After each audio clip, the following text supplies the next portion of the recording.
Okay, and it looks like we are live. Wonderful. So, sorry, just have to move my microphone. I probably should have muted there, but whatever. So for today, I will be hosting my very own tournament again. It's going to be CA limits max 4 of the same type of unit. And yeah, that's basically it. There's a few exceptions, but otherwise it's a fairly simple army limiting system. And yeah, for those of you who are participating in the tournament today, you can you'll just have to wait a couple more minutes before I can start it. Hey CJ, now as per usual, I will have timestamps shortly after the stream, so if you want to skip ahead to the games, feel free to do so. So I think that's basically everything out of the way. Time to just put in some self-promotion stuff, I guess. There we go. And it's already done. And now we can get started. I do have to do a little bit of quick moderating. And then we should be good. I need to get my mods in to try and help me out here. Come on, mods. Where are you at? Let's see here. You guys are taking over now. We got a cast. There we go. And with that out of the way, let's see if I can start the tournament. Hey, Irony. Hello. Hope you guys are finding today just fine. There's quite a few participants today. Although I think it's only... we have fewer than 16 players, so... fingers crossed it's a nice and short tournament. Interestingly enough, though, we actually have a new player, which is quite the rarity, actually. Most of the time, my tournaments get pretty high level guys, but anyways, there we go. Let's see here. Hey, Krisk, hello. Nice to see you again. Afternoon, everyone. Hope everyone has been having a good day. I have, although I did just wake up like an hour ago, so definitely a short day. But what can you do now? There we go. The tournament has begun. Simple as that. All right. Let's go ahead and let people know it is live. All right. And I can save this to be my screen blocker. And we have a bye. Oh my gosh, what a rigged tournament. The organizer just having a bye every single time. I wonder if it's doing it based on the order that you checked in, because I'm always the first one to check into these tournaments. Which also means that it may just be putting me in the bye slot, which... is sort of unfair, but I guess it rewards the people who check in first. I don't know. Hey, Butcher Bird. Happy to have you in chat. I see you will be covering the moderation on the stream side of things. Always good to see ya. And here we go. Let's see if we can actually find some matches.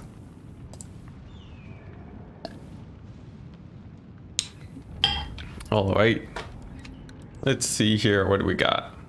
So far not seeing anything, but people should be aware about the tournament start in just a second, and we'll expect some lobbies to start coming up.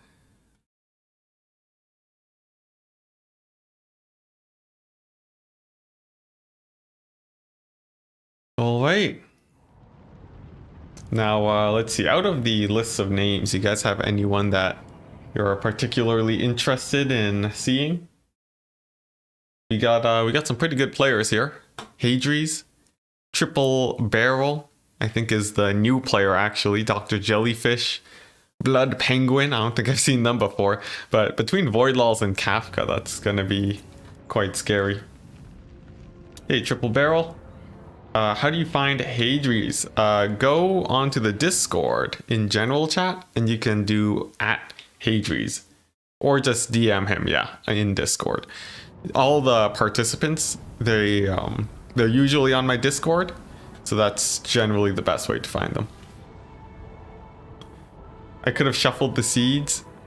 Yeah. Well, chosen one, we'll do it next time. I never see a seed shuffling button, but I presume it's somewhere in participants. Nevertheless, it's too late now, and I'll have to figure that out next time. I'm sure it's fine though.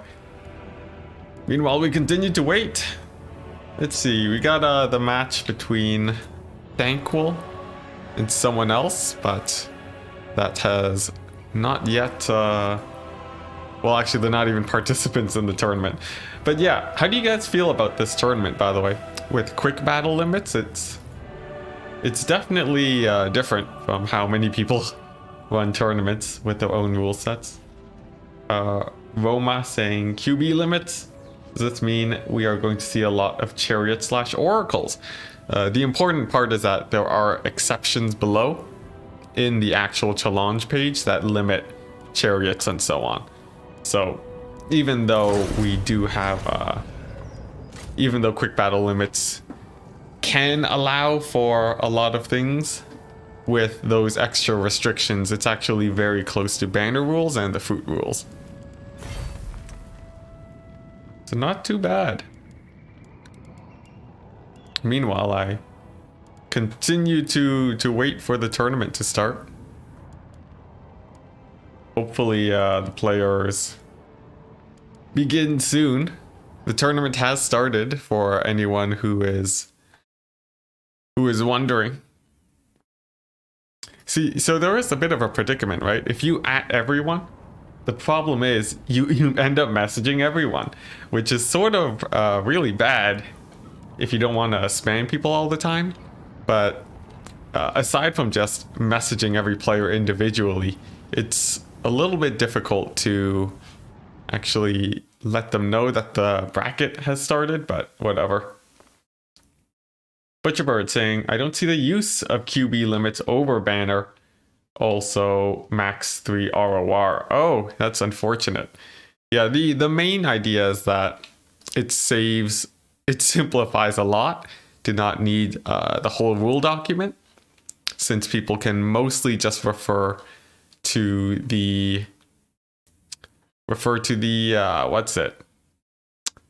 the challenge page. So I think that's a pretty interesting bonus that you get from using quick battle limits, but it means, of course, there is a lot less customization. Rip ROR indeed. Do you remember that if you send in a replay of Blood Penguin losing, you get some power over Human Boy? How does that relation work? I am unaware of what you might be talking about there. Cool. Let's see. Man, it seems like these lobbies are taking some time to set up, but they'll be up in just a second, and some good waiting time to just chill and relax.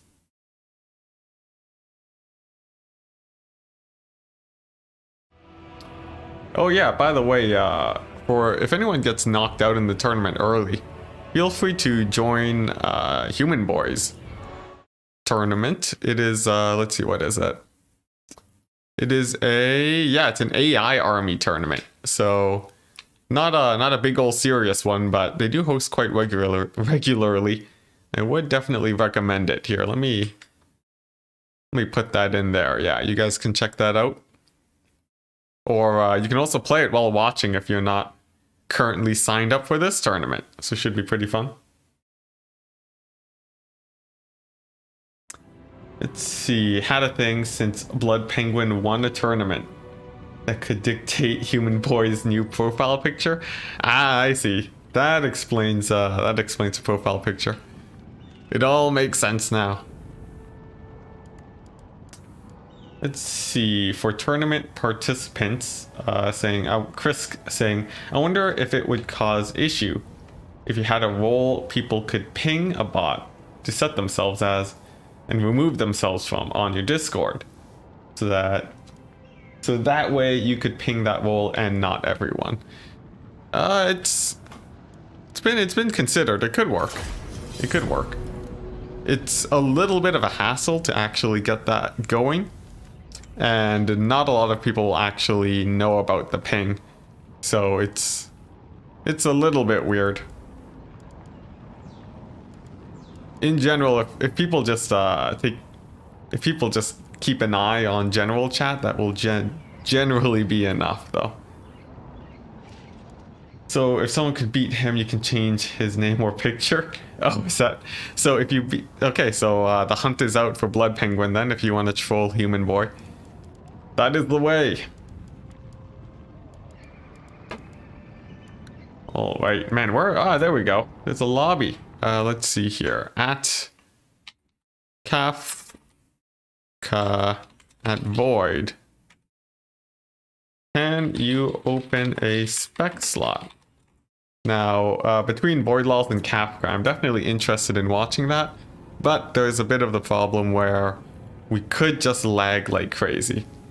So, we'll see how that actually plays out, but I won't actually be able to play, as you can see, until their match is done. So, it's not the worst thing ever. See, but if you use Skaven, I will change the name to... Alright, Human Boy, if you say so. Yep, that's right, I got a buy round. And it always happens because I forget to shuffle the participants. But I'll remember next time, I'm sure of it. Just secretly swinging the game into my favor. 3 RTKs in this tournament. Oh man, out of 15 players? Or is it actually 15? Let's see, 8. It's like 14 players, but that's pretty cool.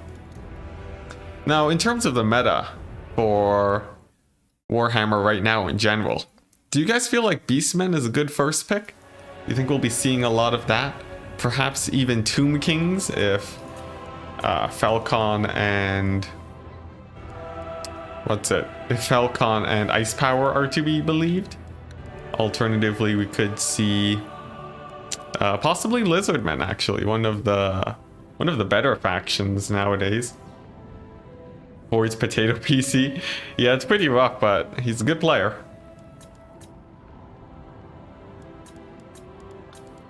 Come on, Kafka, get that spec slot open.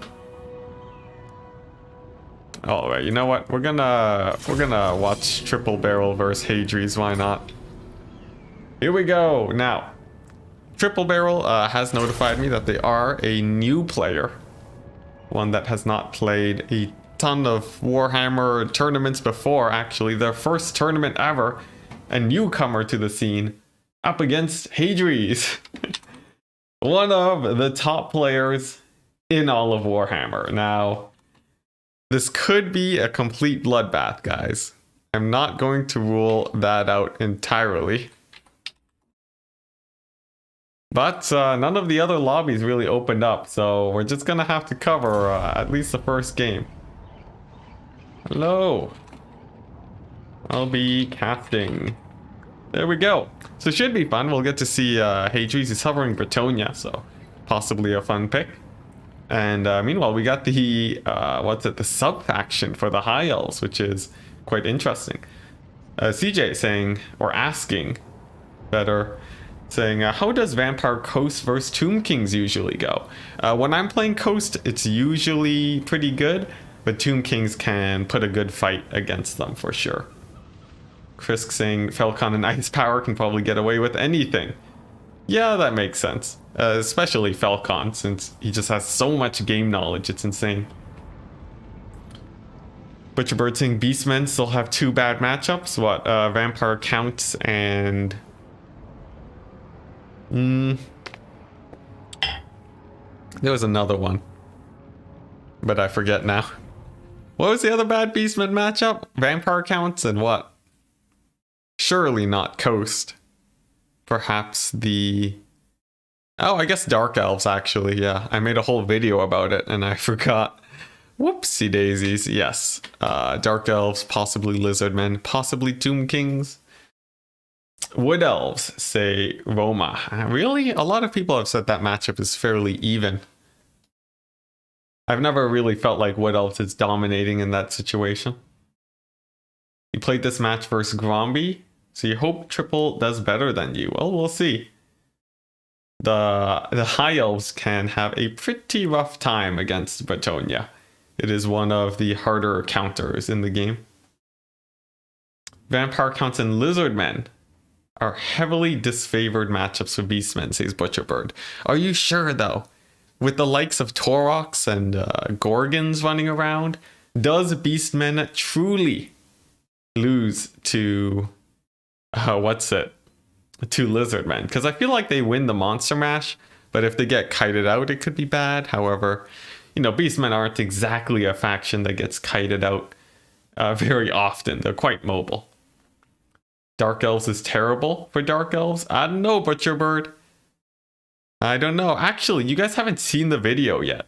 Ice Power is Soul Stealer style really just wrecks Beastmen. It's just absolutely terrifying. Even with Traderkin, it can be pretty hard. And I'm pretty sure I'm going to be countering with Dark Elves if anyone Beastmen first picks. You found Beastmen doing pretty well versus Vampire Counts now? Yeah, I've sort of felt that a bit too. Actually, with the big old monsters, especially the Gorgon, its speed really gives it the strong ability to engage things like Dragon Lords and so on. And it's just a complete terror, extremely hard to take down too. It's quite similar to Giants, but even faster. Yeah, don't worry, human boy, I got the blocker. We got time. There's loading, man. Come on. I've never pulled an accidental, blocker for the entire game before, which, thank goodness for that. Doesn't his Soul Stealer style wreck everything, though? Indeed. That is why I think Dark Elves are good against Beastmen, because it's just terrifying. Those Soul Stealers have such a short cooldown, and you can spam so many of them. I think it's one of the most meta builds right now for Dark Elves. Alright, so here we go. The match begins. Let's go ahead real quick and set this real quick, some smoothing so that you guys don't throw up when I look around. And here we go, the match between Hadries and a newcomer to the tournament scene. Triple barrel, it's going to be Bretonia versus High Elf game, playing as Teclis's sub-faction. Very interesting. I don't think it actually gives you access to new units, but nevertheless, taking a look at the units of Hadries, looks like his army is legal. He does have quite a hefty front line. Tons of Bretonian infantry, Fey Enchantress, double paladin, Fey Enchantress on foot actually this time, with the spells seen down below. Dwellers below is slightly less common, but you still see it quite a bit. Grail Knights, very elite Bretonian cavalry to defeat any High Elf cavalry that he comes across. Now for the High Elves, we're going to be seeing Teclis on his horse with a nice set of abilities. He has a net, most importantly some debuffs and healing for the dragon, definitely makes sense with, an accompanying Mage of Life, actually coming in with another Earthblood, technically a rule break, and we may have to let let's see here, we may have to let what's his face, Triple Barrel know after the game. But actually, we'll let them know right now. Let's see here. Triple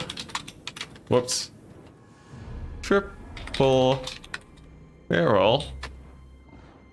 Let's see here. You have duplicate spells. Just a heads up. That's not legal.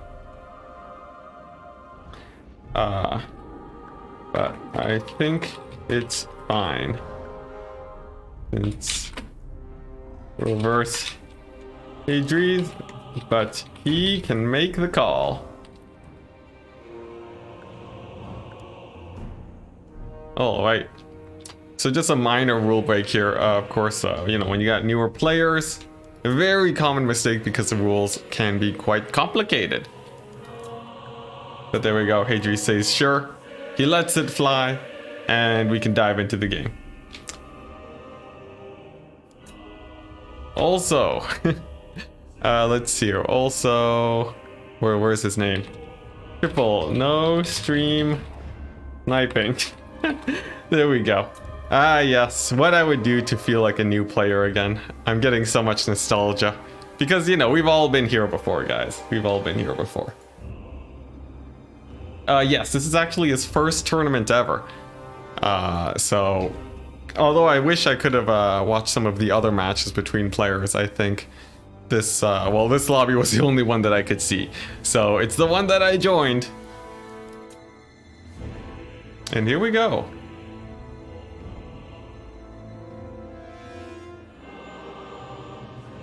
Okay, Hadri saying he thinks that the double spell thing can actually be removed, which is a hot take because of Spirit Leech spam, but definitely something that's interesting if you're going with if you want to lean more towards the CA limits.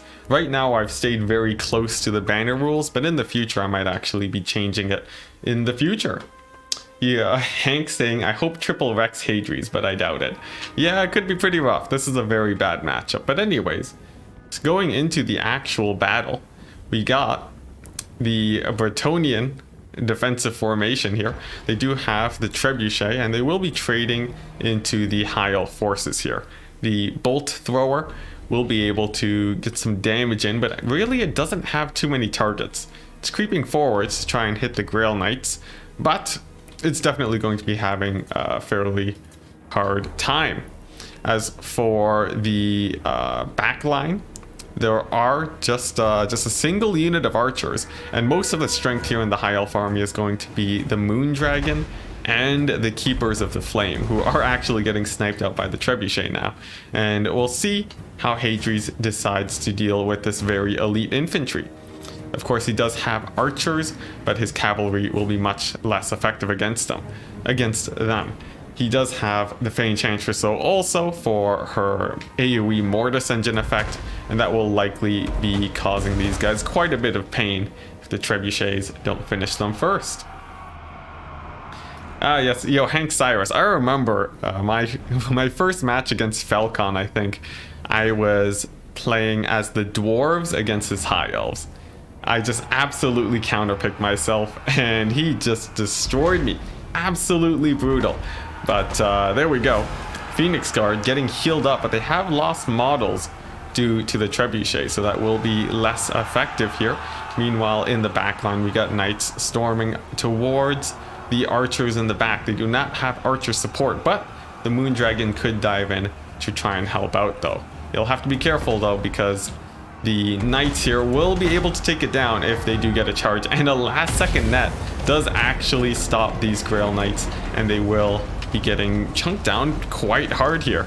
Moon Dragon, quite an expensive dragon. It deals a ton of damage, and we'll see how quickly these guys go down. After the initial charge, it seems like they're holding out quite well, but a nice AoE here. An actual, Dwellers Below onto the infantry actually chunks them down quite hard, and it looks like Hadri will be winning the infantry fight. Meanwhile, in the backline, the Grail Knights at less than half HP will be diving in, suicide charging into the archers to take them out with what life they have left. And with 2 units of Grail Knights left, it's probably going to be a pretty rough day for that dragon. And there we go, the archers do take out the Keepers of the Flame. A Phoenix does drop, misses the forces of the Bretonians. Hadri's pulling back nice and quickly there to avoid that damage, but another net drops onto the Grail Knights. So far, fairly good damage on the elite cavalry, especially considering how little damage the dragon has taken. But the main problem for the High Elves, and as usual when it comes to Bretonia versus Elves, is the Bretonian bowmen. They are extremely cheap and can get a ton of damage in just with a few volleys. The Sun Dragon, nope, the Moon Dragon is already down to less than half HP.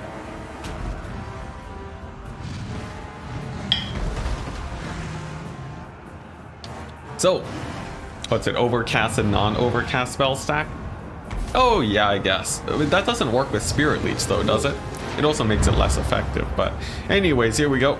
The match continues, the Moondragon is taken out, and it seems like it's going to be a fairly decisive victory for Hadri's in game 1. Without the Moondragon, there's not a whole ton left to really deal with the Grail Knights, extremely elite cavalry for Bretonia. And if you're ever wondering how to counterpick elves, this is usually the build you go. It's more or less stays the same between the various elf factions. Maybe Dark Elves you would go for. Well, actually, even against Dark Elves, a lot of people enjoy Grail Knights there. So, a fairly decisive victory. And game number 1 does go to Hadri's. There we go. And we'll cover the rest of this best of 3. But real quick, looking at the Grail Knights, they did not pay for themselves in full. But with the value that they got and the fact that they still had HP left, means that they definitely did quite well for themselves. However, the Peasant Bowmen actually doing a lot more damage considering their costs. The Trebuchet too, doing quite well, also paying more for itself because of the elite High Elf infantry, and of course Enchantress and the Paladins. Really, honestly, everything going quite well for the Bretonians in match number 1. GG. That's bloodbath number 1. But will we see number 2 coming on in? Seems like, yes, Hadri's is the one picking first now. And it's going to be a Skaven pick by the looks of it. We'll see what he decides to ban. And we'll see how the second match plays out. Now, just a heads up for anyone watching, for all you prospective multiplayer players. The tournament is open to all, but quick shout out to people who do host tournaments specifically for newer players. Make sure to check out My Son HW. And I think Zerkovich actually has a lot of community events that are very friendly towards newer players. Very nice way to step into the multiplayer scene, and I would definitely highly recommend that. Hank saying, "Oh, rip, Hadri's on Skaven." Yeah, it's his one of his favorite factions, so it could be pretty crazy. Oh my goodness! And with the counter pick on the dwarves, a quick meta talk here. Dwarves generally do not enjoy facing Skaven very often. The main problem is that Skaven have a lot of armor piercing and a lot of mobility, and the dwarves have to be pretty cheesy to win this matchup. But we will see. Chat is already just keeling over from the pain of seeing the picks. But the only way they will learn is through pain and suffering. But we have yet to see the actual game yet. Perhaps we'll have an interesting build coming out here. Or worst case scenario, it will be a very good learning experience. Now, of course, as a tournament organizer, it's not always the best idea to call the games early. But this is Hadri's here. He is one of the top players in the world. So we'll see. We'll see. And this is why I do like sorting players by elo on my Entbot ranked ladder. Quick shout out to that. But unfortunately, I haven't been able to maintain that as much as I've wanted to, which means we will unfortunately get situations like this. Cowboy Bob saying, the worst matchup in the game, you think? Yeah, could be. It's pretty bad. I think some dwarf players have figured out some cheeses like Slayer Rushes and Bolt Thrower spam to deal with the weapon teams. Two very different styles that can do okay, but it's definitely an uphill battle right from the army select screen, for sure. But we'll have to see how it goes. One interesting thing is that this is a matchup you very rarely see when it comes to tournaments. So it's a very good instructional video too for those of you who want to learn your counter picks. So we will continue watching, and we'll see if Triple Barrel has a nice build here.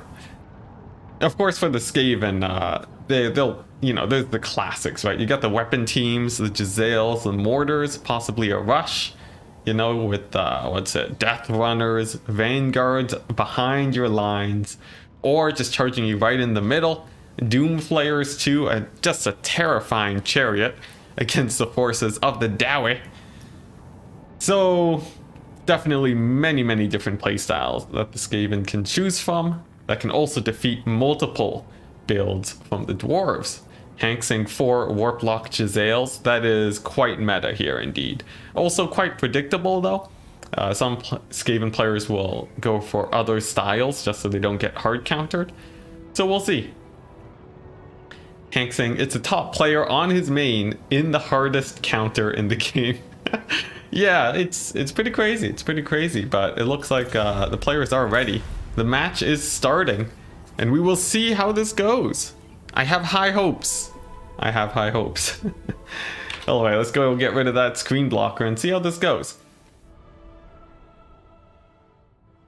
Now, I will need to grab some water in a second, but as soon as we find a lobby, I'll probably get some hydration going, because it turns out casting for, 4 hours straight can get you pretty dried out.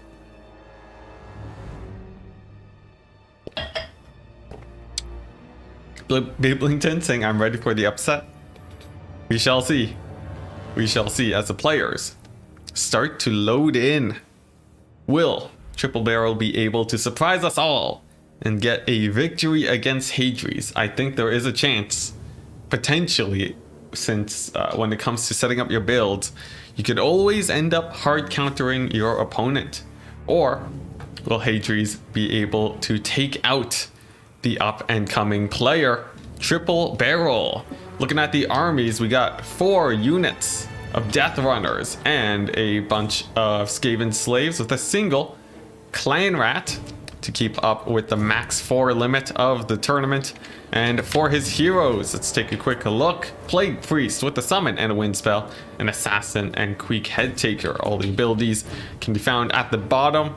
They're, just a nice set of abilities to boost their strength. Nothing too crazy going on there. As for the Dowie, we got Grombrindle. Recently, his flash bomb did get removed, actually, coming in with his leadership breaking axe and unbreakable. On the Thane, he does have his, let's see here. He has deadly onslaught. There we go, deadly onslaught. Quite an expensive spell, actually, not one that's taken very often. And the rune of Dismay, also something that you don't see too often. Minus 10 speed, not a huge impact, but I think it's a fairly cheap item, so with a bit of extra gold it doesn't hurt too much to take it. As for the infantry of the Dowie, we do have many dwarf warriors lining the battlefields, miners in the front line, and a unit of slayers to defend the back. Now, slayers are generally a very strong tool against Death Runners. They will usually trade out evenly against them. And 3 grudge throwers too can put quite the beating on a unit like Giselles, but it's up to Triple Barrel to actually prevent the Giselles from getting close enough to start shutting down his forces. An interesting deployment too, which with the dwarf warrior great weapons positioned right in the center without obstructing the artillery. But we'll see if any of the Death Runners actually dive in on top. It seems like Hadri's is going for more of a frontal push, and it seems like he will likely just be trying to go right through the center instead of going for any crazy flanks. The map too doesn't really allow for many vanguard positions, so that is what is to be expected. So for Hadri's, it is definitely quite a pretty standard build. And for, let's see, God, I keep forgetting his name, Triple Barrel. I think I'm wondering how well the grudge throwers and the cannons do in this situation against Giselles. I think with the dwarven accuracy, they do rather well for themselves. He also has Thunderers, which would be pretty good against Doom Flayers as long as they're protected by Slayers. But in this case, Hadri's has opted out of that this time around. One of those small variants that the Skaven can go for to make things more difficult. Let's see, asking if this is a small unit scale. It's large. 1 elo ultra. So there we go. I'm pretty sure, yeah, this is the correct unit scale. When it comes to multiplayer tournaments, you do want to be using, the large unit scale, as that is how the game is balanced around.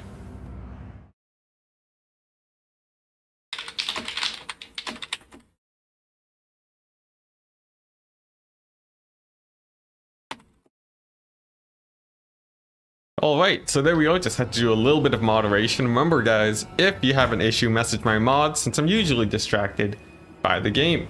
But there we go, the battle begins, and right away a huge volley of Giselle fire comes in on the miners, chunking one of them down to below half HP with the poison wind mortars, and they're already having a pretty rough time. On the right hand side though, a nice blasting charge volley into these death runners gets a good amount of damage, but a little bit less than I think Triple Barrel would have hoped for.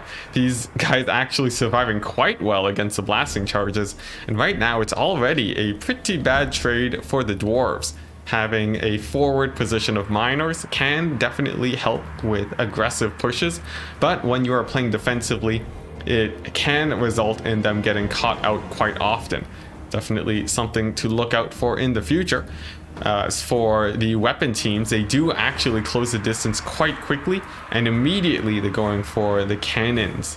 When with the defensive dwarf position, they don't have much to actually push off the Giselles in this situation, and boy oh boy do they do a lot of damage to artillery. These cannons should be going down in just a second, and we'll see if they're able to rout off the poison wind mortars before getting shut down. It seems like so far with the grudge throwers, they've done a pretty good job at taking these guys out, but it's just a single threat for the Skaven. Meanwhile, the front line of the Skaven is still quite terrifying, and there's not a whole ton that can really deal with these death runners. On the flank too, the Vixtrin's death squad might have even, I think they just took the long walk around, just completely annihilate that artillery.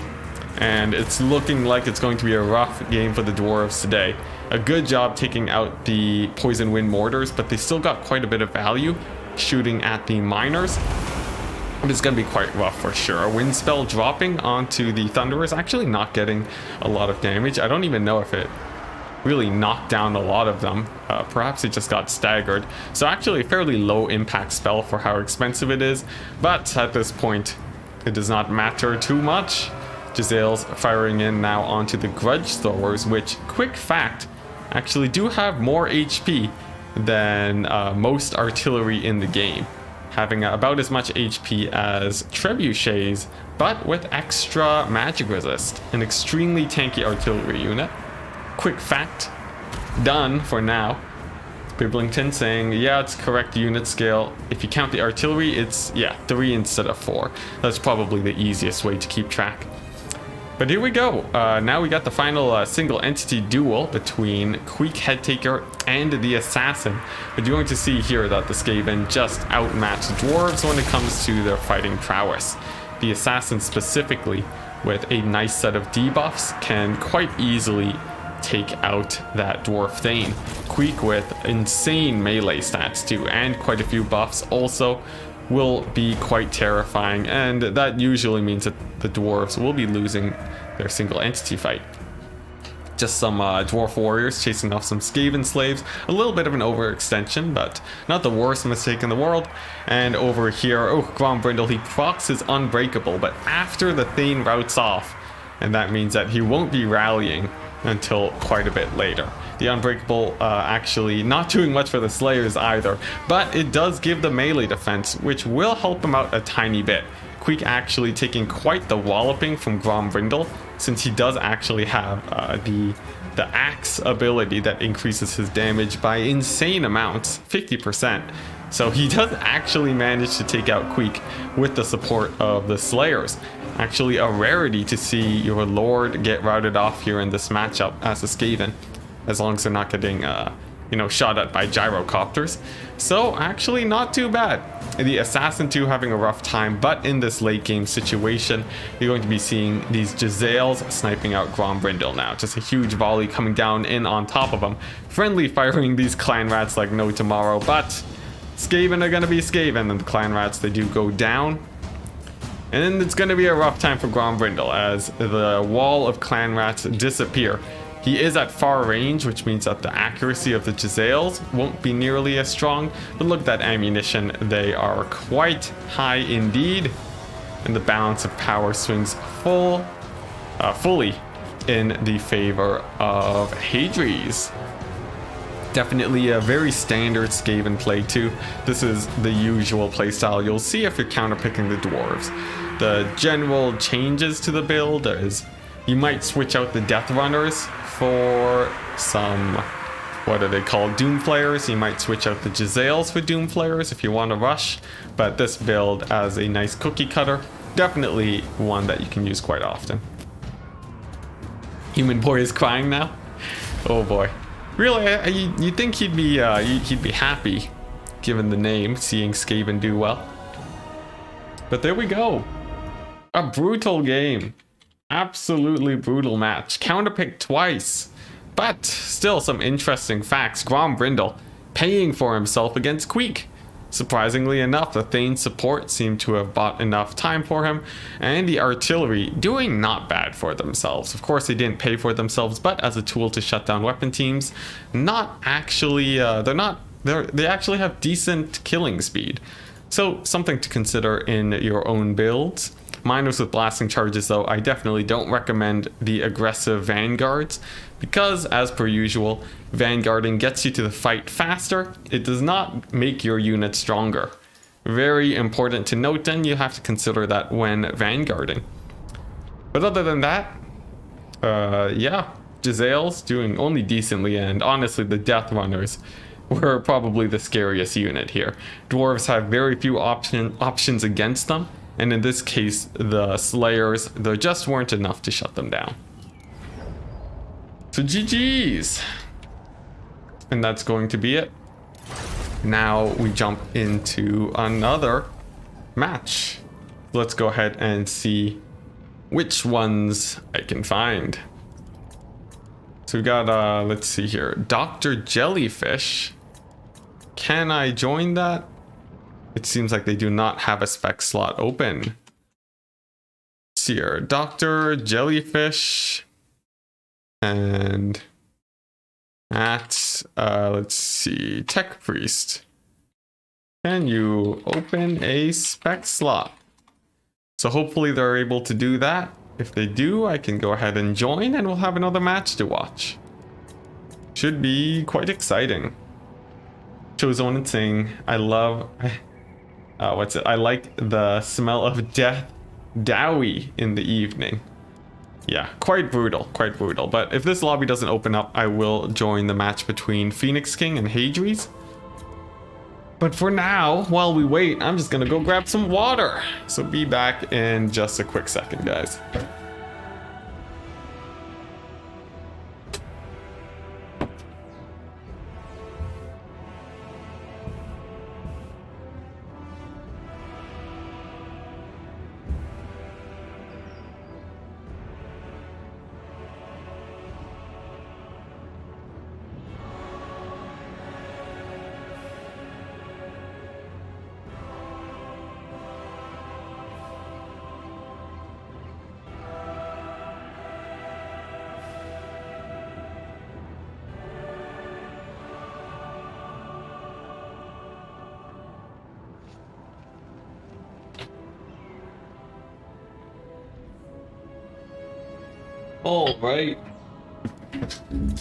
All right, let's see, spectator slots. Come on, guys, you gotta have spectator slots open. We got casting to do. But yeah, so in terms of the meta, let me just ask for spec slots real quick. Can you open spec slots? But yeah, in terms of the actual meta, we're in a bit of a strange state in the tournament scene recently. There haven't been a ton of huge tournaments going on. So we actually, well, yeah, there haven't been a huge, like a bunch of big tournaments. So it's actually pretty difficult to try and figure out how the meta has actually settled. Because honestly, it sort of feels mixed. People are going for all sorts of different factions as the first pick since the DLC has dropped, and none of the updated factions have really taken a strong position yet.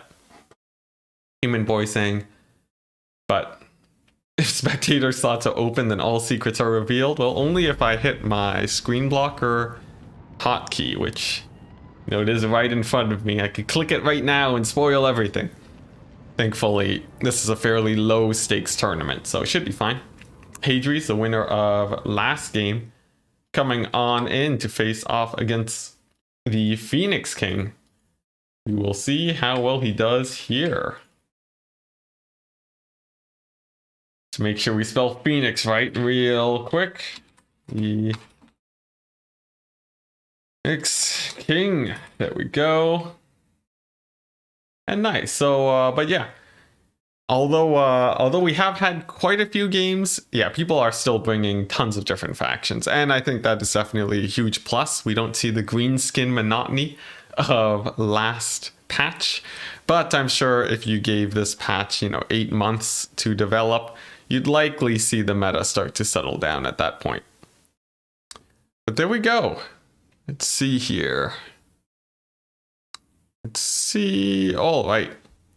Just had to see the match between Dr. Jellyfish and Tech Priest is still going on, so we won't be able to join that. And I'm expecting I'll probably be able to play my match against Voidlaws and Kafka in just a moment. Then we'll see if I will be able to win it. Hopefully we don't have 8 months of meta development and game 3 hits. I would assume not, given that they put out some trailers for game 3. If it took that long for it to come out, that would be pretty sad indeed. But you never know, game development can be quite a beast. And as for the picks and bans, it's going to be a high elf pick and a counter pick of Lizardmen. This seems fairly standard. High elves have factions that they want to ban other than Lizardmen, and it's a little bit of a favored matchup for the cold-blooded boys here. Let's see. Someone saying Void and Enticity are very good. Well, thank you, Hank. I think Void has taken more games off of me, so we'll see if I actually get knocked out early in this tournament. You're only saying that because he is a Skaven main. What? Because... Oh, Human Boy rooting for Hadri's, it looks like. Not too surprising. But will Hadri's be playing a lot of Skaven in this tournament? We've only seen him play it once so far, but for this match, I'm not sure. I don't think he uses Skaven very often as a counter pick. But when it comes to longer matches like best of 5s and best of 7s, it's much more likely that you'll be seeing Hadri's run those rat boys, people, whatever they're called. Skaven, you know them. Butcherbird cheering for Void. Sick. Expecting some Druchii? Ooh. Well, we'll see. We'll see. We might actually be missing out on a lot of Dark Elves since Ice Power was not able to make it to this tournament. So Dark Elves could be quite scary here indeed. Okay, and Hadri's is ready. He gives the good luck, have fun. And how will this go down? The Sundering didn't commence? Is that a reference to something I don't know about? Whatever. I need to stop reading things out loud when I don't know what they're about. But the lobby has started, or in this case, the game has started. And we will see what the players have for their armies. So, quick zoom out. And taking a look at the forces. We got the Phoenix King as the yellow player. facing off Hadri's in the red this time. It's going to be a Lizardman pick. Wait, no, it's going to be a High Elf pick countered by the Lizards of Hadri's. As soon as we load in, we can go ahead and check out the armies. And in general, since the patch, I don't think this matchup has changed a whole ton.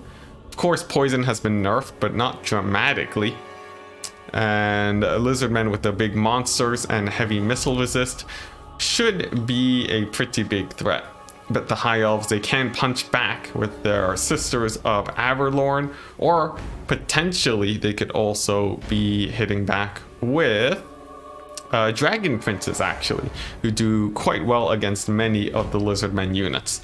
The main thing, though, is that they actually have to be kept safe, lest they all die to AoEs or something similar. The Sundering is what broke Ulthuan? Ah, Warhammer lore. Yes, the thing I know the least about. Whoopsie daisies. Yeah, Malekith, Phoenix King stuff. Ah, I see. Well, there we go. Anyways, enough about the previous conversation. We got a build here with Triple Eagle. Oh my goodness. The army limits. They've been pushed to their maximum limits. 3 Eagles, the single entity squad in the air with an Archmage of Metal coming in with the Plague of Rust. Now, Piercing Bolts is good too, but Plague of Rust is going to be the big playmaker here for sniping out big monsters. A single bolt thrower to take out monsters too. Very good at chunking down like slow targets like Mazdamundi. With triple Illyrian Reavers, no elite cavalry, but in place a fairly strong front line of White Lions, and then archers in the center. Spears on the flanks. Seems like a pretty nice infantry heavy build with eagle support. For Hadri's, we have the Lizardmen coming in with Chameleon Skinks, two units of stalkers, and actually a pretty heavy skink infantry build. However, the backline supported by a ton of feral Cold Ones and Cold One riders to lead them, with a monster squad of his own. Double feral Stegodon with an Arc of Sotek. Kroxigor Ancient to support. Coming in with, I think, actually no, he has a little bit more. He has the damage resistance item, but also an AoE buff that lasts 20 seconds, giving actually fairly good melee attack. So we'll see if he's able to use a leadership to keep the Stegodons in the fight for longer, and this will likely be able to tear apart that Eagle squad. What is weaker for the army of Hadri's, though, is that his infantry will definitely be losing to the front line of the High Elves. Now, definitely the most unconventional thing here is taking a whole ton of Eagles. Generally, they don't have as great animations as Manticores. They don't have terror, so they can be terror routed. And those things combined could be quite bad for these lovely Eagles here. But we'll see how the game actually goes. This is quite a hefty High Elf frontline, and of course the Illyrian Reavers are quite well suited to taking out feral Cold Ones. Taking a look at their armor. Wow, feral Cold Ones have 90 armor, who would have guessed? So maybe the Reavers will have a harder time. We'll have to wait and see. Chameleon Skink support too will be quite scary, and it's actually a bit of a flank overload here for Hadri's, and it seems like that flank overload is going to be accepted for the forces of the Phoenix King. Now, they are going to be pulling their Eagle squad here to balance out the strength on both sides, but we're seeing these left flank units are not going to be useful at all, and this may tip the favor for Hadri's here, because he is able to get more of his units in the fight at a single time. Now, the first engagement comes down. The Eagles drop in on the Kroxigor Ancient. He's going to be getting Plague of Rust, not overcasted though, so he's only down 30 armor, which means he still has 90 armor, and that's going to be a bit of a problem for the forces of the High Elves. The Stegodons too are firing in, and that's going to be pretty bad, but a nice piercing bolt slams into all the cavalry here, and everything is rampaging. But will that really be enough? Because now we are seeing the Archmage of Metal getting routed off. The two Eagles are going to be having to retreat, and the Kroxigor Ancient has barely taken any damage at all. Definitely not great for the High Elves. They're a pretty bad trade. And there we go, a Manticore summon to contest the Eagles. It's them, but better, and it charges in, slamming into the back of one, and oh my goodness, that's a lot of damage, especially since this is just a summon. But the left flank, oh my throat, it is winning for the High Elves, but the problem is if one of your flanks collapses, your archers will get compromised. And of course, your archers, they are the main way of dealing with your well, you know, just getting value in general, since melee units will generally get as much value as you put in for them. Archers, they need to be standing and firing for a long time, but if they can stay safe, they can get quite a bit of value over the course of the game. And in this case, a fairly nice constant fire on this Stegodon does chip it down, but High Elves are not known for their armor piercing, and the Stegodon can more or less sit there for a good minute before it gets routed off. The Eagles do land again though, right as the Manticore disappears. Potentially could be a big play trying to snipe out the Skink Priest of Beasts to shut down another 800 gold summon, but they have to pull away because of the Kroxigor Ancient.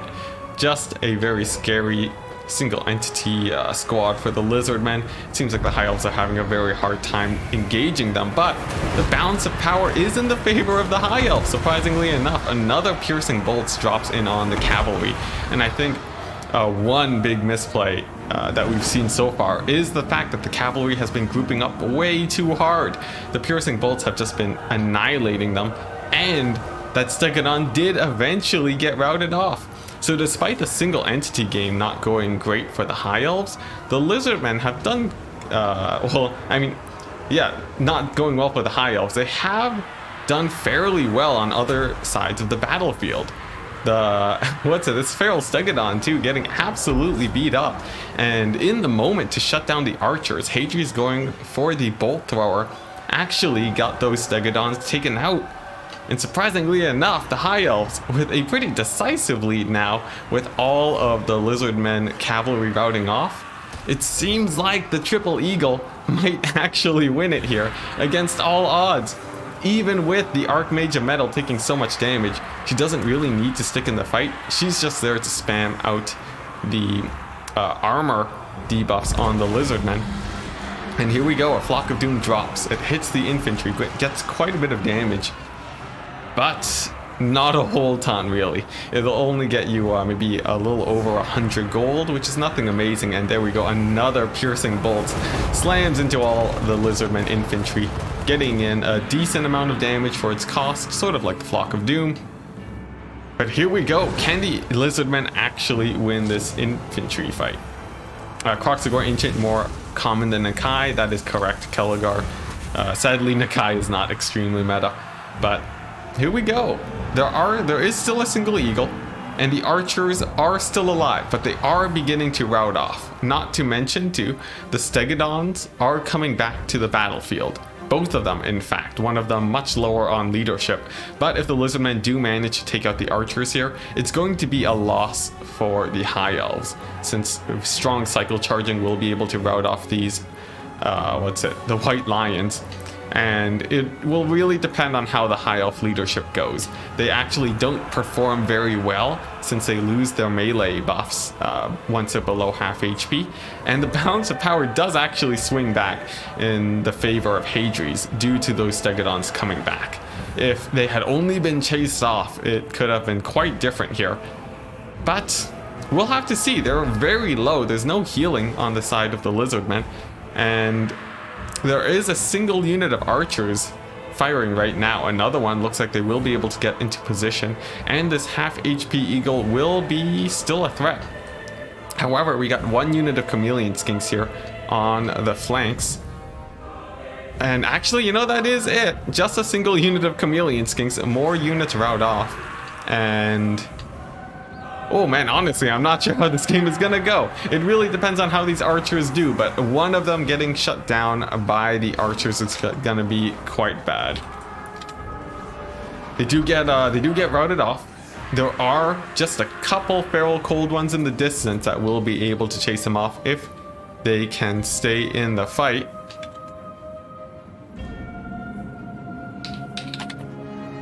Sorry, I just had to do some moderation. But yeah, these guys, if they are able to stay in the fight, they will be able to chase off units, but they get routed off by the oncoming Illyrian Reavers, and a few units are beginning to rally for the High Elves, especially on this far right side. But will they be able to kill off the Stegodons? The balance of power has gone full sail on the side of Hadri's, but we've seen this balance of power bar just flip back and forth and back and forth. So we'll have to see. We will have to continue waiting and seeing. I think the High Elves are still in pretty rough shape. There's only one unit of archers here. And there's still a Stegodon and the Kroxigor Ancient. They have pretty high HP, and with the Eagle gone, I'm not very confident that... I'm not very confident about how things are going to play out for the High Elves here. Because unless there's impeccable cycle charging on this Kroxigor, it's going to be very rough. Yeah, the Kroxigor killed the Eagle real fast. He's, you know, high armored, and just general good melee stats will be able to do quite well. Let's see. There we go. I'm just calling my mods to try and help with the situation. But anyways, yeah, we're seeing the forces of the High Elves now. They are grouping up.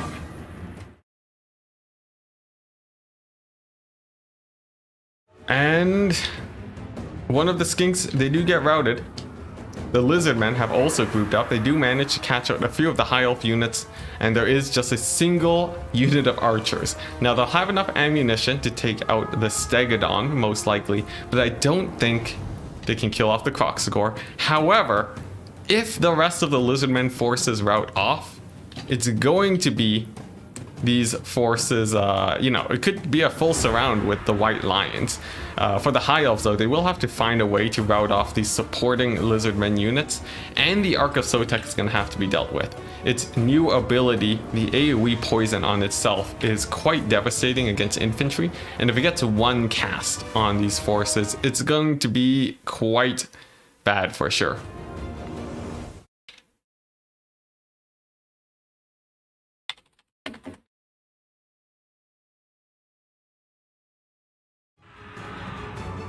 So here we go. As the battle continues, we see the bolt thrower crew unable to actually man their artillery. And meanwhile, the Stegodon charges forwards, takes a nice volley from the archers.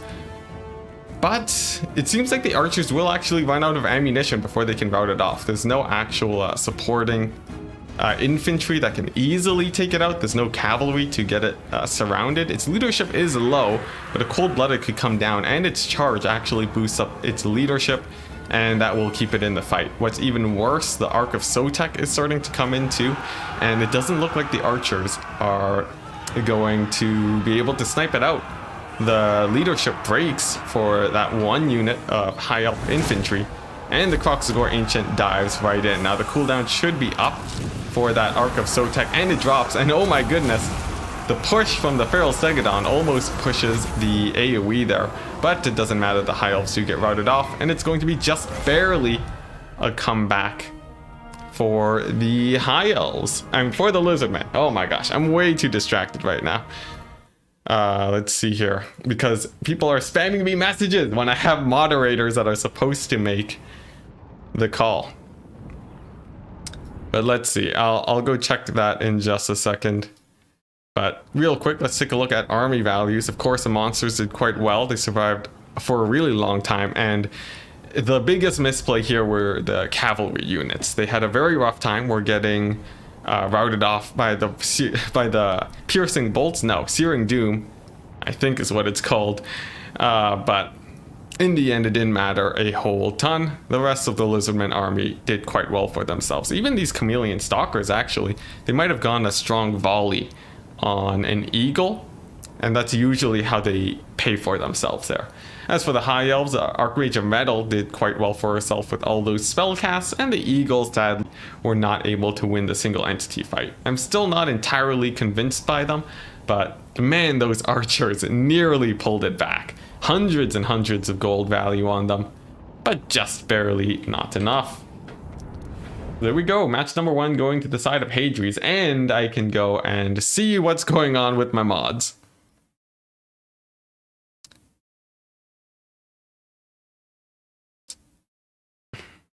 You can make the call.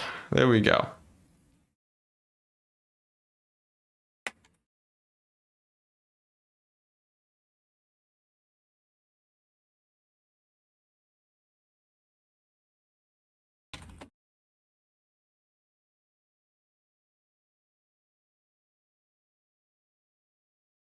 All right, so there we go. Moving on to game 2 against Hadri's and the Phoenix King. The map is Karak Buftar. There we go. And it's going to be a fairly large and flat map. So this one, it is a little bit unbalanced, but generally that doesn't come into play very often. You do have a forest on one side for a player and a large rock.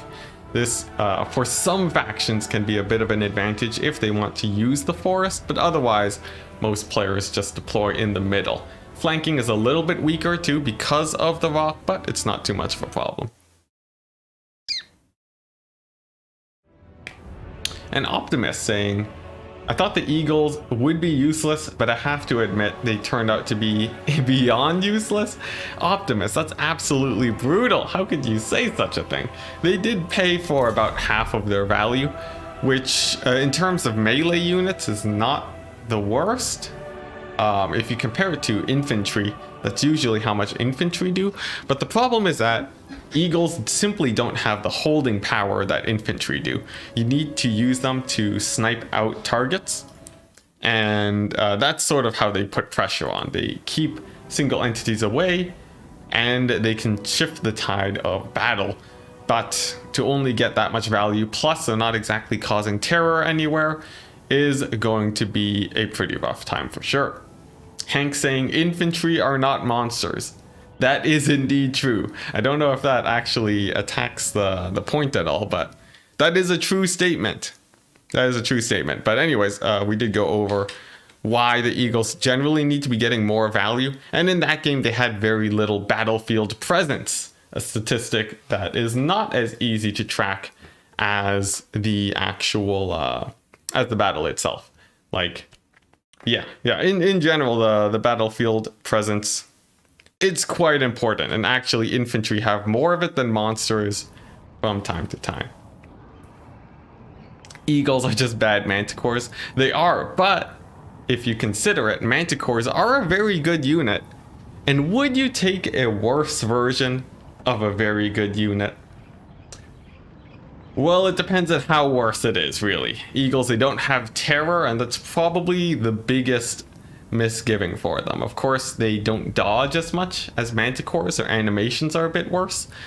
But I think that's a little bit less of a problem. It's more so just that terror. Having cheap terror that is mobile is so important for routing off units, and especially in the late game. But in that case, Eagles sort of fall short for sure. However, against a faction like Tomb Kings, aside from the fact that they terror route, it's not the worst unit ever. They're quite comparable to manticores, actually. Hank, you're saying you already don't like manticores. Okay, well, you know, Ice Power's Dark Elf build will have something to say about that. But anyways, this next match, it's going to be Dark Elves against the Beastmen. What will they be going for? We'll have to see. I did recently make a video on the Dark Elf first Beastmen counter style, and I do feel like the Dark Elves have an advantage here, specifically with the Soul Stealer style of Ice Power, but it's yet to be tested in a proper tournament so far, so potentially it could go very wrong. Rampage and Terror are just such a good trade-off. Oh yes, for sure. Plus the animations are just the icing on top. Absolutely wonderful.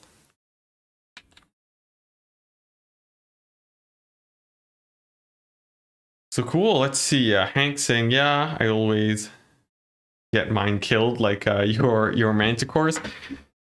They are a bit squishy. And if they rampage, it's pretty bad. For most people that want to counter manticores, if you have just a few skirmishers or a couple spirit leeches, that's generally a good way to shut down manticores.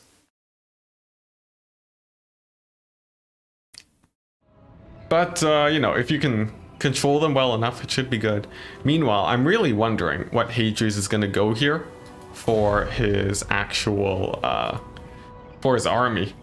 Since we haven't seen Beastmen picks too often. Actually, a lot of people sort of don't like playing Beastmen because of how many units are actually broken on their roster. But I do think they've been seeing quite a presence in tournaments lately. And I think in a straight up fight, if it was just a standard army against standard army, Beastmen seem quite scary. Especially with something like Torox. He's sort of like Grimgor, but faster. He's not as strong in the fight, but the mobility I think is actually really huge. And he's not as slow and lumbering as something like Kolek, let's say.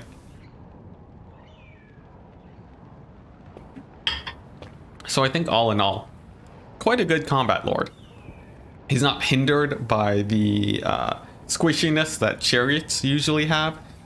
And in general, he doesn't get shot to death very often, and that is quite big for sure. Optimus saying, I think Eagles should get less weapon strength but become AP. That'd be a bit weird though if Eagles had more AP than Manticores. I feel like Manticores would make sense having more armor piercing. But in terms of a raw balance standpoint, I think it's pretty cool. You give High Elves a cheap armor piercing unit. It goes a bit against sort of how the faction is designed, but cool nonetheless. Bubba's saying, I hate Beastmen because fighting all the high mobility factions kind of sucks. I guess. There's counterplay to high mobility. In fact, going for very slow armies can work out quite well too. But against a very strong player, you can definitely feel like their maneuverability is helping them out a ton. And even in an even matchup, one person with more mobility, it's pretty crazy. Especially, you know, if you play as the dwarves, actually. That's a faction that doesn't really feel very good if people are kiting you. Just because once your units are so slow, even if you react faster than your opponent, it takes quite a bit of time to get to where you want to be. Give Eagles an ability that inspires nearby units. Once again, cool, but I don't know how Eagles are extremely inspiring. Perhaps pulling from the Lord of the Rings, or perhaps pulling from Warhammer lore. I would not know. But that does seem really strange. If you think about all the units that inspire others, it's usually humanoids that have that effect. I don't think I've seen a beast, you know, Beastmen aside, that has an extra leadership buff around it. Getting picked apart always hurts to watch. It always hurts to have happen to you, but here we go. The Phoenix King going for a Dark Elf build against the Beastmen. What's it going to be? Pretty interesting build. Chill of Sontar. We've been seeing this played quite a bit, especially by the likes of Ice Power. Scourge Runner Chariots, definitely strong, I believe, against Beastmen still. And a nice mobility squad of Dark Riders and Repeater Crossbows. Pretty standard. Oh, and before I forget, Malekith coming on in with Soul Stealer.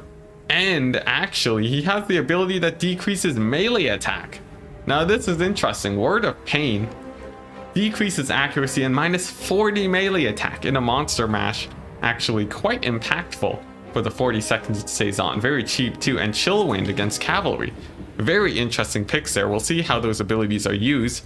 But for the Beastmen, we are seeing a cheap Beastmen frontline. Ungor, they're stealthed, they're cheap, they will hold the line.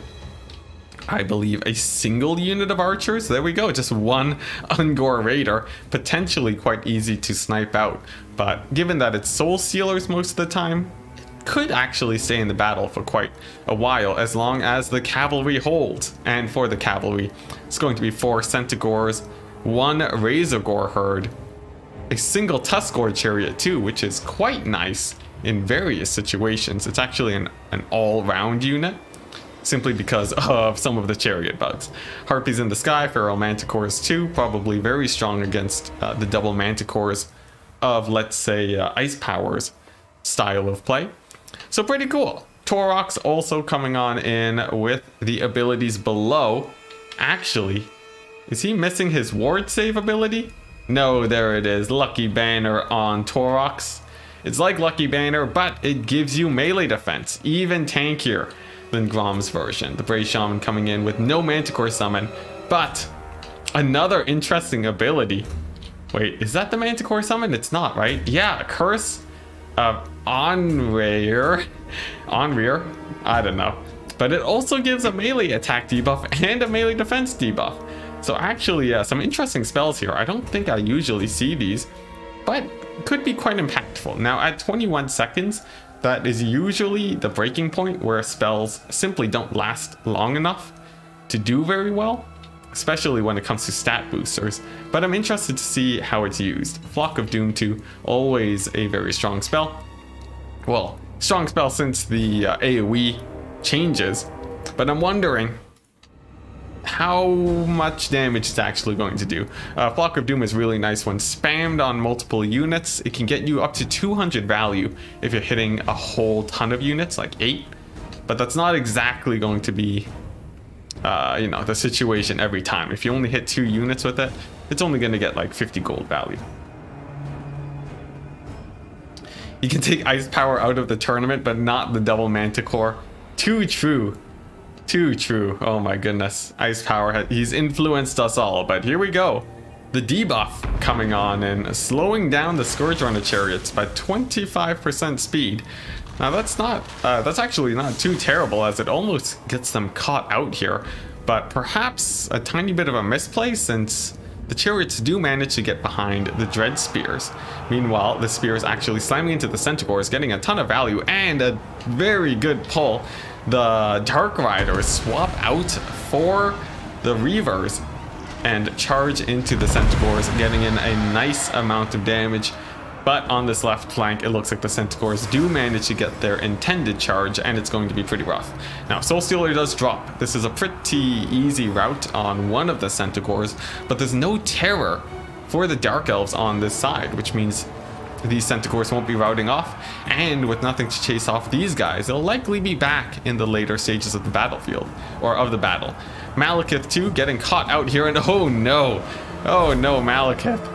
No, not like this. He procs his ground, but he's surrounded by Manticores, the Razorgore herd, and Torox. He's keeping watch. He's holding the door closed so that his buddies can beat up Malekith in the corner.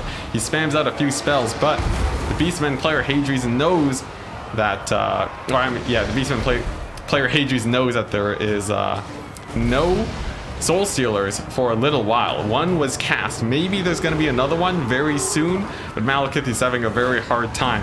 Chill of Sontar does come into support, but the leadership of everything here is just so high. I don't think the Dark Elves are going to do it. And Malekith routes off before he can cast another Soul Stealer and dies shortly thereafter. And that's going to be very, very bad. It's just a complete surround on Malekith there.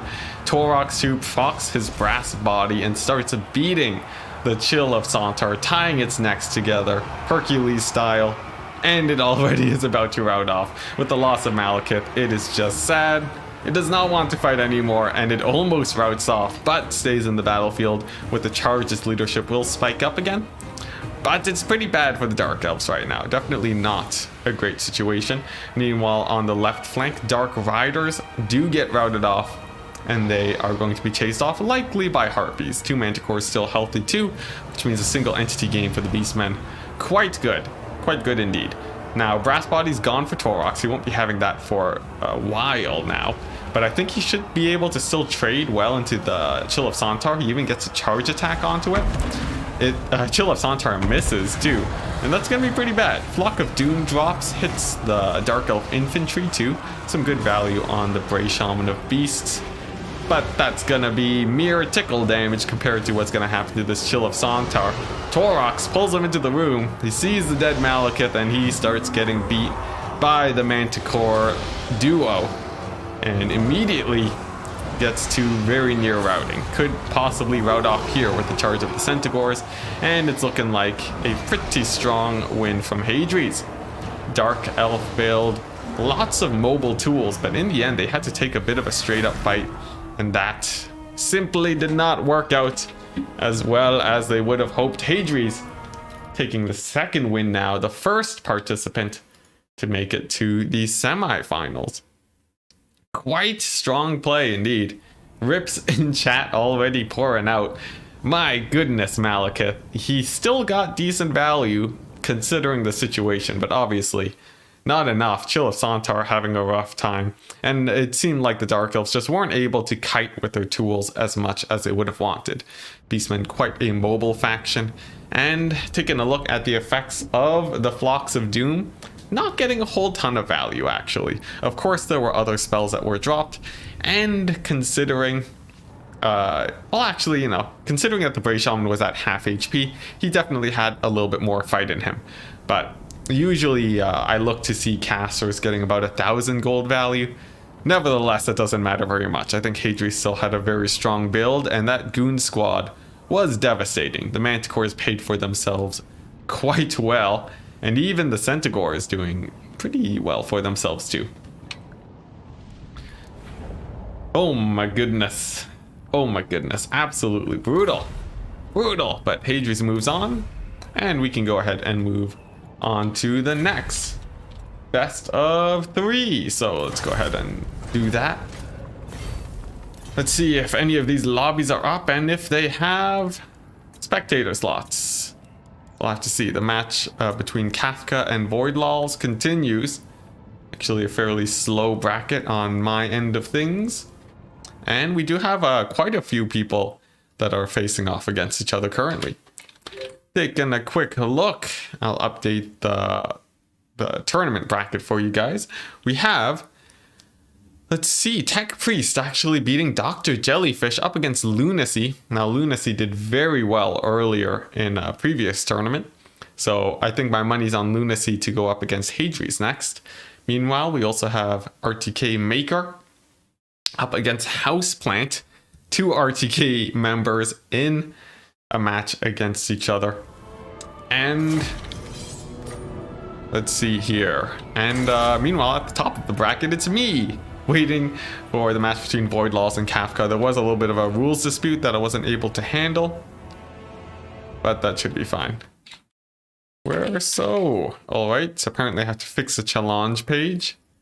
One of these people did not advance where they should have. Is this the ace match? Hey, Hadri's. Hello. Malekith's sacrifice wasn't ideal from a tactical point, in your expert opinion, says Chosen One. You know, I think so. If you really consider the idea, it's about 3,000 gold value in the bin. Definitely not a huge swing in the favor of the Dark Elves, I would say. Dr. Jellyfish is 2-0 against... I see. Alright, well, I gotta go ahead and switch that then. Dr. Jellyfish with the 2-0 against Tech Priest. And there we go. Oh, whoops, what the? What the? I did this wrong. Submit scores, wait. Here we go, Dr. Jellyfish won. There we go, alright. Okay, so with that out of the way, we got a match between Kafka and Void. They have successfully completed a single game. I wish I could have helped the moderation with them, but of course that's why I do have moderators. It's going to be RTK's Kafka against VM's Voidlaws. There we go. So this one should be quite interesting. Voidlaws, a very formidable player indeed, against Kafka. Oh boy. All right. And Voidlaws has 1 win. There we go. So the scores are set. Voidlaws with the lead. Will they be able to take a second win? Hadri saying top bracket looks like Void and myself versus an RTK contingent. Actually, yeah, quite a bit of RTKs there. Malekith sacrificing himself. Let's see, I'll be damned if I miss out on immortality by not staying in long enough twice. Which I think that might have gone over my head. But anyways, Hadri saying, I really want the Torox double Manticore versus Marathi double Manticore. Yeah, I think your build had a pretty nice loadout against it. I'm wondering how punishing the Soul Stealers would have been. But we'll have to see another time, Hadris. Maybe if we meet in the finals, I'll try it out. Beastmen being in the double Manticore clan is a huge boon. Yes, I've said before. And I will say again, Beastmen with 2 Manticores is really all they needed with the DLC to become meta. That's essentially it, because, Mobile Terror, they get some monsters they can fight, and yeah, now they're in a pretty happy place.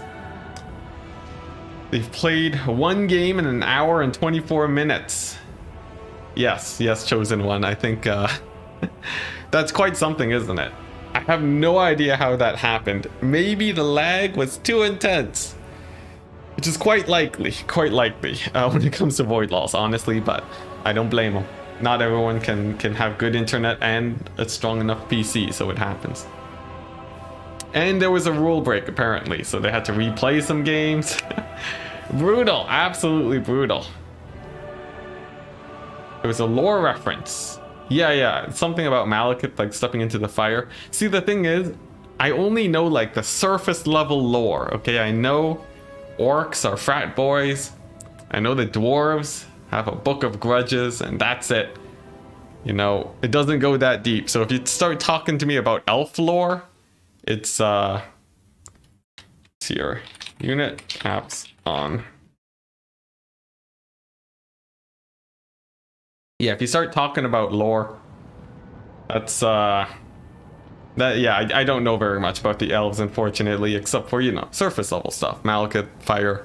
He burned himself, that's why he has his armor. No one knows how he goes to the washroom. The usual. Chosen One says, Manticores are OP, even if you gave Beastmen only them for the DLC. It's up 2 tiers, yeah. Yeah, Manticores are great. They're wonderful.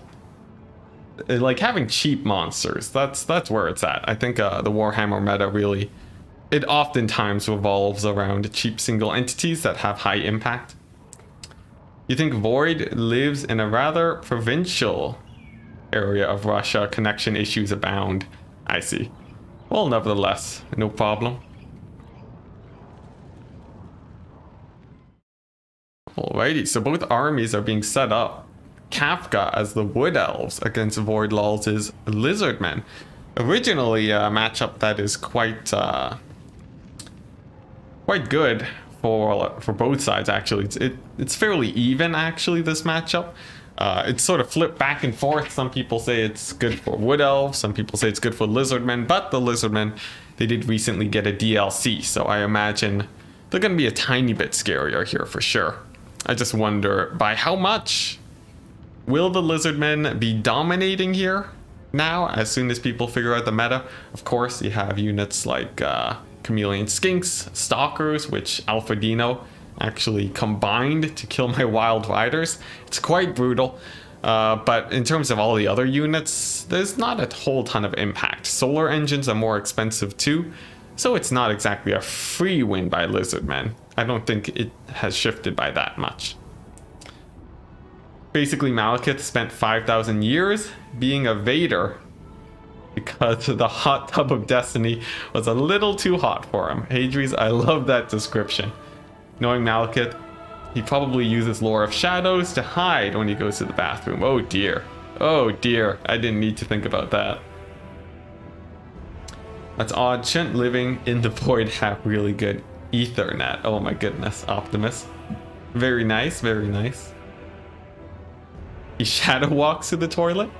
Cool. Yeah. Honestly though, Hadri's top comment for today. Chosen One saying, I need Manticores for Skaven. I bet Thwot could make them work somehow. That'd be pretty cool. That'd be pretty cool. Imagine if Thwot's sub-faction gave him something like a Manticore. Just call him like a rat. Giant flying rat? I don't know. Rat core. And boom, Skaven. Just insane. They got Mobile Terror for the price of Rat Ogres. And honestly, a lot of the times you bring Rat Ogres for a lot of the same reasons you would bring a Manticore. I would just expect, you know, one Rat Ogre for the surround and the Manticore for execution, instead of two Rat Ogres just trying to do the same job. That would probably be quite scary indeed. All right. So here we go. The lobby loads, and I forgot, this is Void Law, so, you know, take a step back, do some stretches, guys. We got about 3 minutes before we can see this match between Kafka and Void Laws. Only non-flying faction. Really? Skaven is the only one without flyers? That might be true. That might be true. Oh no, that's very sad. Yeah. Oh, poor Skaven. Poor Skaven, but if you ask campaign players, they're gonna say Skaven got so much. When it comes to campaign, oh my goodness, Skaven. What a glorious faction. But in terms of multiplayer, they are a little bit more winded than in the glorious campaign. They live in tunnels, so yeah. Okay, yeah, I think Bubba's Big Blast. That sort of shuts that comment down, doesn't it? Yeah, that makes sense. That makes sense. Are there any other tunnel dwellers? Like, you have Dowie with gyrocopters. Of course, they don't live exclusively in the tunnels like Skaven do. So, it sort of makes sense. You would settle for Doom Wheels being reduced back to their release cost. Oh, what were they before? Did they get nerfed? I didn't play multiplayer during release, so I don't know how Doom Wheels actually performed back in the day. Obviously, this was before mass changes. Hey, Tiago, saying nice event idea. Thank you so much. Yeah, I'm really hoping that this sort of goes well. Eventually, I might peel back the restrictions too to make it even closer to CA limits, just so that we don't have to worry about having, you know, 15-page rule sets that you have to reference the armies every time. And then, you know, that's basically it. Once you can rely on unit caps, it makes setting up your army definitely a lot easier. It means you lose a few freedoms in terms of balancing the game on your own, but it seems like the CA limits are in a good place. If you disagree with me though, you know, let me know in chat. That's what it's for. The gyros were invented because the deep roads collapsed. Oh my gosh, Bubba, with the lore master of Bubba. They were 1250 or 1300 on release. Okay, interesting. Yeah, now they're pretty expensive. But anyways, for the Wood Elves, we got Drycha coming on in with the Pendulum and the Summon. Classic Drycha. Very, very classic. She has with her Glade Guard Starfire Shafts, some Wildwood Rangers, and the Glade Rider Spears on the left flank. Very little cavalry, a whole ton of infantry, and one unit of Dryads just chilling on the flank. For the Lizardmen, what is this? It's going to be a pretty heavy infantry build, actually. Not that many cavalry, but definitely stronger than the Wood Elf cavalry. 3 units of Cold One Riders, quite formidable indeed. A ton of Skin Cohort Javelins from Void Laws, and just a couple units of melee skinks too. Saurus in the back, all with shields. You always take these guys with shields because it's 50 gold for a ton of melee defense. I think 6, just absolutely insane. Always take them with shields. And for the Lord Oxyotl for sniping, he has his stealth ability and a Manticore Summoner. Now, the Manticore Summoner won't be able to use all the Winds of Magic in the game. I've tested this out myself, and I think it's worth it to take Flock of Doom for the late game. Just spamming out 2 Manticores, you know, you'll still have like quite a bit of Winds of Magic by the end of it all.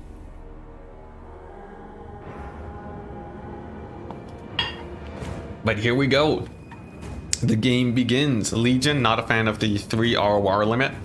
I think it sort of sucks, but I don't know if it's actually worth straying from the CA limits just for the RORs. Because eventually, if you can't simplify it down to just CA limits, that would be the main goal. And that's sort of what I'm testing here. But as the game begins, we got Stalkers on the flanks. They're coming on in to skirmish against some dryads. They do extra damage there. Oxyotl poking some infantry. Now he does do more damage to damaged targets, which means that early on it's sort of worth it to shoot infantry instead of single entities, because he just doesn't do as much damage to single entities early on. Meanwhile, the left flank is continuing to be contested. Cavalry sort of dancing back and forth, and the stalkers haven't shot their shots yet. They're looking for good value, and it's very important that their shots land on either cavalry or single entities. A pendulum does drop too, but Voidlaw's on point with his micro does manage to dodge that quite easily. And it's going to be actually pretty heavy winds of magic loss for Kafka. You want those pendulums to be landing, especially on Saurus warriors. So a little bit of an early loss. Manticore does drop too, and it looks like it's en route to hitting the Glade Guard. A good pull away from the Wood Elves to dodge the Manticore, and a solid charge on some Skink Cohort too. Getting in a little bit of damage, nothing too crazy, but definitely worth it on the side of the Wood Elves. Still, we'll see how this Manticore actually does. If the Manticore does disrupt this Wood Elf frontline enough for the Lizardmen to, start collapsing in on the back, it will be fairly high impact, but right now it's taking a lot of damage from those Starfires. Will it rampage? And not just yet, and it does make contact. Meanwhile, some Skinks get damage on the Glade Riders, but much like that fish eating frog animation, or GIF, we got another bigger frog collapsing in on the Skink Cohort. Getting a little bit of damage, but it looks like the Lizardmen do pull out ahead in that situation. Manticore, causing tons of disruption, actually routes off a Glade Guard, and probably due to a bit of friendly fire. A little bit rough there for the Wood Elves, and oh no, Lizardmen. Oh, and they get a big charge on the Glade Rider with spears. Oh, but will they pull away? It looks like they just barely pull away to safety. Quite scary there for the Wood Elves. They almost lost a whole unit of cavalry. And Pendulum does drop, hits the Saurus warriors quite squarely. It looks like they did pull back a tiny bit, and the War Dancers are pretty beat up themselves, so not great for the War Dancers actually. And I'm not sure how well this Wood Elf frontline is going to hold. It looks like so far they're doing decently for themselves. The Saurus warriors are getting routed off in the center and left flanks, but like I said earlier, the Lizardmen do come out on top on the cavalry front in this game. Another Manticore could be dropped also, and taking a look at Drycha, she's still doing okay, so not much of a problem on that front. Still though, the Lizardmen have a pretty formidable cavalry advantage, so I'm a tiny bit worried about the Wood Elves here. Yeah, as you can see, collapsing in on the Glade Riders, plus the fact that they have enough infantry to set up hammers and anvils, it makes me feel like this game, it's not looking great for Kafka. Another Pendulum will be dropping.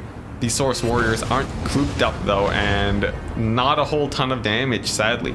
Pendulum, quite an expensive spell for its high cast rate, but it is dodgeable, and by mitigating its damage, it seems like the Winds of Magic not faring too greatly for the Wood Elves in this game. Balance of power now in the favor of the Lizardmen. And a big charge from these Chameleon Stalkers in the backs of the Wood Elf infantry. And as we all know, Wood Elf infantry, not exactly the best infantry in the game. They will have a little bit of a hard time here. And they may get routed off, but they do hold. Meanwhile, in the left flank, that was going better for the Dark Elves. We do have Drycha. She's holding the ground, but in this case, some lords are able to carry into the late game, but with the Manticore Summoner, and especially Oxyotl, I'm not sure if Drycha is going to be able to do it here. Eternal Guard holding the line, but not holding for anyone. There's nothing behind them, and now they are surrounded. They'll stick around for quite some time longer, but I don't think they'll be killing this many skinks anytime soon. Manticore getting in some hits on Drycha, not really annihilating her, but quite rough for the Wood Elves. Lizardmen 20 stack, slow push is not really easy for Wood Elves, yes. It's very hard to deal with this many skinks with sort of an archer heavy style. You're outnumbered on infantry, and once your archers are down, the Lizardmen can overwhelm you quite hard. Balance looks like there's not much to go on for the Wood Elves at this point, so let's just take a look at chat. Let's hang out, guys. Let's hang out. Unless something really exciting goes on here, but let's see what Drycha. We'll take a look at Drycha against this Manticore. Limited rosters suffer from the limitation of RORs, I think is what Legion is saying. Yes, I think having RORs be free is much better, but what can you do? Anyways, taking a look at some army values, we got the archers here, and wow, they got very little value. They were trying to shoot the Manticores the whole game, but they just weren't really able to shut them down, and then they got shut down themselves. The cavalry for the Lizardmen doing very well for themselves, and the Stalkers, very usual values. Stalkers, they very often don't pay for themselves, but they have very high battlefield presence, which actually makes them fairly good. And compared to other infantry, they do get similar values, so not too bad. Meanwhile, the melee infantry, the elite melee infantry for the Wood Elves did quite well because they got to fight Saurus, but it doesn't matter when you're extremely outnumbered, like in that game. So there we go. Fairly straightforward. Voidlaws takes the second win, and that means I will be facing Voidlaws. How exciting! How exciting indeed. So I guess I'll just host a lobby then. Sure, let's call it Enticity. Why not? And then go ahead and invite Voidlaws. The map is going to be Galbaraz. Where are you at, Galbaraz? There we go. And it seems like I am first picking, so it will likely be a Vampire Coast pick. Now just beat Volois and easy percheesy, says Hatries. Oh yes, so easy. All I have to do is win. How could that possibly be difficult? Not in the slightest. Not in the slightest. If you make RORs free, you have to increase their cost, as they are fully chevroned out and cost less than their base brethren. Yeah, in general though, it's not like everyone wants to take RORs. The bonuses that they get are sometimes not worth it. Plus chevrons are usually not very worth their price either. As you can see in most matches, people don't chevron their units unless it's like chaff or if they have extra money lying around. So a lot of the times, if you're just buying them for the chevrons, I would not recommend it. Yeah, Legion coming in chat. Seems like he has the same thoughts. And as we've seen in Warhammer tournaments, RORs are not exactly a problem at all. They're a really nice, unit to support, but it ends at about there. But here we go. It's gonna be Hadries. Nope, just kidding. Voidlaws. Whoops. Slip of the tongue. So me against Voidlaws. And what shall I be doing? What shall I be doing? The map is set. Map set. VP, band, vampire counts, and wood elves. The classics. It's very classic, guys. Oh my gosh, I need to stretch. Yeah, this is my coast play. Will he play the high elves? I have no idea. But if he does, he did put out a video recently playing against the high elves. Just depends on how practiced he is in that matchup. The Dryad ROR actually costs more gold than the Chevron Dryads, says Hadries. Yeah, in a few cases, the prices are different for sure. Voidlaw's going for the dwarf pick, possibly. Will this be the day where I show off some Coast versus Dowie? Or will it not be? We will see. Not like Void plays vampire accounts, come on. Yes, Legion, trying to get me to suicide myself. I see. You know what, let's just ban nothing. Let's play dwarves and ban nothing against Hadries. The worst case scenario. He's still considering though. He's looking at the dwarf build. Does the confidence flow through his body? Come on, Voidlaws. I never ban dwarves. I'm asking to get counterpicked in this matchup. And that's really what makes the pick and ban system so fun. When people leave a ban open and they're asking to get countered, it can feel pretty risky going for that counter pick. Wait, and just Itty, there we go. Almost forgot how to do my own name for a second. How tragic. Let's add all the flourish to ODM.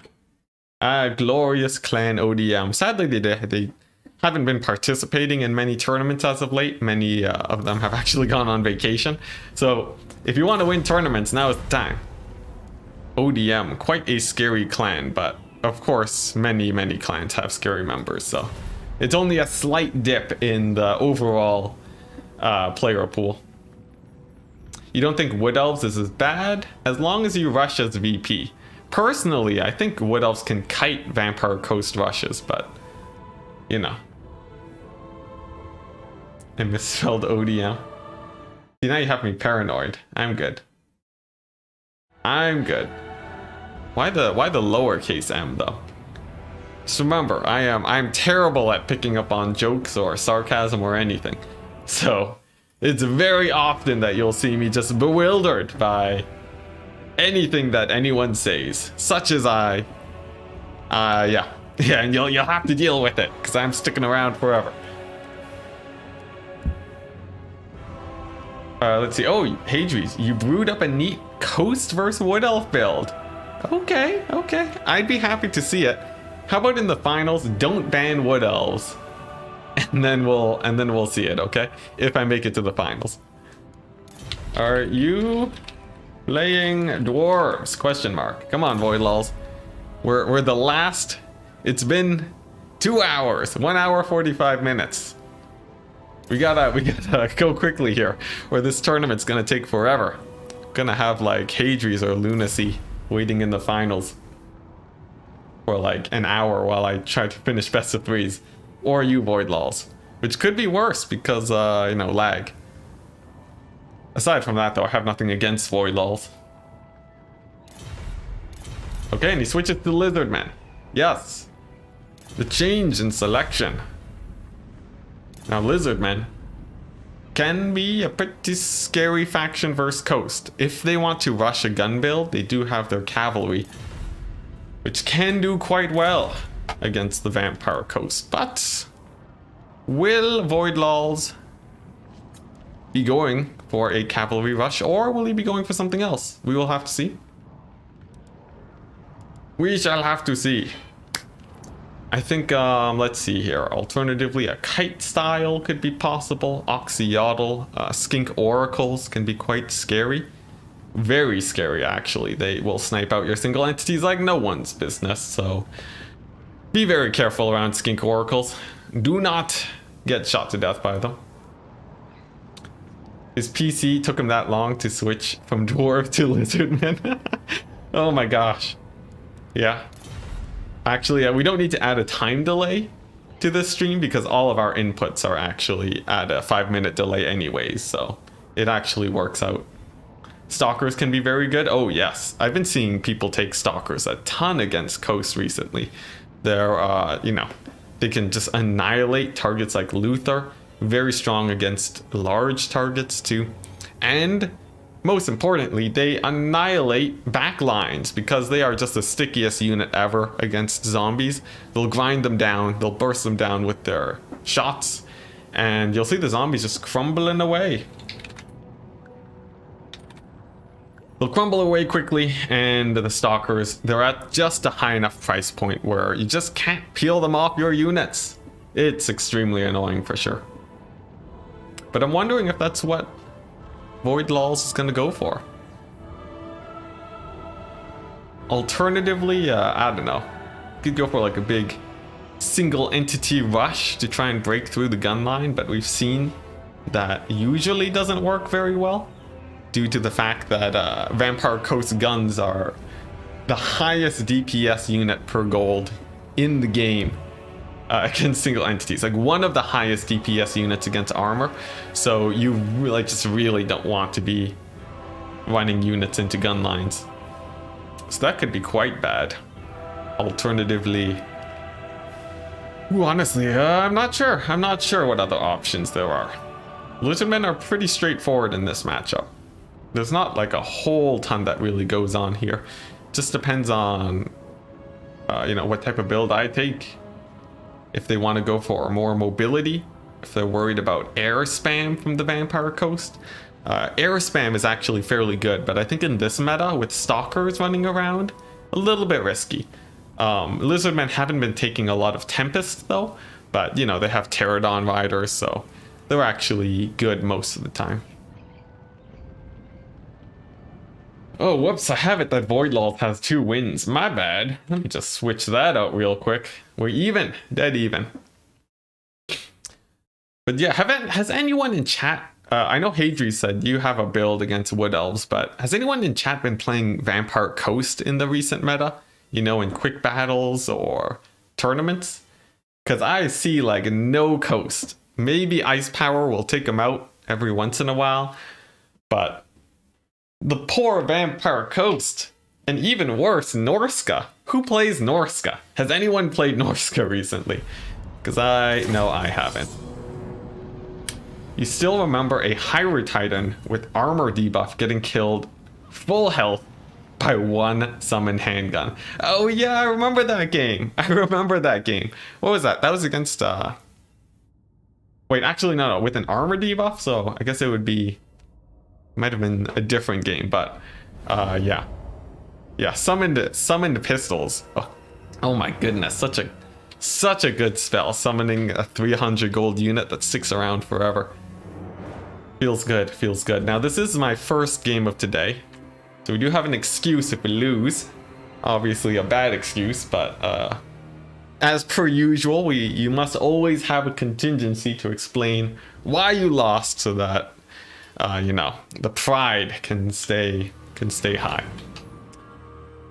Let's see, you've lost with Norska recently. Does that count? That's brutal. Which matchup? Was it a counter? Like, against Tomb Kings, people will bring Norska sometimes. Just because of that good old burning head. Tears apart Tomb Guard. Legion, you don't really play tournaments nowadays. Yeah, there's a few people that really don't enjoy all the bugs in the game. But, you know, as soon as CA manages to get a hot fix out, I think we'll return to normalcy. A faction will find its way to the top, and then we can start hating on them again. But at least that's a few months away. The meta settling, I mean, not the patch. I have no idea when the patch is coming. But please, I hope it comes soon. Oh, that would be so nice if we got a patch, but... for now, we wait. Versus Skaven, actually. Wow, that's rough. Did they kite you? Did you get kited? Because, yeah, Skaven, they can kite. Actually, against Norska, I don't know if they kite. The boxes can be quite scary, though, so who knows. You really believe all the bugs will be fixed in the hot fix? Well, the fact that I'm playing in tournaments right now means that even if a few bugs get fixed, I'm more or less happy. In terms of how many I think will actually get fixed, I think the major ones will probably get fixed. I'm generally an optimistic person, so I don't have too many problems in general. But here we go, it's a common build, guys. You've seen it before. It's the zombie build. Well, no, it's a Cyrene build. What am I talking about? Yeah, it's a Cyrene build. You've seen it before. This is my new go-to pick against the Lizardmen, and it counters the Skink Oracle. Of course, I have tons of ethereal units. Let's not have them get caught by magical damage. That would be rather bad. But if I can prevent that, I'm feeling quite safe for myself. So good luck, have fun to my opponent. And let's see if he has what it takes to defeat Quad Syrenes. I also forgot to check if this army was legal or not. But once we loaded in, it seemed fine. So thank goodness for that. Let's go ahead and move my zombie bombers a little bit too. Let's see, we'll put these guys on the flanks. And these guys are safe because of the Syrenes. Just because these are so good against Lizardman cavalry. Is Norska missing anything from their roster? I'm not sure. We were told there was one DLC left before Warhammer 3. I think we already got it. Yeah, I don't think there's any more DLCs. As far as I know, anyways. But, yeah, I don't know if Norska's gonna get an update. I think they could just use tuning up on a lot of their units, but anyways, Hordlals is ready. The game shall begin. His army, relatively large. And we'll see how well the Syrenes do. Now, we do indeed see a Skink Oracle, mini Skinks on the front line, just a little bit of cavalry. I am not afraid of this build in the slightest. I'm actually feeling quite confident here about this. The Gunnery Wights are going to be pushing forwards with no fear in the world. Start poking away at the Skink Oracle. They do a lot of damage to it, and the Skink Oracle, it looks like he will be positioning in front to shoot at the Gunnery Wights, but a zombie summon to block his face will mean that it'll be much harder to actually, you know, stop these guys. And look at that, the Gunnery Wights proving that they are the true sniping MVPs. They do push back the Skink Oracle, and it's looking fairly good so far. Actually, a really nice trade. The Skink Oracle only got one thing of damage, one shot at my Gunnery Wights, so I'm quite happy. Slann, Mage Priest of Fire, means that, guess what? Magic damage is on the table. Flaming Sword of Ruin, I definitely don't want to be eating that. That would be rather bad, I believe. And in the meantime, while the zombie summon distracts the two Gunnery Wights, they're going to be poking away with their guns. The Sirens are more or less indestructible here. I'm not too worried about them. And let's just, you know, just make sure I don't eat too much magic damage. These javelins, they're going to be a bit annoying. They're poking away at my front line here. But honestly, you know, just a single scab scratch should be able to clear out the Skink cohort. And then I'll be good to go. Now, Noctilus, he did overextend a tiny bit. Taking some decent damage on his side of things. But just using my Sirens to screen, I'm feeling fairly confident here. Some more javelins do move up. They might be poking away at my zombies a tiny bit. But I've already taken out one of these chameleon skinks. So I feel quite safe in this initial position. My Gunnery Wights don't want to get too aggressive though. We definitely don't want them to be dying. But as long as I continue screening with the Sirens, the magic, or you know, the ammunition side of the Lizardmen is going to be a little bit rough. They do not have a ton of ammo, and I'm feeling okay. There is a burning head, right? Yeah, there is. So a tiny bit scary. The Skink Oracle does push forwards too. I will be summoning in a unit of Pistol Mob to start giving this guy a rough time. He does fire away at the Gunnery Wight, but there we go. Pistols are advancing, and the Gunnery Wights, they're going to focus down that guy. Now, magic damage does drop on those chameleon skinks. Not too worried. And let's go ahead and heal up these Sirens to make them just the biggest pains in the butt in the world. They should... yeah, those Sirens are going to be holding for a really long time. And that's going to give the Lizardmen a little bit of a run for their money. Now, my Sirens, they didn't take too much damage. And with the power of Nahek invested in me, I will be able to just keep my Sirens alive. The Gunnery Wights poking away endlessly.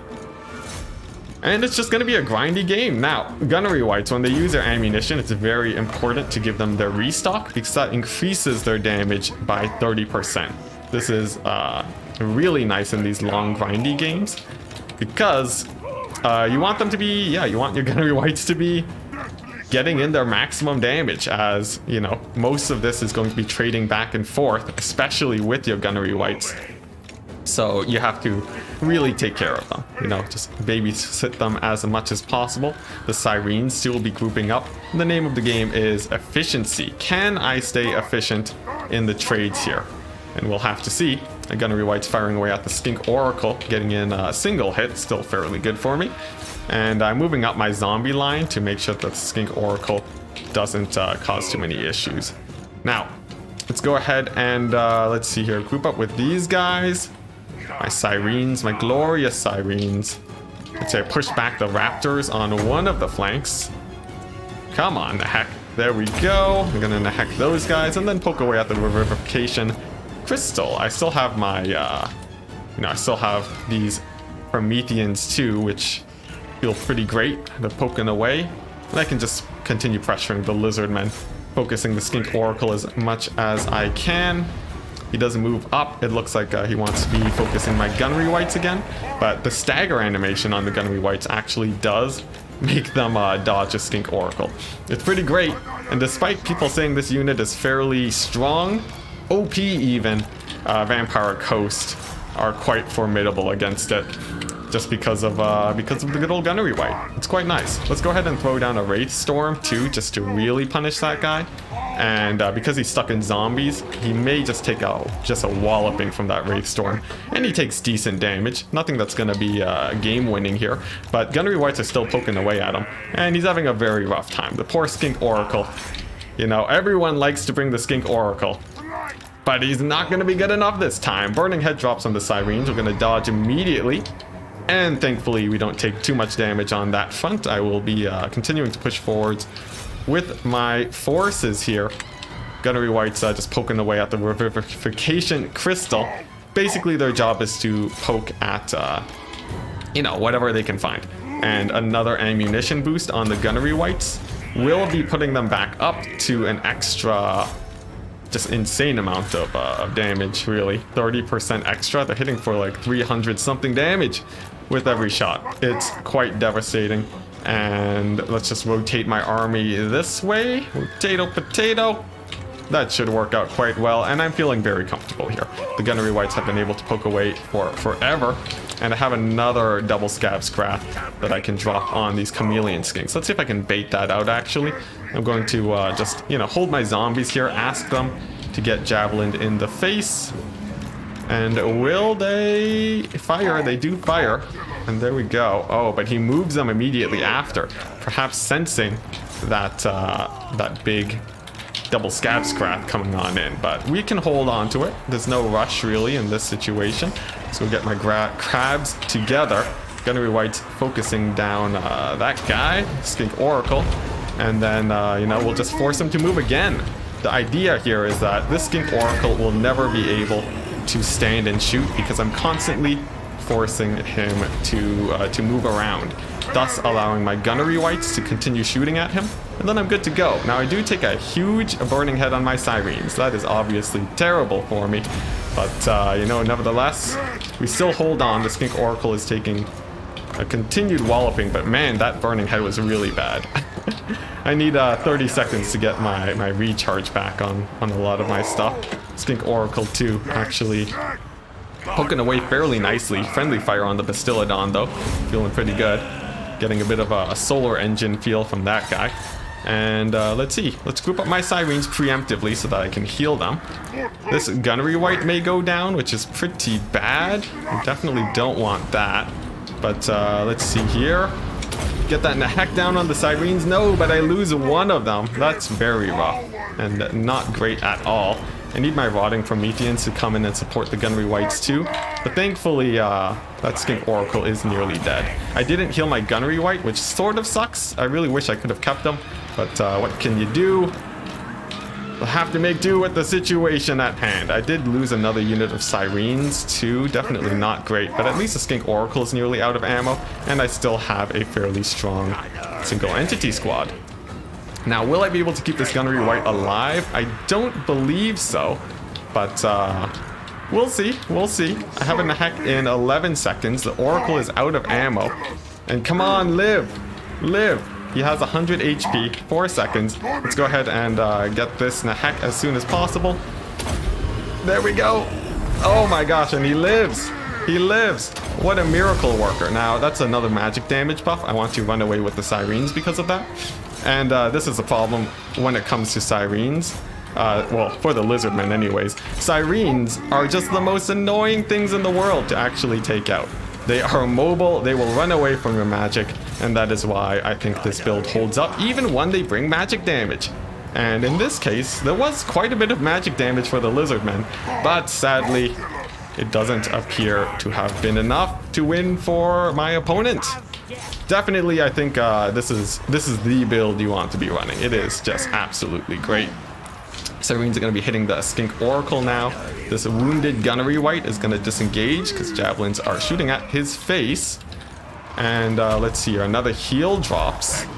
But this seems like a good time to finish off the Skink Oracle for good. Wraith Storm directly on top of him. The Gunnery Whites are fighting him. He will be going down, pulling away the Sirens so they don't take too much magic damage. And then we should be good to go. I have my Rotting Prometheans, and when it comes to Lizardmen builds like this, the mass Skinks simply don't have the armor piercing to win the day. I do want to finish off the Skink Oracle, though. I definitely don't want him coming back. So just a forced target fire with the Gunnery Whites. to take him off the battlefield. That's a banishment by the looks of it.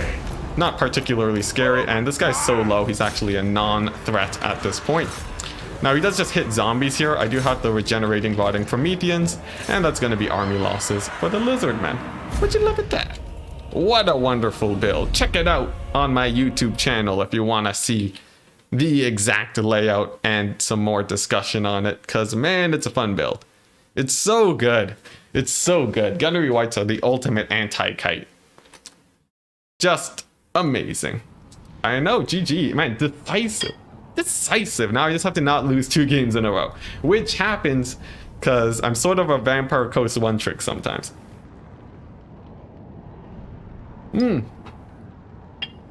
That feels good. Casual 5,000 damage on the Gunnery Whites. And people say the Skink Oracle is good. Come on, guys. Look at this. You should make Gunnery Whites, when paired up, make them into single entity monsters. This is so good. Oh my goodness. Absolutely brutal. But there we go. GG. We move on to the second map, Karak Bufdar. But yes, that build specifically, I trained a ton against one of my clanmates, and that is my new anti-lizardman build. It's a really good time. Thank you, Frank. Thank you, Frank. Although a lot of that did come down to decision making too, but yeah, oh, felt so good. Now, I did take a huge burning head to the face on my Sirens. If that had happened twice, it could have been really rough. But thankfully it didn't. Yeah, Gunnery Whites are just as OP as Oracles. I love this game. I love it. I love it. But anyways, what do we got? Beastmen, no ban. He banned nothing. Voidlulls, you madman. You absolute madman. Alright, now he's asking for a vampire counts pick. I'm just gonna go Dark Elves because I'm practiced here. Boom! Dark Elves. Alright, now I discussed what I think is a strong counter here, and actually I have a video coming out on this particular build coming out in roughly let's see here, roughly tomorrow, actually tomorrow morning. So if this does win, you guys can check that out on Enticity /YouTube, this YouTube channel. Oh my goodness, such good publicity for my builds. And honestly, I do really like pushing the meta forwards, so I'm quite happy showing off these builds for people to copy. So don't feel bad about stealing literally everything. Now, where is this build? I had it somewhere here. Come on, where is it? Also, I forgot to turn on unit caps, but where's the build at? I swear I had it. Is it gone? Am I screwed? Let's see, coast. Where's the Dark Elf build? Alright, I can't find it. We'll have to make it from scratch. It's not a particularly difficult build to find, that is, but where is this darn thing? Let's see, Dark Elves? No, that's not the build. Can we break 4K value with Marathi? How do you know I'm taking Marathi? There was absolutely no indication that I would be taking Marathi here. Here we go. Here's the build. Jeez, that took me forever. All right, what do we got? Let's see. Yep, it looks fine. 1, 2, 3, 4. Yep, so that's good on that front. Yep. It looks like we're good. All right, ready. 4K on Marathi is normal now, says Chosen One. Well, we'll see. If I just lose this outright, that would be a data point against that notion. I think Marathi hovers around 3K. I think 4K is a bit overblown. Now 3K is still insane, of course, but you know, if you compare it to like Fey Enchantress, this game has a lot of broken things. We just gotta live with it. Just cast a Soul Stealer on the ground with no units on the inner circle. Easy. Tiago coming in with the not so hot takes, because yeah, honestly, going for those chunky, huge AoEs, that's the meta now. But the question is, do we prefer the AoE meta, or do we prefer the Burning Head Wind Spell meta? Because I think both have sort of gone a similar level of hate. The wind spells, obviously, the old guard have been around for much longer. But the AoEs, you know, people say it's a bug. I think CA might have said it's a bug. I'm not sure though. But, and obviously that makes people dislike it more. But which do we prefer? I have yet to decide. The community is a fickle one. Chosen One saying I had 9.5k on Durthu aerial combo versus vampire counts yesterday. Who was this against? If you did this against like Alfredino, I'd be surprised. If this is quick battles, then that's not a data point. You can't just stomp poor quick battle guys, but I don't know where you actually got that. Or were you practicing versus Dactyr or something? Because that seems pretty high. That seems like the vampire counts player either misplayed or brought a terrible build against you. Zero saying I'd rather have wind spells. Hot take, hot take.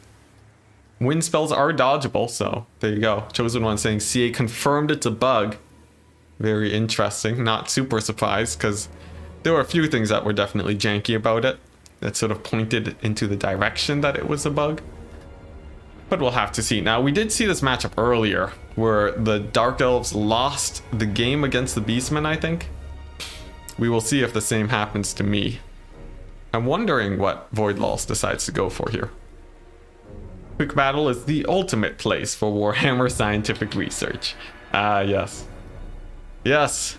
Quick battles and custom battles with tests in a vacuum. I think that really does decide the meta. That's why Grimgor is the best greenskin lord in the game. Although honestly, he's pretty beastly. The ultimate anti-Sigvald. No tankiness, all damage. The beastiest footlord. You missed the chevron bug, making expensive single entity monsters the top. Really? How did that work? What, you just spam chevrons and what? Did they become super cheap, or did the monsters get buffed by a lot more than you'd expect? You just blob boxes wood elves and the AoEs are ultimate nuke, yeah. Although, which vampire counts player is gonna play against wood elves? I'm pretty sure that's a matchup that they didn't like initially anyways. That's like if they buffed chariots and I'm like, wow, they nerfed the dwarves versus high elf matchup. Come on, CA, how could you? When in reality, no one really plays that. So, if they're gonna ban it, it actually doesn't matter as much as you would think. You thought Grimgor is pretty tanky? Okay, yeah, he is pretty tanky, but in terms of his stat line, he's definitely like a damage dealer over Sigvald. He doesn't last as long as Sigvald too, but no one lasts as long as Sigvald. And you can quote me on that. Void has the notorious potato computer. Yes, that's right, Kron. If you haven't noticed, the glorious wait screen. It is my duty to take out Voidlaw so that this tournament ends faster. Nothing against them, but the dreaded potato plus bad internet connection combined to give us this glorious stream today. Units got experience at 5 times the normal speed for a patch. Wow, that's amazing. That's hilarious. I think I remember that, but people didn't talk about it a whole ton. Anyways, here's the build. A Marathi, double Manticore, cavalry squad, soul stealers for days. What is there not to love? Absolutely nothing. It's a fun build, but will I be able to play it out correctly? My army size, 330. Barely legal, just how I like them. That's how I like my builds, that is. And we got the Marathi double Manticore, snipe squad, city. And the goal here is going to be killing off the cavalry. So we'll see if I'm able to do that. Of course, I have my, Slaaneish's Harvesters. Quite a strong unit in this situation. That's about it. That's about it. That's right. Worst elves. That's right. The build that no one likes, but it's meta, and I'm not going to stop myself from playing meta builds. In that sense, I'm a bit of a dirty player here that just likes Vampire Coast. But I've always played fairly meta in general, so This is what you've come to expect from me over the years, this and Vampire Coast. And we'll see if I can actually win it. Morathi with the Soul Stealer, of course. You spam this out as often as possible. And then you're basically good. So Void Laws gives a U2. We start the battle. We are on far sides of the battlefield, which is in my advantage, because it allows me to have a little bit more room to kite, which I definitely want. First things first, the target fire on the Centaurs. Will I be able to snipe them out? I am unsure yet. Moger coming in as the box breaker with Chaos Spawn summons. Actually, that's going to be very nice for me. Now, I can rotate this side to get him to rotate his army again, thus buying myself some pretty good spacing. Bray Shaman of Wild, likely with Traderkin. He does, so I have to be a tiny bit careful here. Meanwhile, I have my cavalry defending my forces, and then the Dark Rider crossbows. They're going to be doing their best here. Now immediately a unit of Centaurs does fly in. I'm going to get one of my Dark Riders here to suicide in, and then we're going to have a pretty disgusting blob fight, as you guys will be seeing. And then, will I drop the Soul Stealer? No, I don't really need to yet, so I'm just going to continue pulling away, get my cavalry out of there, turn on, fire at will, and then get Morathi and the Manticores to dive in. Now, I'm asking for a big old blob fight here, and the reasoning is simply because, well, because I have Soul Stealer. And as soon as I can, I will drop that directly onto all the cavalry here. They should be having a very rough time indeed. One of the Manticores and Morathi are going to fly on over, and then I can begin kiting out the Beastmen forces. Now, Traderkin does drop. It will be hitting many of my forces here, unfortunately, but we're still doing okay. I can get my Manticores to assist in this fight over here, and I have yet another Soul Stealer on the way.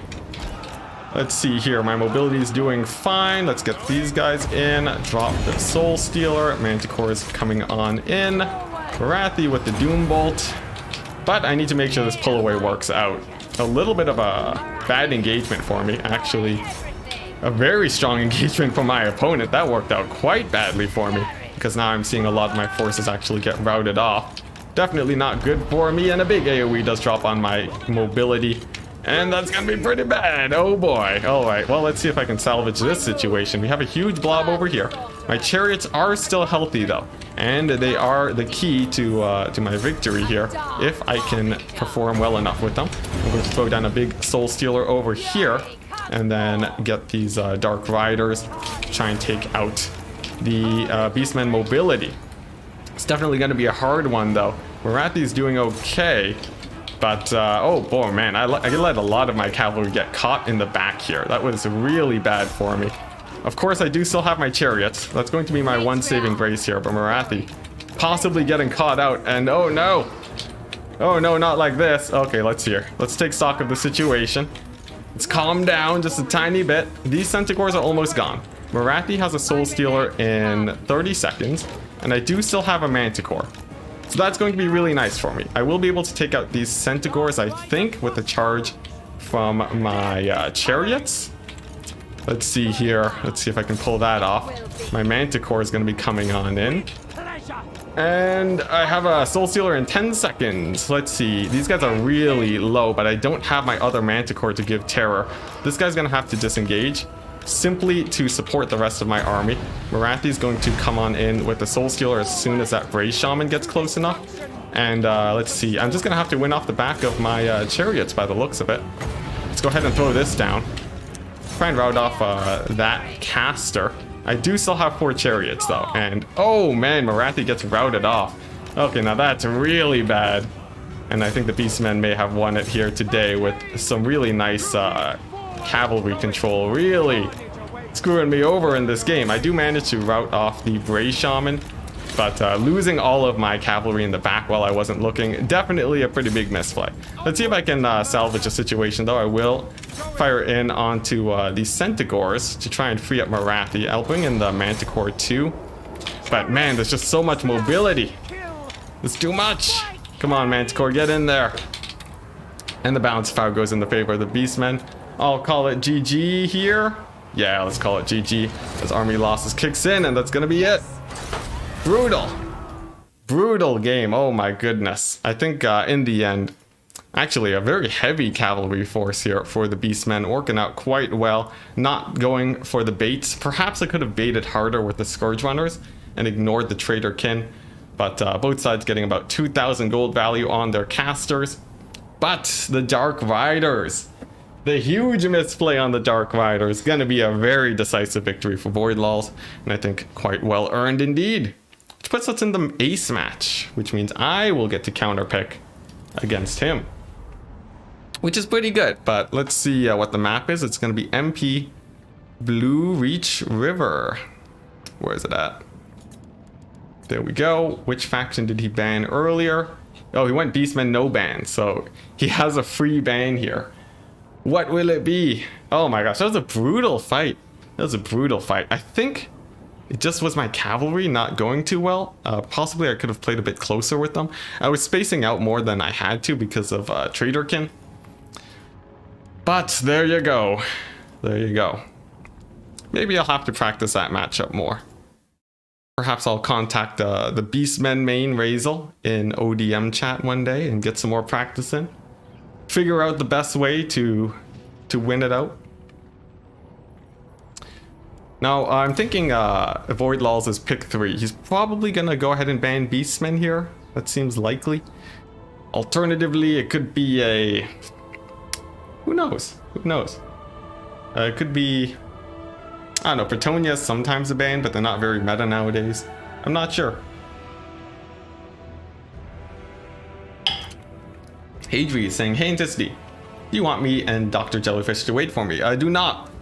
In my tournaments, you guys don't have to wait because I like to keep them short.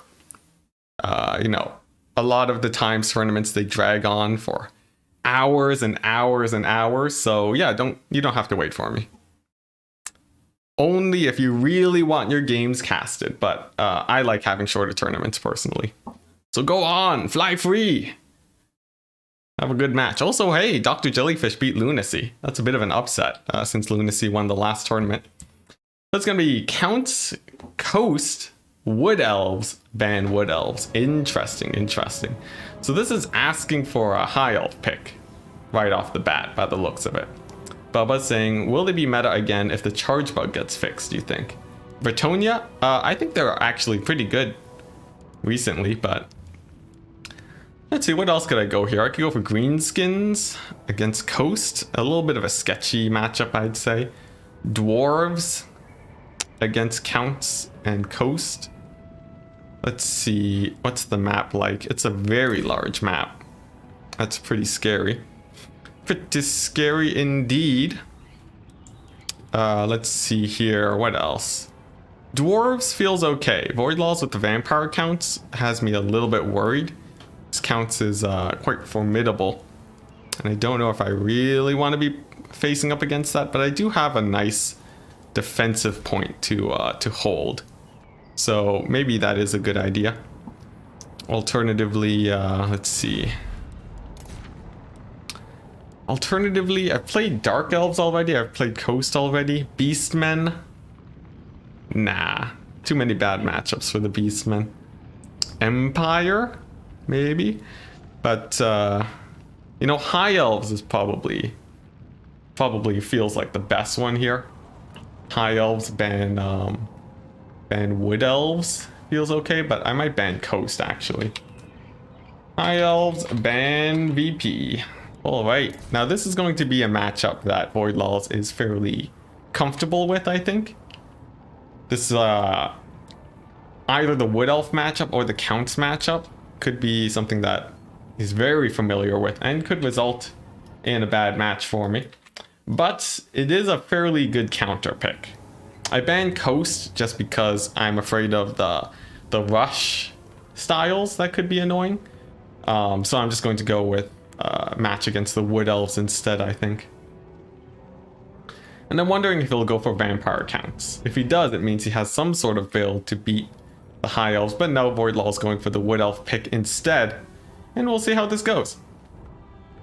We will see. There are quite a few Wood Elf styles, but he hasn't locked in yet, so potentially he won't be going Wood Elves here. We will see. Yeah, the charge bug.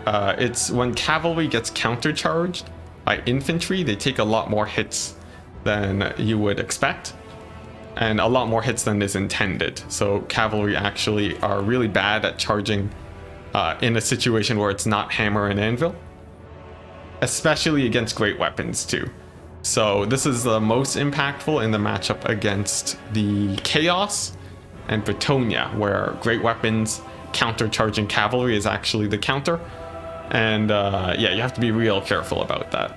Of course, Wood Elves with our low armored cavalry will take damage against spears too. So you gotta be pretty careful. Avoid lulls with the build set up. And let's see what I'm gonna go here. See, High Elves versus the Wood Elves. Let's see. I feel so what is Void Lulls? He could go for like a kite style of play here. I'm not sure what to expect from Void Lulls exactly, but I feel like my build could be okay.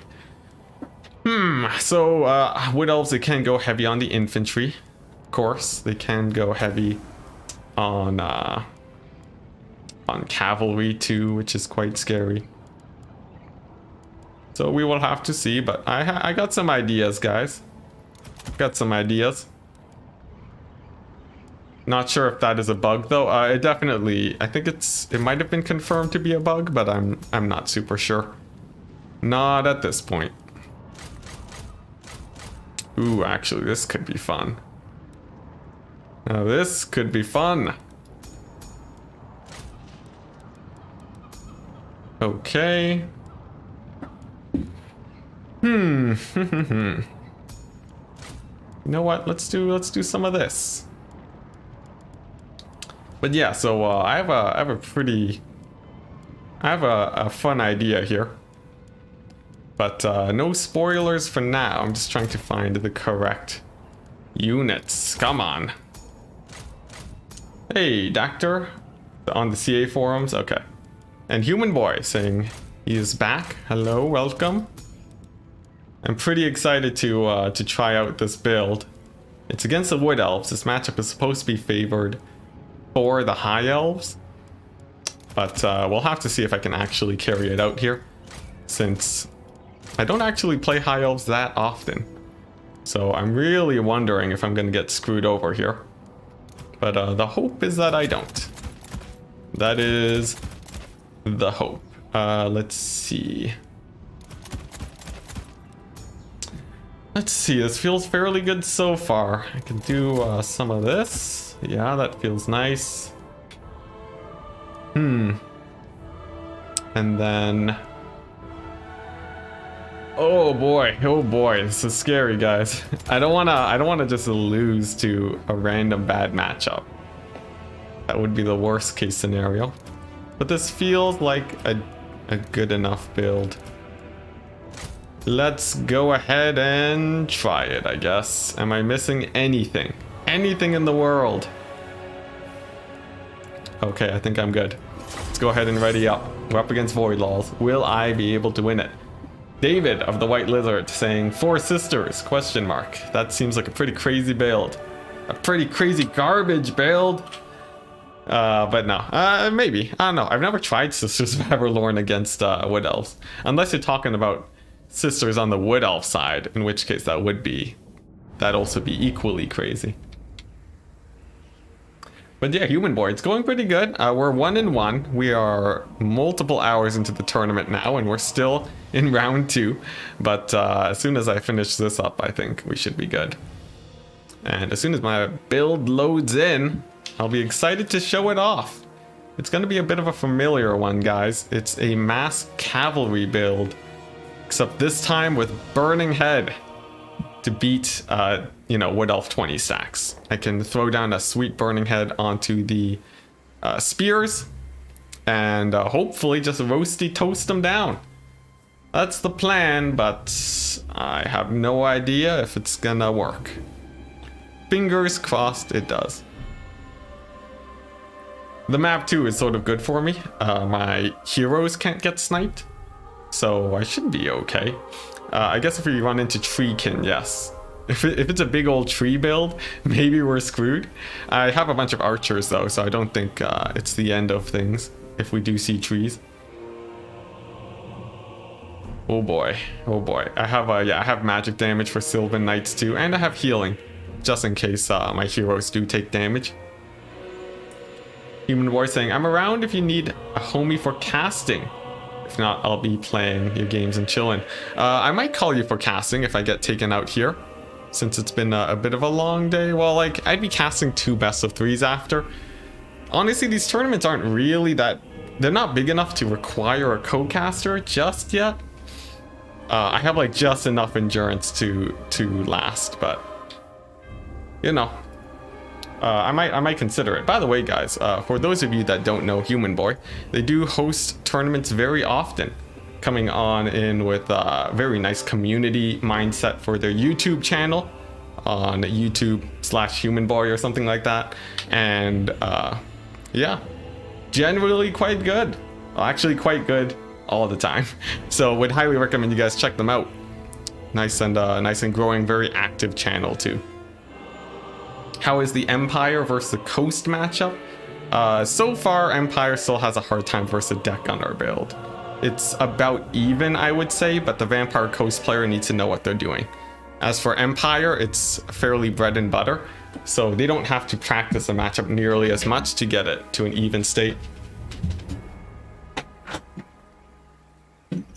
So I just had to do the traditional opening of the window during these streams.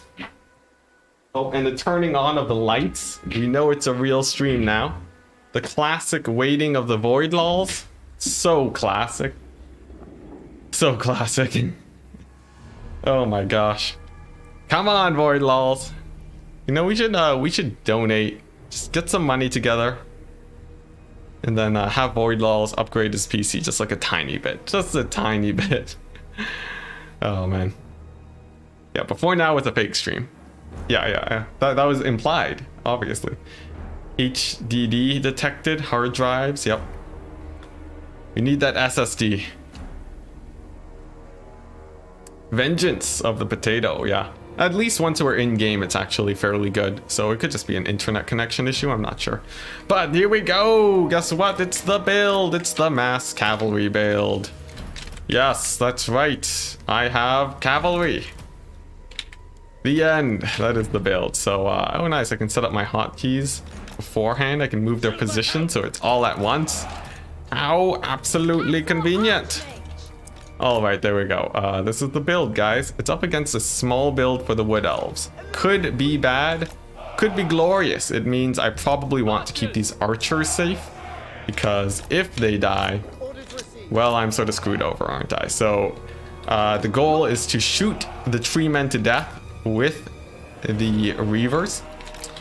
And yeah, that's basically it. If I can shoot the tree men to death, I'll be fine. If I can't, well, it's pretty bad. I have Flaming Sword, Burning Head, and Heals in case I get sniped out. And that's it. That's literally it. The entire build is in front of you. A nice little boxed cavalry formation, and yeah, I was hoping more for a spear box where the Burning Head would be a lot more effective, but you know, this will do. Let's see. Arrange a tournament with an SSD reward. Ooh, good idea. Here we go. So the battle begins. What are we seeing? Some spears, a Glade Lord flying, Hagbane tips on the flanks. Am I getting kited? I believe I am. That means that I'm going to have to go fairly wide with my cavalry to encircle the Wood Elf infantry. Let's go ahead and move my casters to hope that there's no shenaniganry in the forest. Thankfully, I have skirmishers to counter skirmish. That is exactly why they are here. And if, you know, some Way Watchers reveal themselves, I should be in an okay place. Now, the Reavers are going to dance forwards. I have to be very careful not to get netted and sniped. That would probably be the worst case scenario. And my archers are just, you know, holding position, looking to get some shots off on the cavalry here. Let's go ahead and move up just a tiny bit. My cavalry is going to advance too, so that if I do get netted, I can stop that business from happening real fast. Let's go ahead and just get some dodges in case these Glade Riders fire in on me, but they are dodging fairly well. Let's go ahead and turn off fire at will real fast, and then just keep moving up with my casters. So far things are looking decent. It's nothing extremely alarming here. I will need to check the forest to make sure that, you know, we're not getting absolutely ruined here. But obviously there's going to be a lot of stealth units. And the fact that I have so much cavalry is very good for that. I need to make sure that there's no hidden cavalry units for the Wood Elves that are going to jump into my forces here. And if I can manage that, I think I'll be okay. Archers are going to spread out nice, wide, and thin so that they can dodge volleys a little bit better. And there we go, a little tiny peak of cavalry on the Wood Elf side. How quaint. Sylvan Knights too, thank goodness I have magic damage. And the first Waywatcher volley does loose. Lots of damage on one of my Reavers, and I'll have to get into position to begin flanking. So this is a good sign for me. Obviously, I have a big cavalry advantage if these are, Waywatchers. And all I have to do is catch them, and I'm more or less fine. If I can get the Burning Head in onto the forces, then I'll be in a great position. But right now, the Wood Elves, they are taking a fairly strong initial position here. And I need to be a little bit careful that I don't take too much damage. The net does drop. And I can actually begin moving up with my archers a tiny bit, since the Waywatchers are focusing these guys. My caster will be moving up, ready for that sweet, sweet Burning Head. I'm sort of regretting not putting them on a horse. Of course, it makes them safer, but definitely a little bit sketchy. My Reavers do survive the onslaught, which is nice. And you can actually dodge Waywatcher fire at long range, so I think that should be helping me out quite a bit. A nice flank denial here by pulling away from this main cavalry force will delay my engagement just a little bit longer. Let's go ahead and pull these guys backwards to dodge that arrow volley, and then continue moving up with these guys. I'm slowly but surely getting a big surround here on the forces of the Wood Elves, and I'm hoping that will be enough. I want to be a little bit fast here to make sure I don't get absolutely ruined. And it looks like the Lord is coming in to snipe my Lords, so I'm just going to pull my casters a little bit back to make sure that they don't get, absolutely annihilated. Cavalry pushing backwards, archers, they can loose a volley in on the Glade Lord, but they have to be very careful not to get sniped out by Waywatchers. A nice dodge, maybe a little bit of a waste of ammunition there from me, but anyways, not too bad. The surround continues, and I'm feeling okay. I can start shooting at these spears too, due to a little bit of a slow maneuver. And that should be quite well in my favor. The cavalry is really far in the distance right now. So actually I can push a little bit more aggressively here. The surround continues too. My cavalry, they do make it out the other side. My archers are going to dodge the volley if they can. They can do okay at that as long as I move them back and forth and sort of just patrol. And then I'm going to keep shooting at those Eternal Guard. We're sort of just trading shots here at the moment. I can get some decent volleys off. And so far we haven't taken too much damage all in all. Some weak high elf cavalry on the side. I can definitely take that fight without worrying too much. But the micro is starting to pick up now. And I need to get my cavalry in and engaged. And now it's time for the big ol' engagement. I have a huge cavalry advantage in the center. And I'm going to be pushing that for sure. These guys on the flank are going to be collapsing in on the Waywatchers. And I need to get these guys in for sure too. Let's go ahead and try and shut them down now. That unit of cavalry in the distance, they do get caught unfortunately, which sort of sucks. But it looks like I will be able to catch some Waywatchers for myself today. That's going to be quite nice for me. Of course, these spear screening are going to be quite annoying. But just taking a look at the battlefield, a big collapse on all of the Wood Elf ranged forces. That's going to be absolutely huge. Actually, that's amazing for me. And I just need to make sure, there's no... Oh, there is AoE. Let's go ahead and pull away real fast before that annihilates all of my cavalry. And then get this Burning Head going right on top of that group of Waywatchers. That should be able to take them out. I can catch that caster while I can. My archers are doing fine. And I need to make sure I'm continuing to pressure the Waywatchers as much as possible.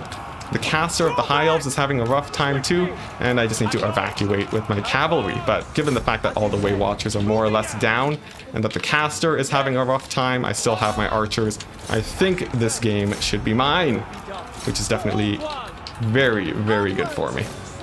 Caster continuing to go down. And eventually I'll need to get a Flaming Sword of Ruin on those Sylvan Knights if I want to be able to win this match. And we'll see. I'm going to be a little bit patient here with that. I don't want to be too hasty since they can simply disengage here.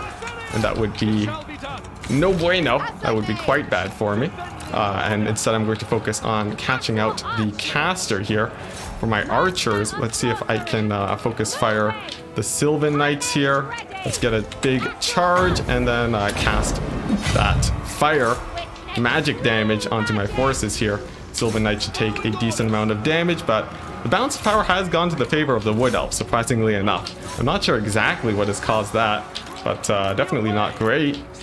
Of course, there's still many Eternal Guard that I have to quarry with, and the caster is back in the fight. These guys have survived. Of course, my cavalry will likely be able to come back, thankfully, but it's going to be a little bit sketchy here. Just a tiny bit. The Eternal Guard are taking a lot of heat, though. So I think I should be okay, but wow, look at that. The Way Watchers came back. That is definitely very bad. Let's go ahead and throw a Burning Head here to catch the Eternal Guard. They will be routing off, thankfully. And then I can focus fire the Way Watchers off the battlefield. So that's going to work out well for me.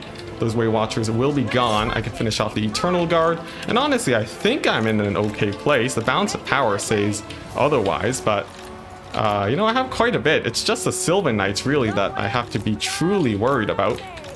But that, yeah, that's it.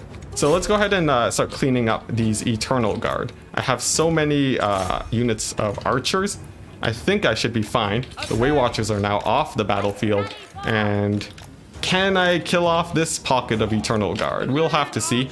These guys with shields will be draining my ammo rather hard, which is definitely not great for me. But we'll see. We'll see. I do have a heal. A nice arrow of Kurnos does punish my guys pretty hard. And I will have to pull these guys back just a tiny bit. And we'll see how well I can do versus the Sylvan Knights. Of course, the caster is still alive. And this Glade Lord is actually going to pose a little bit of an issue here. I'm not sure how well I will do against them. Let's go ahead and patch up my cavalry first. And then get my skirmishers in over here. These archers are pulling back. And then I'm going to focus fire the Eternal Guard. Actually, if I can focus down the Way Watchers, that would be much better.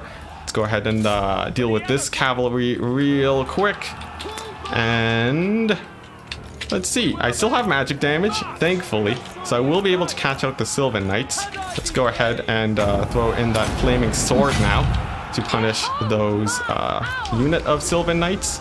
Getting in a full surround on top of them. A net does drop, but they're taking huge damage here, and that's going to be a really big play for me. That should actually switch things in my favor really hard if I can get them to rout off. I will throw down another heal on my cavalry just because of how important they are, and we're just chasing them off, getting in as much value as possible. My archers trying their darndest to stay safe. Sylvan Knights still retreating. And I can now put the pressure on them. That is so good for me. The archers will have to be a little bit careful here. Oh man, I turned off fire at will on my skirmishers. No, that's terrible. What? When did I do that? Alright, well that's a little bit embarrassing, but you know, it's on now. And I will be able to capitalize that advantage with my saved ammunition. The pro plays from Enticity. Gosh, I can't believe what? Who just turns off fire at will and doesn't turn it back on? That's so bad. Nevertheless, the battle continues. I do have my cavalry fighting. I catch out the Way Watchers. These archers will mostly be able to escape, thankfully. Archers supporting archers.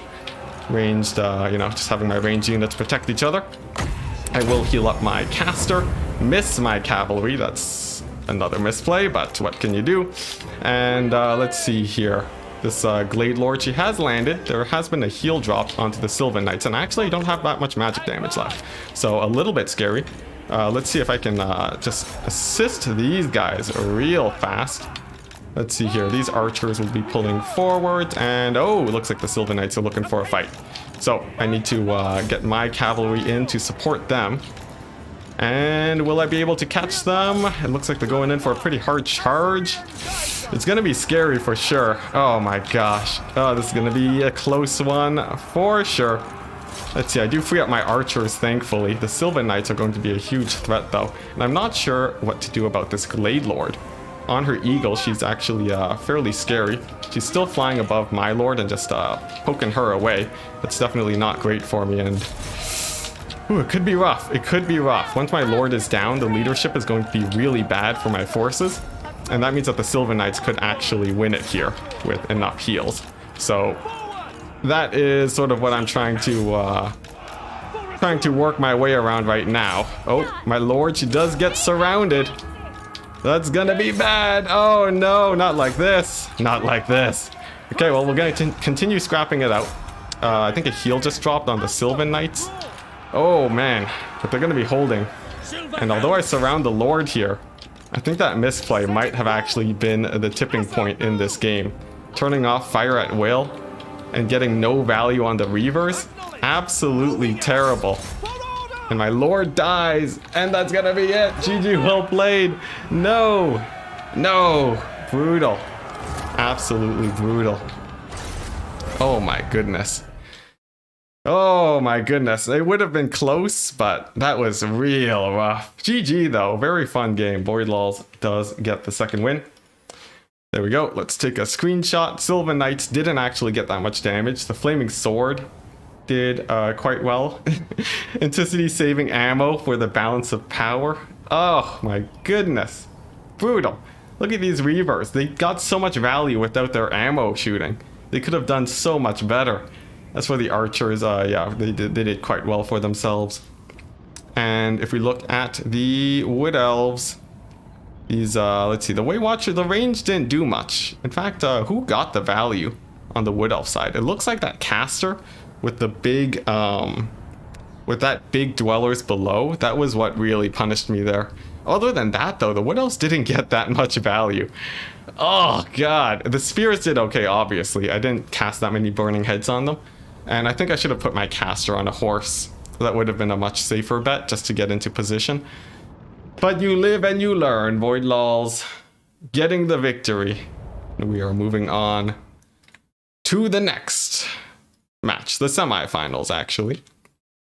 Win going to Void Lols. Very unfortunate. GG's. Stay in this lobby. And you can invite maker. All right, there we go. The match is done. 64 watching, 72 likes. Human boy. Well, like, you know, not everyone has to be, you know, just astoundingly pleased by my content. This is just a classic, you know. I've streamed a couple tournaments in a while, so it's all good. Now, what do we got? We're going to be spectating the match between Void Lols and RTK Maker. Should be quite fun. I'm still just devastated by that misplay for the whole battle. Oh my goodness. Brutal, brutal. I had a few of my units of cavalry get caught out too. That's obviously not great. You do not want that to be happening too often. But, oh hey, Elmo. That's one of my nicknames when I was a kid. Anyways, for the match, let's go ahead and join the lobby as a spectator. But yeah. Oh man, I needed to take slightly better cavalry engagements, and I needed to take better... I needed to take, not get hit by that Dwellers below. I only saw it after it dropped, and that was the big misplay. 1,000 gold or more on a healing caster is not what you want to be seeing. RTK Maker, avenge me. Coming on in. We'll be joining in just a second. Staggering your charges better with the Sylvan Knights at the end too. Yes, yeah, the Sylvan Knight control was really good. I think the win was still very deserved by Void Lols. Of course it was. There were misplays on my end, but it was definitely good control. It was a bit of a misplay losing all of the range units though. It did get a good collapse with the Eternal Guard, but my caster wasn't there to punish the Eternal Guard, and that actually led to a lot of problems later in the game. So I think I definitely could have done a bit better on that front, but what can you do?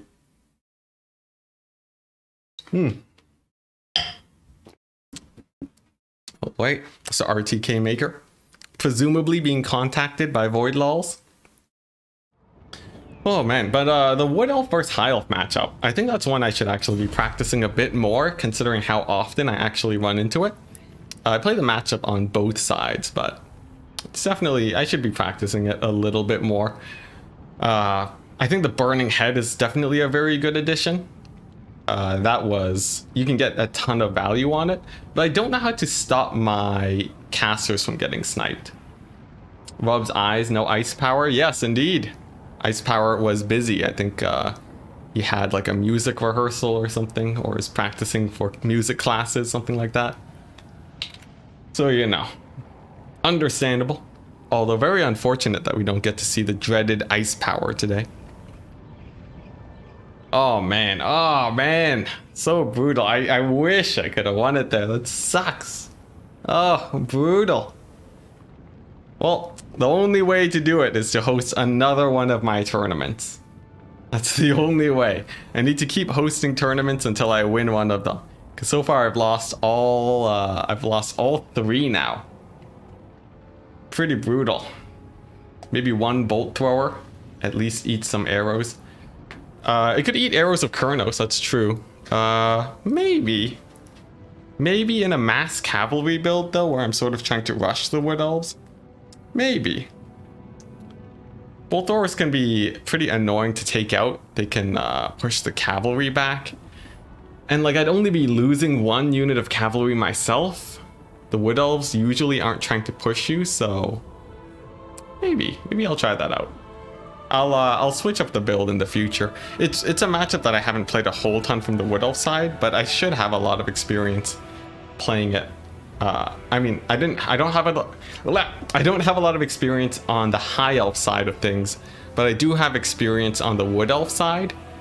So it's close for sure, but I just gotta keep tuning up. I need to get good enough where I'm winning my tournaments consistently. This is the only way to save money from all these tournament prizes.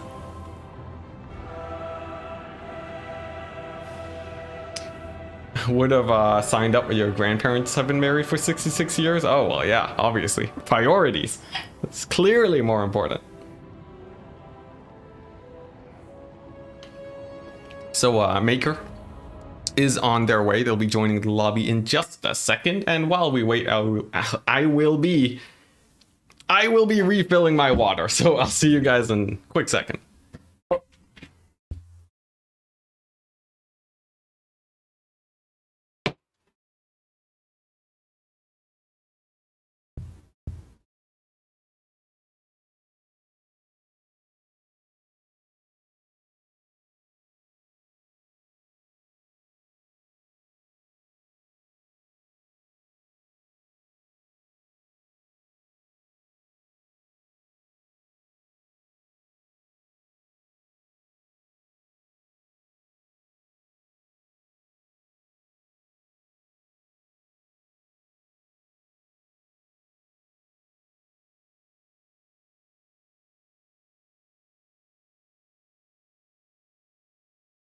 Okay, and I'm back. Oh, but yeah, so my room, oh my goodness, my room, it has interesting temperature control. If I close the window and close the door, it can really easily get extremely hot if I wanted to. And I can get it very cold if I want to by opening all the windows and such. But the problem is, it's impossible to get my room to stay at a consistent temperature, and instead it sort of just keeps getting hotter and hotter because of my PC here. And I have no idea how to fix this. I don't want to crank up the AC either, but I guess this is very much so first world problems. So, whatever. We'll have to endure. And that's what these t-shirts are for. Alright, so what do we got? Let's see, arrows of Kurnos. Yeah, I think bolt throwers could be cool to eat arrows of Kurnos. And I take my lord on a horse. Putting them on an eagle too can do okay, dodging Kurnos, I think. I'm not entirely sure, but I think so. What else? The thing is, 700 gold just to eat an arrow of Kurnos doesn't feel extremely efficient to me. I don't know how I feel about that, gotta be honest. Oh, let's see. But yeah. The map 2 was a bit awkward, but I think I definitely could have won that with a little bit better play. Just the cavalry control, but nevertheless, here we go. A Beastman pick, banning Counts and Lizardmen. Voidlaw's taking the bans against Maker. You now see which matchups he does not want to be facing. Vampire Counts can be still scary against the Beastmen, although with the Gorgons, it is still pretty good. With the Gorgons, Beastmen can do better against the good old Vampire Counts, but I think Counts will still be a decent enough counter. I was hoping the Dark Elves would do better, but it actually went quite terribly, I have to say. Let's see, dictates engagement timing somewhat. The Bolt Thrower, yeah, a little bit. It's 700 gold though. I'd be losing a whole unit of Reavers that don't shoot for the entire game. I don't know if I can make that trade. I do not know. Oh man. Let's see, use a stock item on the High Elf Mage. That is sick. I need to try that out. That is amazing. Why have I not done that before? Of course, I'd have to get the fight going faster, but when I actually make the dive in, that's really sick. I like it. Yeah, I need to play more High Elves. You know, let's get the exploration going. Lots of people in ODM will play High Elves versus Wood Elves, so that's gonna be on the list for sure. For sure, for sure.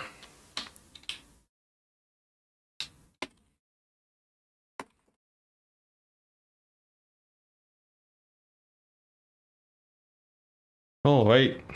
Let's see, same thing as before, just rely less on ethereals. What's this? Talking about Beastmen? What do Counts bring against Beastmen? That seems about right. You know, you want something to take out single entities. There's various ways to do that.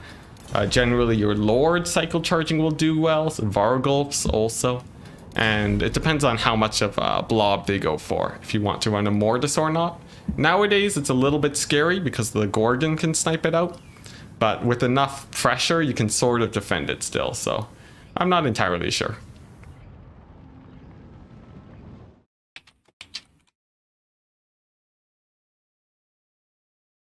Let's see. Trust. Let's see here. What? F117 build on Metal Mage? I have no idea what that is. Cheap infantry, single entity monster, cavalry, and pick better engagements. What's this? For vampire counts? Yeah. Just, you know, Blood Knights still do fairly well since War Gores have been restricted. So since you don't see two of them, you can still snipe out one War Gore and more or less be fine. They count as special single entities too, so I think it's a fairly good place to be.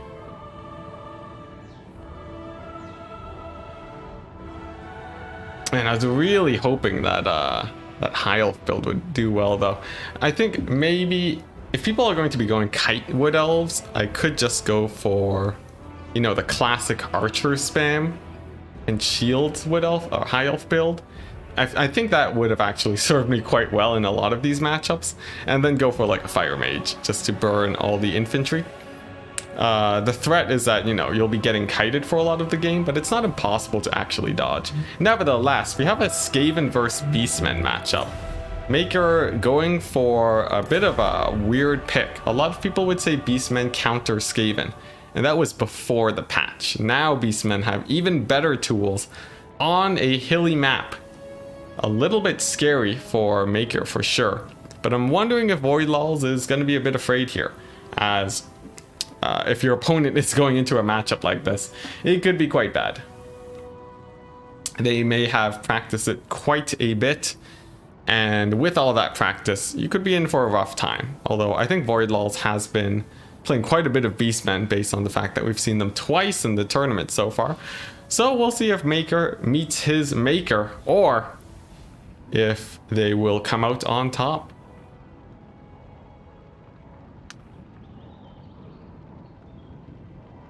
Cool, cool. Now, for the other faction, so I think Beastmen should be a fairly strong first pick. They have a few awkward matchups, but those should get solved the more time goes on. In general, you'll see a faction a little bit weaker. It gets stronger as people figure out its potential, and then it gets weaker again as people figure out the counters to the most meta builds. So I think Beastmen will stabilize at around, high A tier, maybe even S tier, but I don't think we'll see them all the time. In fact, greenskins still feel pretty common. You could still see, or strong that is, maybe not common, because people are a bit sick of playing greenskins, but we'll have to see.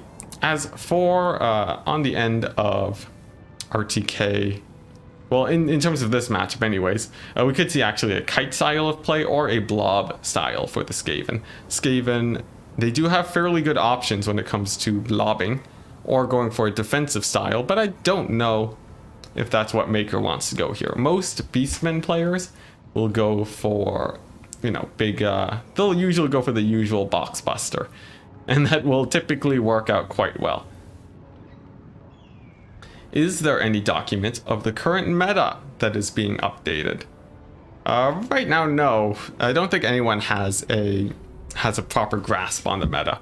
You need to sink quite a few hours in to the game to figure out how the meta has shaped up, and you need many players over the course of a few months. But of course you can write out your initial thoughts, but the problem is that everyone is going to have different ideas based on what they've tested out so far. So a little bit sketchy for sure. But anyways, we are heading on into the game. And what shall we see for the Skaven and the Beastmen? I'm really excited to see what Maker decides to bring today. I have no idea, but it's gonna need to be something pretty spicy to take out the new Beastmen. Meta is Skaven, ban Skaven and Wood Elves. That seems like a bit of a strange ban, human boy. But I like it. I like it. Wood Elves definitely, though. Before, Skaven would actually be quite a menace to Wood Elves. Nowadays, the matchup has actually flipped since the Sisters of Twilight have entered the meta. You leave for 5 minutes and chat pops off. Yeah, it's crazy, human boy. Absolutely crazy. Cowboy Bob, who do you think is S tier? Right now, no one. S tier I would regard as factions you see being picked as a first pick, all the time, even by people that don't main that faction. Basically what we were seeing with greenskins in the last meta. I would say definitely S tier. Vampire Coast in the meta before, they were, I would put them at S minus probably, where they were the dominant faction and really deciding how many of the games were going. But in the end, people figured out how to beat them using the High Elves, well, mostly the High Elves and the Empire. So Vampire Coast had that nice peak in strength, but they stayed in the meta for so long because it lasted a few patches that people eventually started beating them and they got less and less common. Lizardmen, fairly high up. In my general tier system is based on how well you can first pick a faction, and I think Lizardmen are A tier. You don't have people converting to Lizardmen because of how good of a first pick they are, but people who play Lizardmen will happily use them as a first pick. I'd say that as A plus tier for me. That's sort of how the nuance on my tier system works. As for lower tiers like B tier, C tier, and D tier, it gets a lot more muddied there, and that's a lot less reliable to comment on because we don't see the factions as first pick as often. So you just get less exposure. The Spider Riders, let's see here. The Spider Riders, yeah, they were crazy in the greenskin roster. But now you can counter skirmish effectively. Sort of. It's they didn't get nerfed that hard. I think people might be overreacting to the greenskin changes. Greenskins in theory should still be quite scary. It's only the fact that Beastmen are scarier that sort of puts greenskins off. And it's just going to be the greenskin mains that play them. And honestly, you don't see too many of those. I think my son HW actually mains greenskins, but we don't really see him too often nowadays, unfortunately. By the way, the good old Void Laws internet, this is my punishment for not winning that last game and not counter-picking Beastmen better. Darn. Darn. I'll get him next time. And looking at the builds, what do we see? Storm Vermin. What? Storm Vermin build coming in for RTK Maker on the yellow side with a huge infantry wall. Just tons of clan rats by the looks of it. Tons of Skaven slaves. 4, 4, and 3. Now that's a thick infantry build. Coming in with a monstrous infantry too. The Icket Zap Zap Cannon for shutting down all those spells and killing chariots too. Rat Ogres and the classic triple Poison Wind Globadiers. Seems like a pretty fun build. Now, against a Chaos Spawn Rush, I'd be a little bit worried, so we'll see what Void Laws has decided to bring. He has a Brave Shaman of Wild, Trader Kin with its extended AoE range, suddenly much scarier now. Mogre, Chaos Spawn summons for sure, indeed. And the front line, let's see here, Ungor Spearmen. Is that too many Ungor Spearmen? No, one of them doesn't have shields. Very good for Void Laws. Gore Herd with shields, some Raiders, some Cavalry, and the dreaded Chaos Spawn for the Beastmen. The Bunker Box Breakers for the Beastmen, they will tear through the Skaven front line because they are unbreakable, and they'll be routing off many of the troops, Tuskor Chariots too, and Double Manticore. Quite scary. Warhounds chase off units. I think this Beastman build is quite well suited to breaking boxes, especially with the Trader Kin. So we'll have to see how that goes. I've also missed the Caster for Maker, a Plague Seer, a Grey Seer, Plague Furnace, coming in on that glorious spell with, what is this? The dreaded 13th spell. Wow, look at that. 20 winds of magic for an explosion in Storm Vermin. If you compare it to Dwellers Below, it's not that different. And Scorch coming in with a, just the standard ability on the mount. So that's the side for both players. Rat Ogres chilling in the forest to reveal themselves when needed. And we'll see if the Storm Vermin will be able to actually stop all of these large units. They are fairly scary. Very elite Skaven units. It could actually work out against the Beastmen here. There's not a whole ton that can actually beat them. And it's going to have to come down to the chariots to take them out. I think there is a Bray Scream, yes indeed. And that may just be the best option here. But immediately the Warp Lightning Cannon fires. A good dodge from Void Laws. Very nice quick reactions from both players starting on out. And the Beastmen are going to be advancing. Now I will flip the camera to the perspective of Void Laws now. Since usually you're going to be seeing a lot of wraps around, and it's much easier to see behind the enemy lines. Meanwhile, the Gracier playing quite aggressively, going to be possibly summoning a unit, but he chooses not to, just sort of dancing around, mocking the Beastmen front line. First, could just be getting ready to throw down a summon when it's needed, or possibly looking for some opportunities, but the Manticore drops in and gets a little bit of a poke in the back. Gonna be a tiny bit of a bad trade on the Skaven side.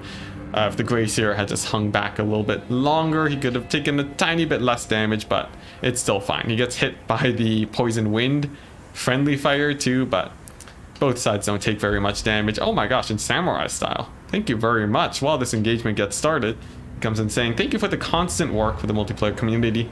Also keep hosting and casting these. You do a great job even if I was 3 minutes late and couldn't come check in. Sorry about that, man. What's the best first picks now? We'll get into that after this game as the front line finally collapses.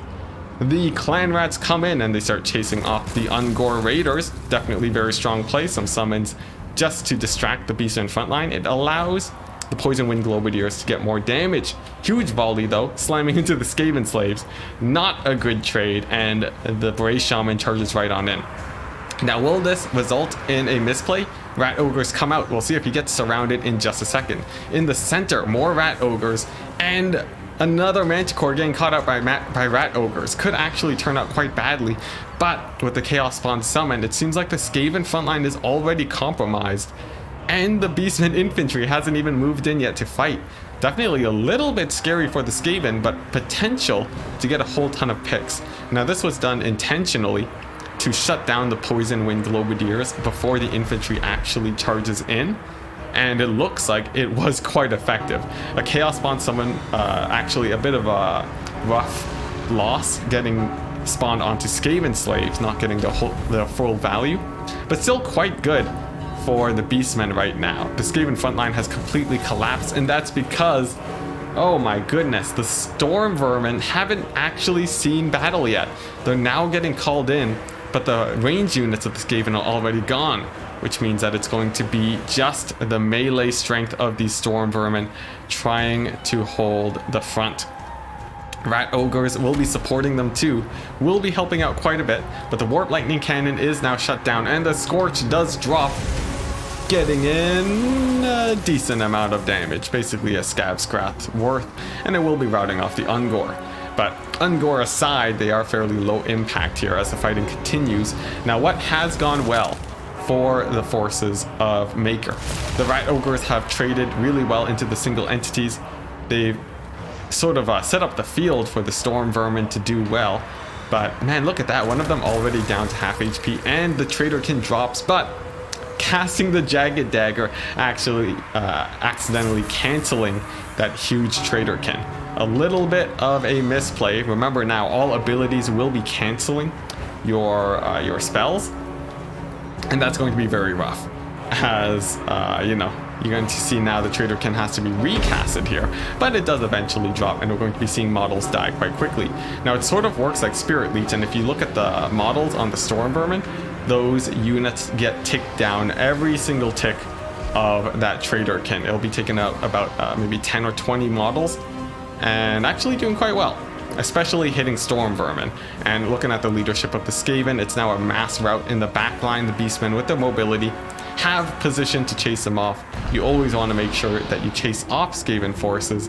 And another Bray Scream, oh my goodness, extremely effective against the halberds, and Maker gets taken out in the first match. Void Lols showing that they are still a terror in the multiplayer scene, just picking extremely good engagements actually. Look at those globadiers. I can tell you right now, they did not get a lot of value, and a little bit of a sacrifice on the monstrous units to do so actually turned out very well, showing actually like quite good expertise in the shot calling there. Definitely not something everyone would do, and holding back the infantry to keep them at very high HP for the whole game. Bray Shaman as per usual. Traderkin getting that above 1000 damage value. And that's gonna be it. Match number 1 to Void. Now, to the Super Chat Samurai style. I'm so sorry you couldn't make it, by the way. But I had just started the tournament, and I'd have to close everything to get you in. I wish you could have made it, though. But asking, what are the best faction picks now? I think the best faction picks, Beastmen are still good. Lizardmen, amazing. Greenskins, still good. Well, wait, yeah. Beastmen, Lizardmen, Greenskins. Terrific picks if you want to have favored matchups. Empire, surprisingly strong if you want to have consistent matchups where you don't ever have that much of a disadvantage, but you almost never have that much of a strong advantage. But aside from that, I think those guys are pretty king. Dark Elves, if you main them, people seem to be doing some magic there with those plays. But aside from that, I can't think of other factions that are really blasting their way into the meta nowadays. With all the AoEs, Bretonia and their cavalry spam isn't nearly as strong. So I think they sort of sunk down to B tier. Definitely usable, but not nearly as good. And what's going on in chat? People saying best first picks, Lizardmen and Beastmen. I think so. And yeah, I'd throw in Greenskins still. Rip Dwarves though. Oh my gosh, they got the whole free LC and they're just the same. They haven't changed at all. Just brutal. Vampire counts and dwarves, I would say no, neckbet on that front. Although people can make them work, I don't think they're super strong in the meta right now. Most people will be able to tear them apart given enough practice. Vampire counts especially with a few bad matchups. It's a little bit of a gamble to go with them, but if you main them, I think they still work out quite well. And Chosen One says they are quite solid, so indeed. Yeah, vampire counts, they're really weird. They're like a hidden, very solid faction. But not a lot of people play them, because you need to put in the time to play them well and make the right calls. Dark Elves. You're saying Dark Elves are map dependent for versus Wood Elves? Really? I think in general Wood Elves can be quite terrifying against Dark Elves, but some people have figured that out too. Alright. Man, so much chat. I can't catch up. There's so much going on. People talking about Lizardmen. People saying Wood Elves. I think Wood Elves are strong, but they don't really feel like a terror right now.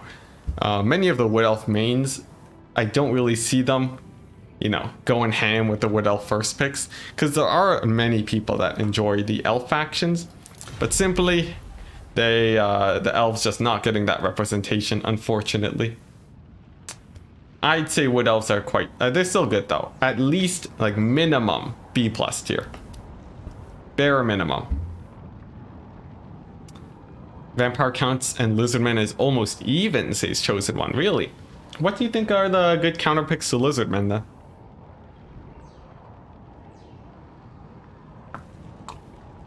Because I think Vampire counts have 3 fairly bad matchups if the opponents know how to play them properly. But for the Lizardmen, I feel like they're pretty good across the board. Maybe like Tomb Kings can give them problems. Tomb Kings, Coasts, and Dwarves. But no one really plays all those factions. With Bugged Oracle, yes, the Lizardmen with the Oracle, that really does, their sniping power is insane. Just insane, oh my gosh. If your opponent isn't ready for it, you'll just snipe their units like that. Super fast. Vampire counts and Dwarves were your worst first picks. Oh, I see, neckbet. That makes sense. That makes sense. I wonder if Vampire counts deserves to be that low though, because people have made them work. In fact, Norska is one of the factions where you see people have sort of forsaken them to the dark gods. No one is running Norska anymore, so that's pretty rough.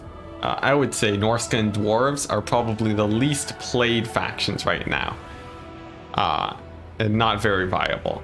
Vampire Coast is actually not played very often either, which makes me sad, but it does mean I get to be the only Vampire Coast player, which does make me feel a bit special, I guess. Chosen One saying, you played it versus Bob Tresh with Oracle a couple times, and then in tournaments versus Ark of Sotek, and haven't lost yet. Let's see, are you talking you're talking vampire counts? Oh, you're saying vampire counts and versus Lizardmen is even. I see, I see. Yeah, I think Lizardmen have done well there. Yeah, and the Oracles shake that up quite a bit. Norska's easily the worst pick. Says Chosen One. Skaven also very rare. Only a couple mains, yeah. And a lot of the Skaven mains don't even play them most of the time. I know Alfredino enjoys his Skaven, doesn't play them. Chosen One, you enjoy your Skaven, also don't play them very often. Very, very unfortunate. Yeah, people just know how to crack those boxes like they're eggs.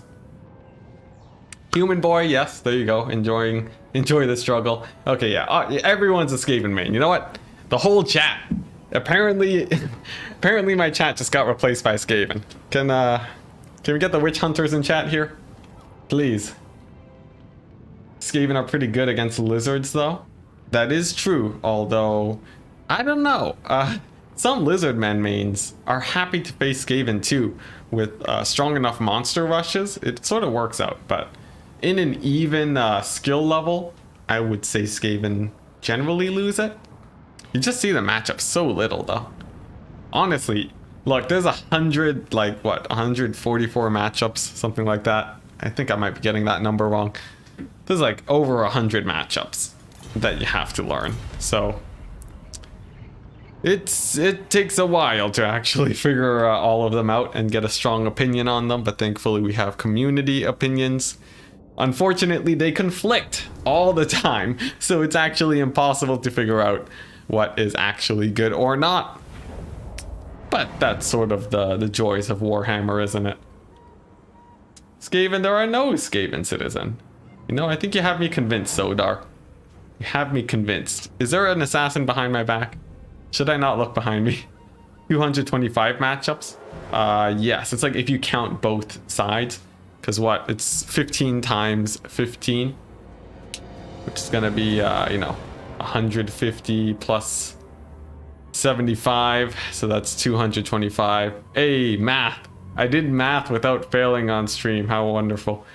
But yes, 225 positions you need to practice for. But there's technically fewer matchups because it counts as the same matchup no matter which side you're playing on. So you could look at it a few different ways, but it's a lot to learn and we can agree on that. Oh my gosh. Warhammer just loves... Okay, so when you double click mouse button, it moves the camera. And when I'm using my mouse to look around, it sometimes thinks that I double click.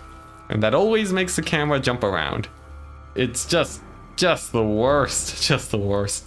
It happens like once a game, but maybe I just need better mouse control. Community opinions are never wrong, says Hadries, and always consistent. Yeah, you know, technically that holds true because that is in itself a community opinion. Wish finding builds was as easy as in StarCraft. Oh man, that'd be sick. Unfortunately, we don't actually, although we have very good players, we don't see their games get put out all the time. So you don't always see their builds. And well, yeah, really, that's a problem. There's just, even if people cast a ton of games, no one's gonna be casting over 100 games, right? To cast one game from each matchup in the game, it would take me almost a year to do if I did one a day. If I did one every weekday, it would take longer than a year, I think. So it's pretty crazy. Ah, my gosh, that jumpiness, I hate it. Let's see here. Yeah, only if you count from both sides. Butcherbird is correct. Having diverse opinions in the community kind of points at a good balance, doesn't it? Well, we don't know. It depends on what you mean by balance, too. A lot of games balance based on the pro scene at the highest level of play. And I think Warhammer, it has so many like levels of skill that need to be balanced, and this happens with other games too, but they sort of manage it. A lot of people speak from Warhammer at a balance point that is lower than the highest level of play, because obviously no one is actually a pro player in Warhammer. No one gets paid to learn and play it, so we actually don't know what the peak balance is for Warhammer, interestingly enough. And the balance team instead has to work around a tier lower than you have for other games. And just because of that alone, who knows? Who knows anything about Warhammer? And my answer to that is no one. No one knows anything. All we have are our speculations. We are but cavemen in a land of possible technology. I don't know. This metaphor is falling apart, but you guys know what I mean. And yeah, just because of that, I have no idea on balance. I think on lower levels of play, it's very imbalanced because dwarves will crush newer players. And at the higher levels of play that we have reached in the Warhammer community, I guess it feels fairly balanced because people play a diverse range of factions. So that's at least a good thing. Power creep annoys you more than the bugs, says Kelligar. If we take a look at power creep, I think Norska is the biggest indicator of that because they've had the fewest changes out of any faction, where they were once quite good and now they are not really taken anymore. But I don't think it's a massive amount of power creep. And I know you guys are sick of me being optimistic all the time about these sort of situations, but it's honestly not too terrible. Also, I forgot to cast the game. So here we go. We got Mazdamundi with his 2 AoE spells, healing, a buff, and a net. Standard kit. Basiladon Solar Engine, now nerfed to be more expensive, and an Ancient Stegodon. Single entity squad, you see this against the Greenskins, because Lizardmen dominate on that front. Pterodon Riders, they're gonna get shot by the terrifying Goblin Great Shaman. Vindictive Glare, still quite strong against Pterodon Riders, it'll snipe them out, and that's usually where you take it. Goblin frontline, Goblin backline, archers in the back, some orcs too, and they are there to snipe out the big monsters. Big question though is, will the Skaven hold? And we do not know yet. And by Skaven, I mean the Greenskins. Now, Arc of Sotek, Solar Engine, fires his first shot, takes out a couple of the mangy marauders. Some pretty good damage. Vindictive Glare fires off. Was it overcast? Maybe. I'm not sure. It didn't do that much damage. It did decent damage though, so that leads me to believe it was overcast, because Massimundi, of course, with his missile resistant armor, will be able to, shake off any normal casts of Vindictive Glare for sure. Sadly, the Great Shaman, he did overcast and hurt himself with a miscast, so actually it's not especially worth it because of that Winds of Magic spend. Now, the Greenskins, they've obviously gone for a big, they want to be able to try and win the frontline fight, or at least the monster mash, with the Goblin Great Shaman and with the Archer support. The Lizardmen are going to be winning the monster mash with their stronger infantry and possibly some skin cohort. They don't have much in the way of cavalry, so they will be getting shut down by these orc boar boys. That won't be too hard, and if they do dive in and Massimundi tries to assist, I would expect the Goblin Great Shaman to pose a bit of a threat on the center line. Now, the balance is going to really just depend on how well the single entities end up fighting, and by having the stronger mobility, the Greenskins have successfully pulled apart the Lizardmen Sems. That doesn't really sound good. The Lizardmen single entities. So that's going to help out the Goblin Great Shaman in his fights, but the archers haven't really been able to find great targets yet. The cavalry have though, but will it really go well for the Greenskins? Now, the Orc Boar Boys plus the Great Shaman should do well against Massimundi. I think that's a very good pick. One downside though is that the River Troll Hag is getting sniped out, and this Goblin Big Boss is not participating. He did throw down a debuff on Massimundi though, and that assistance may be enough to shut him down. Actually, a fairly good engagement so far. The Thunderous one trying to win the frontline fight, but the Fanatics do hit the Saurus Warriors, actually cleaving through 2 units of them, pushing through the center. Not bad for these Night Goblin Fanatics for sure. However, the ranged firepower is down for the Greenskins, and we'll have to see how well this fight goes once Massimundi gets support from the Thunderous one. I think the Greenskins have the lead here, since the cavalry will be able to provide so much support, but RNG could go either way. Nevertheless, this fight will last quite a while before any of the monsters actually start going down. So we'll see. Hadri's in chat talking about his possible matchup against Void Lols that will come up if Maker loses this. And so far it seems like it's going to be pretty bad. The Pterodon Riders, one of them actually gets routed off. Another Vindictive Glare drops. Strangely enough, hitting the ground actually a tiny bit, but still chunking down Massimundi. But a Goblin Great Shaman with support, especially with the Boar Boys, he's going to be having a pretty easy time winning this single entity fight. As long as he doesn't get gooned out by the Thunderous or by the Ancient Stegodon and Massimundi, he's going to be in pretty good shape. Now, when that does drop, it does catch all of the skirmishers, and with the AoEs, the skirmishers should be off the battlefield. It's going to be very rough for them. Actually, many of them routing off now. Pterodon's in the back, ready to catch them out, which means it's going to come down to mostly the single entities of the Lizardmen. Now, they do have the Saurus Warriors, a few returning skin cohorts, and the tag team on the Goblin Great Shaman. If there was going to be a comeback, this would be it for RTK Maker. And the Goblin Great Shaman, his leadership is breaking. And will he get the leadership off? No, he had the Crown of Command, but it came in too late. And he's routing off the battlefield with 2/3 HP. The glorious Goblin Great Shaman with no leadership at all. But it's not over yet. Despite a very good route off, the Greenskins do have the mobility advantage, and that means that there's not a lot to really chase off this Goblin Great Shaman. I think that could result in a very strong comeback for the Greenskins if he does come back. The Pterodon Riders aren't close, and very quickly he does come back. Mastermundi is quite beat up now, and without the leadership loss on the Greenskin side of things, it's still going to be a loss for the Lizardmen, I think, unless he gets another huge dive on the Great Shaman. Really showing that mobility will play a very large part when it comes to these big monster fights. Even though a lot of the focus happens there, you want to make sure that you're taking advantages in the other ends of the battlefield, because had this guy routed off, the Lizardmen might have actually pulled it back. They're still routing off many of these units, but Masamundi is now off the battlefield, and that will spell doom. Doom, I say, to the leadership of all these big monsters. The Ancient Stegodon sitting at a nice, 60 leadership now. But Masamundi down will pull it down to about, 50 or 40. And then once the Great Shaman fights him, he will likely go down. Masamundi getting chased off by chariots of all units.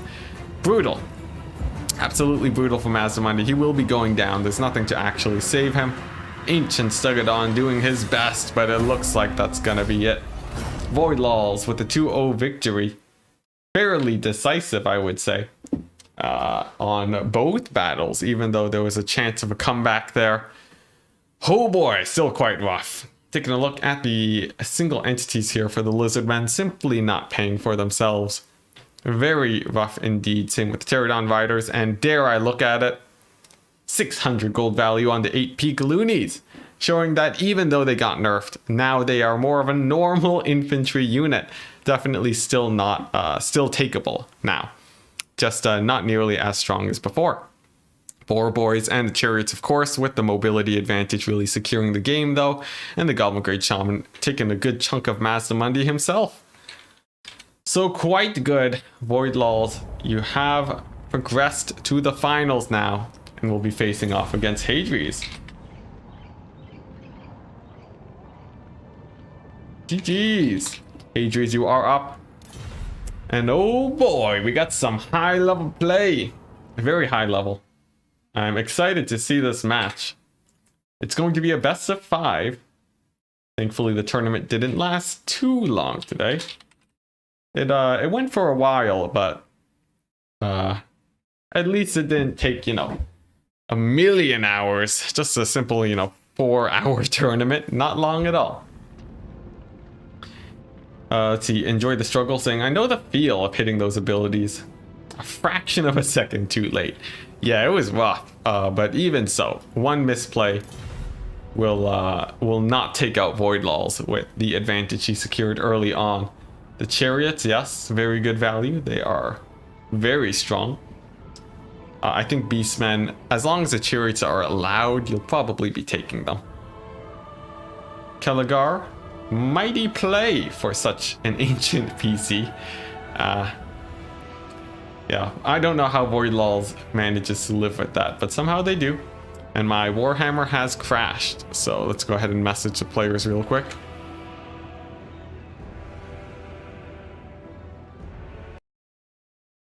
My game crashed.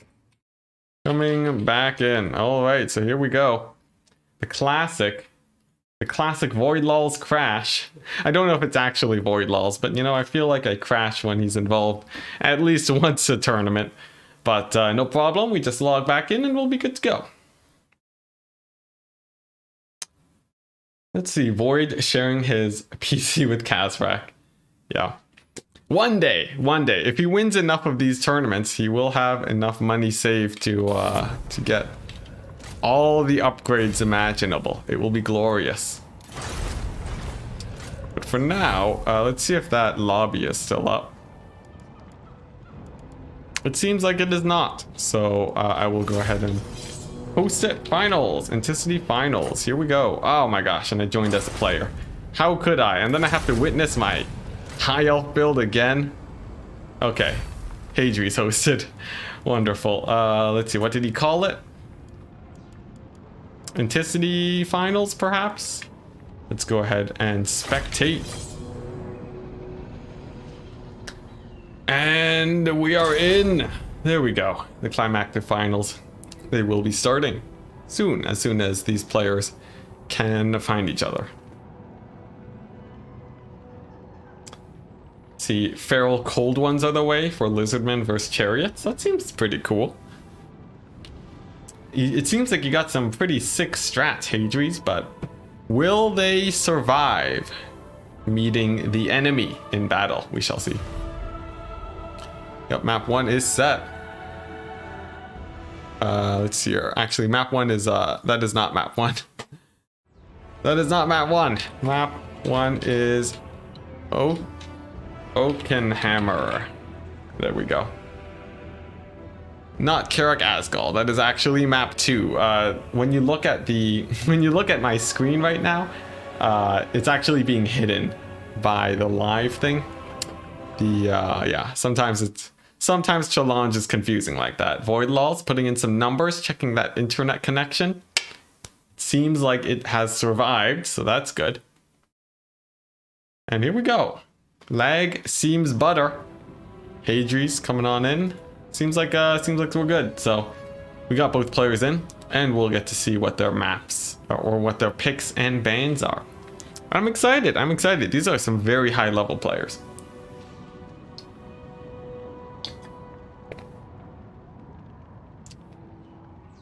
Samurai Style asking, what is the fastest way to kill chariots? Current meta against greenskins and beastmen is very tough because of the chariots. Yes, indeed. The fastest way to kill them, if you can abuse the missile bug where they get hit twice instead of once, that's a very nice way to do it.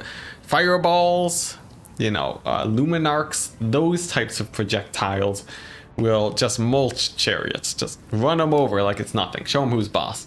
Because although they do have extra damage, they do not have extra HP. Void Laws going for the Beastmen, ban Counts and Lizardmen.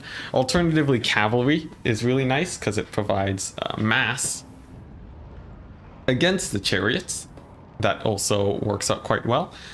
And yeah, single entities can do okay too, but it's a bit scary. Right now, those chariots, they're a little bit scary. You have to be a tiny bit wary against them. Missiles can be risky too because they'll get shut down, but there's always artillery. Chosen One coming in with assault. That's what I know you for, man. That's what I know you for, but hopefully we get that patch sometime soon.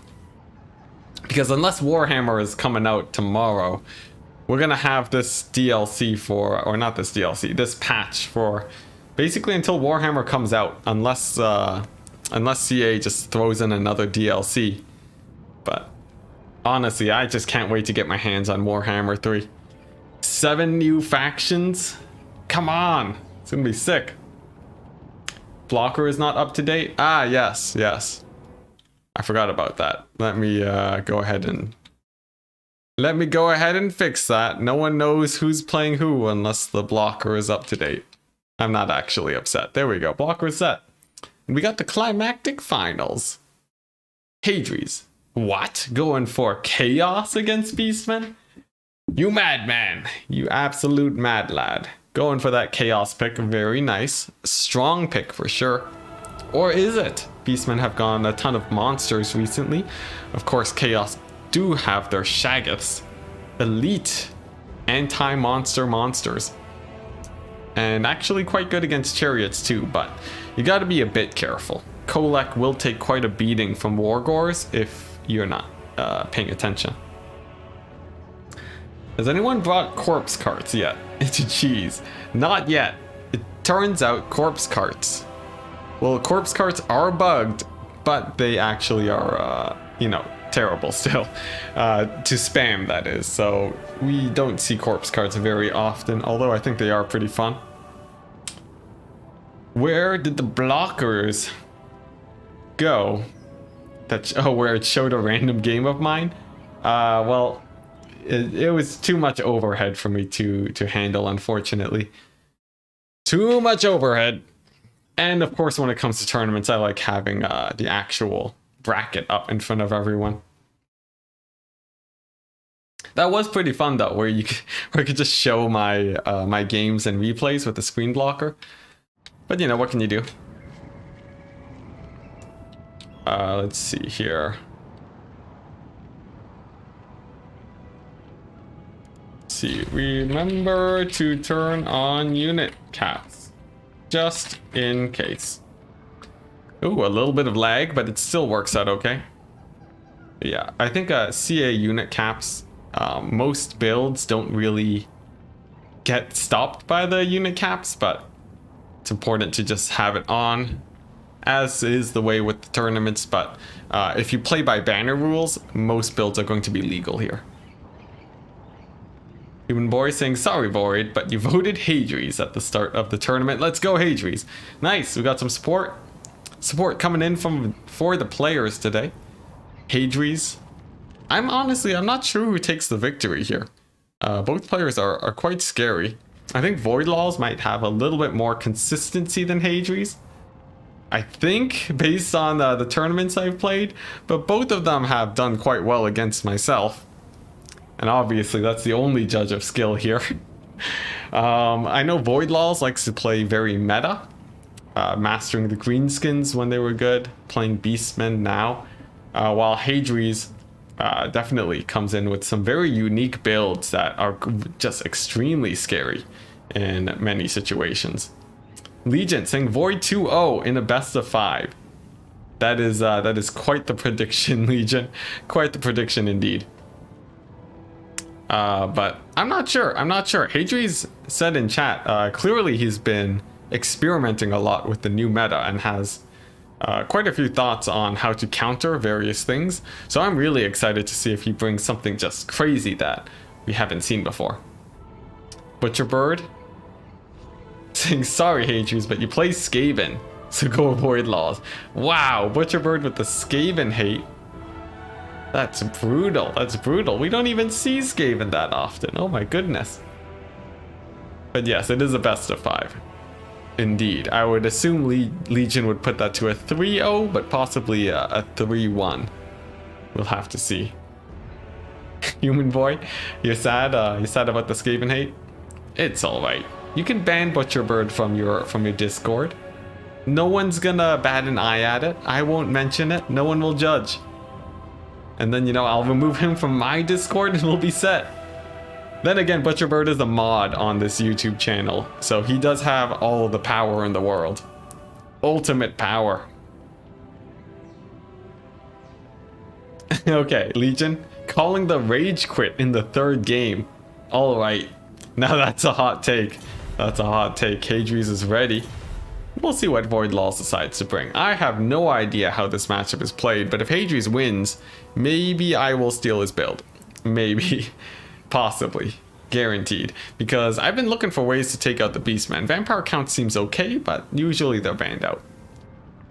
Samurai Style saying, no way! Always support players that try to do something different. Switching always to the new OP faction is boring and repetitive. Wow, okay. Samurai Style. Nice, nice. We got opinions here. We got Hadries on the left, bearing the banner for Skaven mains around the world, and for the build diversity, going in for the tricky plays, while Voidlaws wearing the banner for a more competitive player scene, going, really pushing the meta forwards and going, and really showing the strength of these new factions and their changes. Perhaps Voidlaws will win, or perhaps Hadries with these sneaky plays will be able to come out on top. We will see. You're not picking Vampire Coast versus Beastmen? Unfortunately not. I think there are some cool Vampire Coast builds, but I don't know how I feel about that yet. I need to practice more with my clanmates, but all of them just stop playing because they don't like bugs or something. I don't know. I'll need, but you know, we still got quite a few people playing. In fact, the main thing stopping me from practicing against my clanmates is that I wake up at 12 p.m. in the morning when they're at work because they're in Europe. So if I just woke up on time, maybe I'd be able to get that practice in. Something to work on. Yeah, Voidlaws plays meta factions, but I don't think there's anything wrong with that. A lot of people in the Warhammer community seem to very much dislike people playing the meta. But if you look at other multiplayer communities. The meta is what you design your entire is how you play around in general for all high tier players. Very rarely will you see crazy experimentation in the middle of like a high tier tournament. Of course, we do still see that, but people will play the meta. And I think it's a good sign for Warhammer that we have people actually exploring that frontier. Otherwise, you know, you'll just see crazy builds throwing crazy builds at each other, which is obviously much less exciting. Skaven mains around the world, all 3 of them. Yep. Now be careful when you say that. The Skaven mains are gonna pour out of the ground around you to let you know that there are more. We only know of 3 of them, but there could be thousands hidden away. You're with Sodar saying, I'm with Samurai style. Find solutions. StarCraft Brood War style. Ah, yes. I think there's a bunch of fun ways to take it. But I hold nothing against people that go for the meta. I myself, actually, I always go for whatever I think will give me the highest chance of winning. So, you know, take that as you will. It's not, well, it is, you know, it's competitive. The goal is to try to win, but enough of that. Enough of talking about metas and competitive. The players are ready. And we are diving into the game. Chaos against Beastmen, a matchup we haven't seen very much since the recent DLC, although Chaos has always been a fairly strong pick, B or B plus tier. I wonder, whoa, that's a fast camera. I wonder how well Beastmen are gonna do here. Anyone who plays dwarves is automatically a Chad. Of course, that doesn't even have to be said, Kelagar. A dead Chad most of the time, but people will love him. Oh my goodness. For those of you carrying the banner of the Dowie, it's a heavy banner, but I respect it. And they're automatically short. That too. That too. I get shorter every time I play dwarves.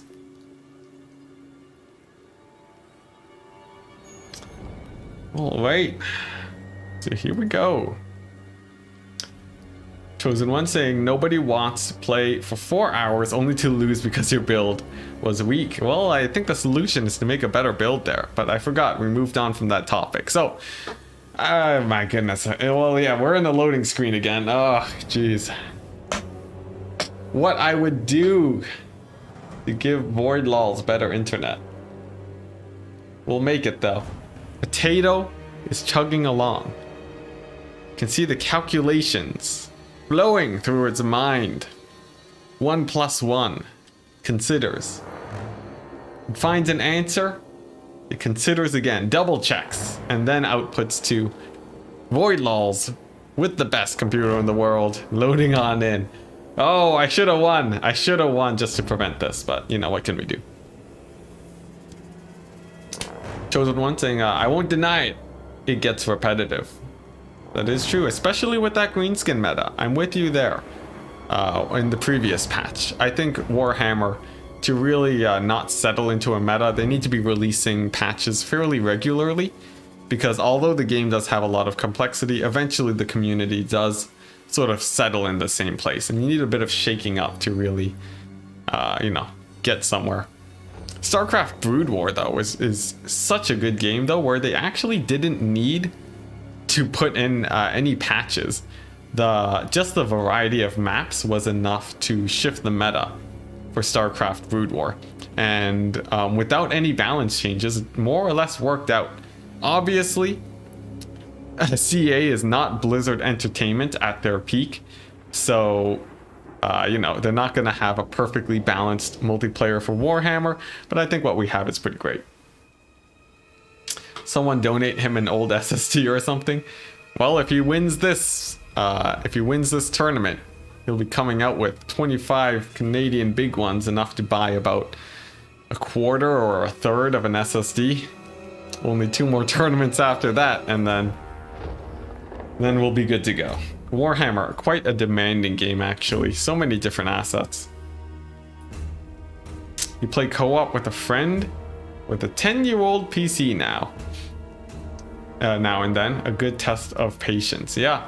You know, if you guys have laundry, Warhammer, old Warhammer before they sped up the campaign turns, very good game to do laundry. Amazing. Oh my goodness. Chores, you stay hydrated, you get your stretches in every time you pass on to the next turn. And then you come back and then, you know, Carl Franz wants to talk to you about, I don't know, declaring war. And then you have to wait for the whole load screen again. Good times, good times. Food War could be balanced because it had 3 races with very few units. That is true. I think also because it was Blizzard back in the day. Back in their prime. Back before Activision. Oh, brutal. Absolutely brutal. You could buy a 280 gigabyte SSD for $25 if you wanted to. That's crazy. Okay, and Voidlaw says it's a bug. Darn it. Darn it. I should have taken them out when I had the chance. Alright, so that means I will likely have to rehost the lobby. Maybe I should have invited Human Boy to just cover casting while I try to fill out this time of sitting around.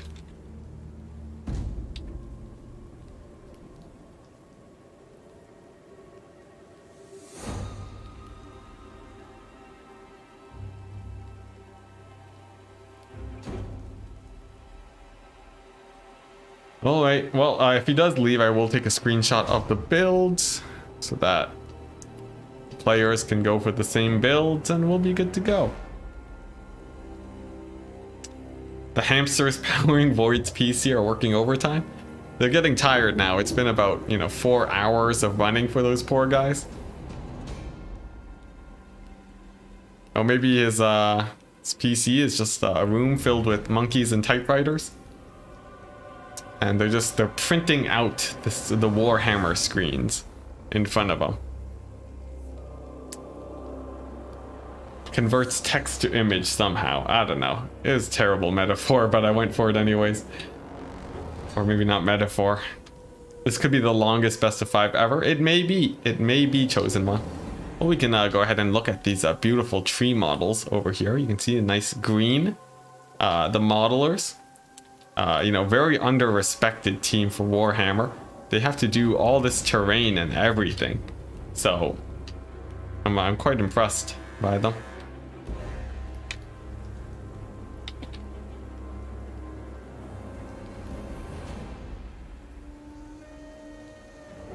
Let's see. All you had to do was chase down the life mage when you routed him.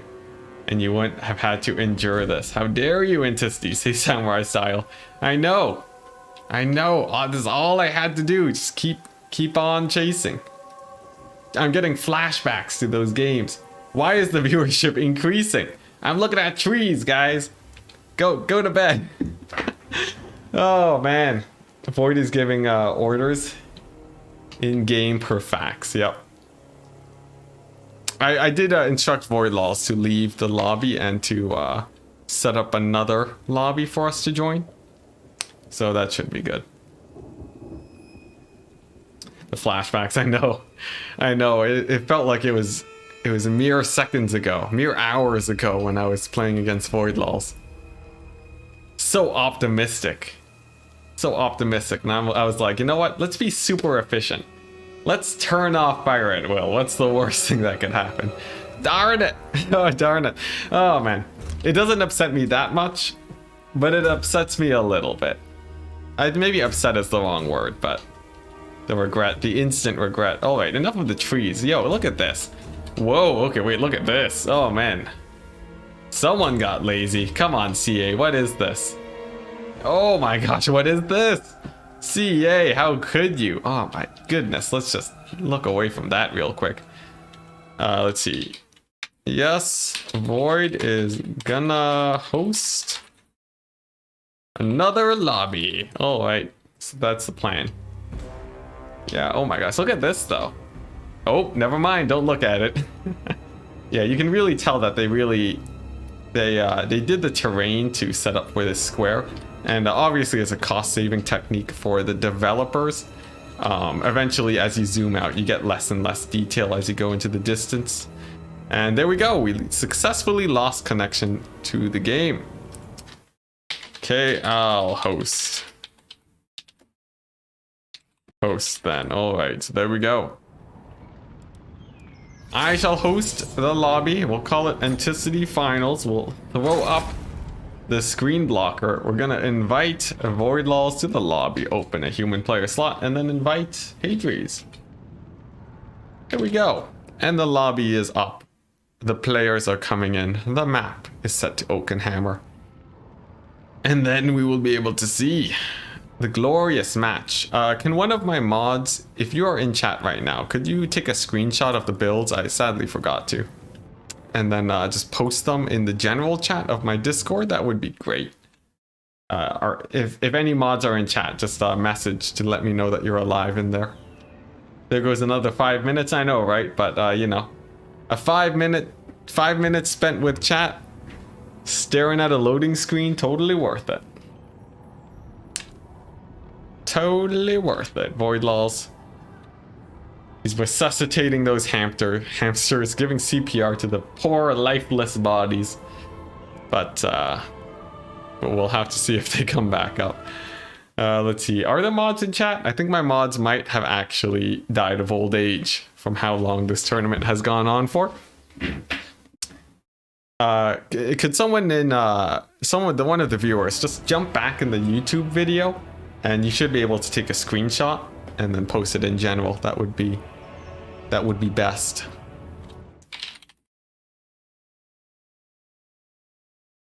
Oh, thank you, Butcherbird. And Butcherbird got it.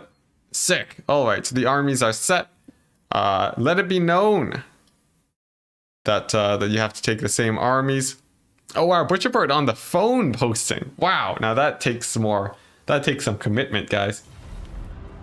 Okay, same armies. There we go. Yeah, that takes real commitment. Thank you very much, Butcherbird. And now those armies are the tiniest pictures I've ever seen, but we can compare them in the future. And yeah, no problem, Butcherbird. Let's see here. We're staring at the loading screen, and the loading screen stares back. I know. All right, now I'm going to ready up preemptively. I'm going to wait till we start loading in, and then I'm going to go to the restroom real quick. Take a quick bio break, because I know that the game is not going to load in before I come back. That is absolutely impossible. So, you know, that's one benefit. Maybe I'll do some laundry too while we wait. How does Void Laws play campaign? Can I just ask that real quick? How do you play campaign when every battle takes, you know, your entire lifetime to load in? We may never know. What's going on in chat? Seems like okay-ish. Yeah, seems good. Hadries is ready. Void Law setting up his build. Will it be ready? Let's see, I think he might be setting up from the screenshot, unfortunately. Oh god, Butcherbird. That is the smallest screenshot ever, but with the power of Google, I will be able to zoom in and make sure that the build looks the same. So that's a plus. He probably auto-resolves everything. That sounds like a terrible idea. Speaking of campaign, I only have 4 more achievements left. It's too bad to get those 4 achievements. I have to play 4, basically full campaigns. But, you know, I'm pretty excited to finally beat Warhammer. Get every single one. It's pretty hype. I won't be streaming or making a video on it, but maybe I'll post on a YouTube message or something. You've had computers that loaded that slowly before, you can fix it? I hope so. Human boy, gotta head out. Well, have a good day, human boy. Take care, man, and may the Skaven be with you. It seems like this build is very similar. Yep, it's lining up. It's lining up. It looks like the same build. Amazing. Absolutely amazing. and we can actually talk about this, yeah. Once we load in. Human voicing, take care, and you too, man. You too. I'm happy you stuck with it for so long, because we're finally loading into the first game of a best of 3. I'm going to go and be back in a quick second. I wish you guys the best of luck and that the loading is fast. Oh boy.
Oh my goodness.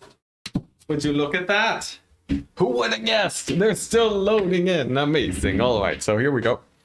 We got the match between Hadries and the dreaded Voidlaws. Potato PC Master coming on in as the Beastman, as you can see by both armies in front of us currently. Oh, thank you so much, Butcherbird. Here we go. Here we go. And we'll do this. Save that. And as you can see by the builds before you, don't mind my shoulder in the corner, we got the Chaos side coming on in with 2 Exalted Heroes and Sartorial. Oh my gosh, we actually loaded in. What? I was not ready for this. I thought I was just gonna have to meme around for another 20 minutes. Here we go.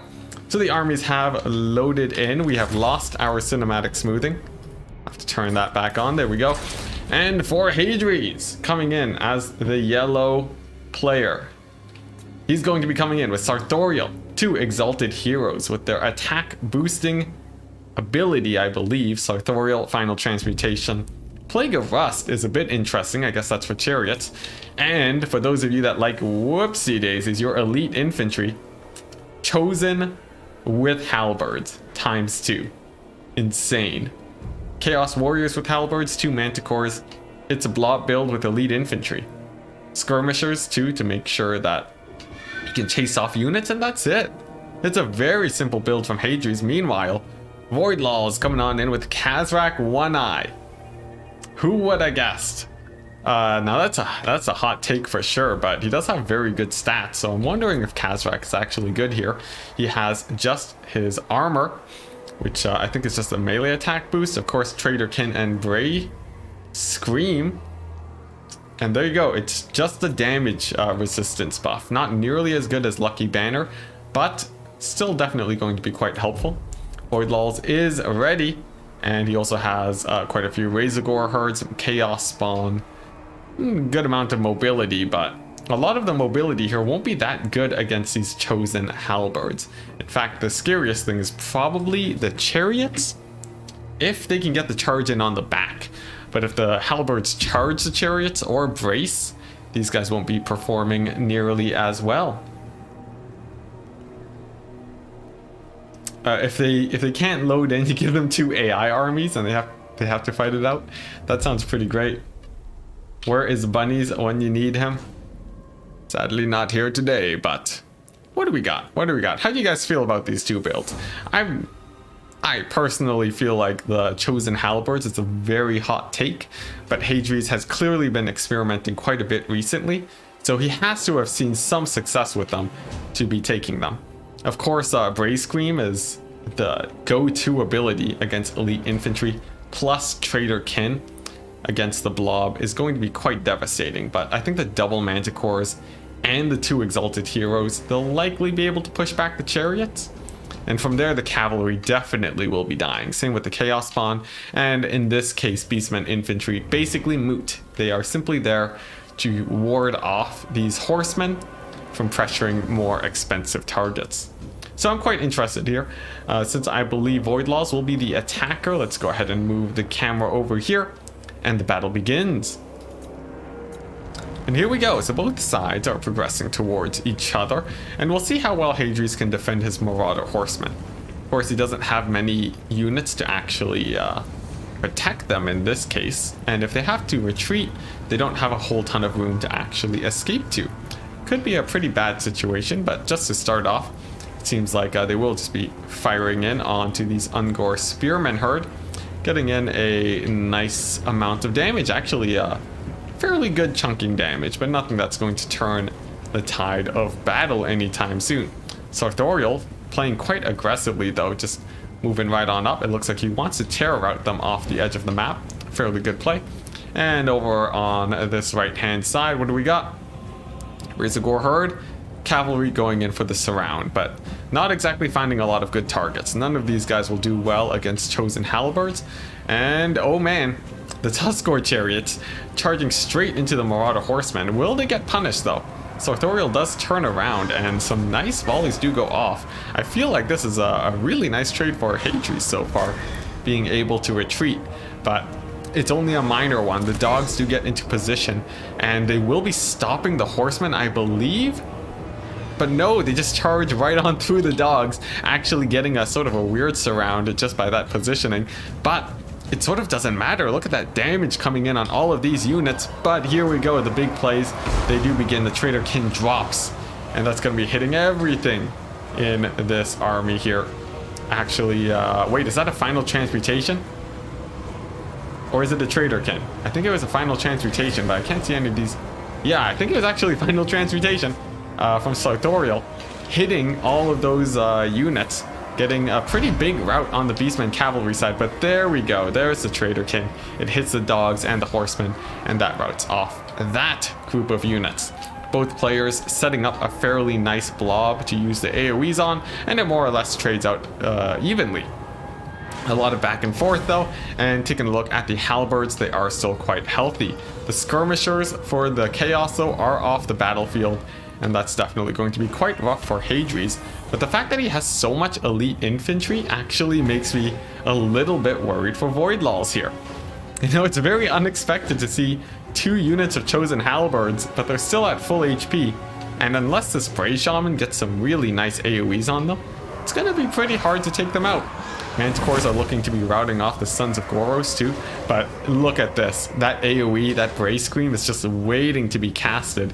It's being held right now because the infantry isn't blobbed up, but it could really change how this fight plays out if Hadrius is not careful.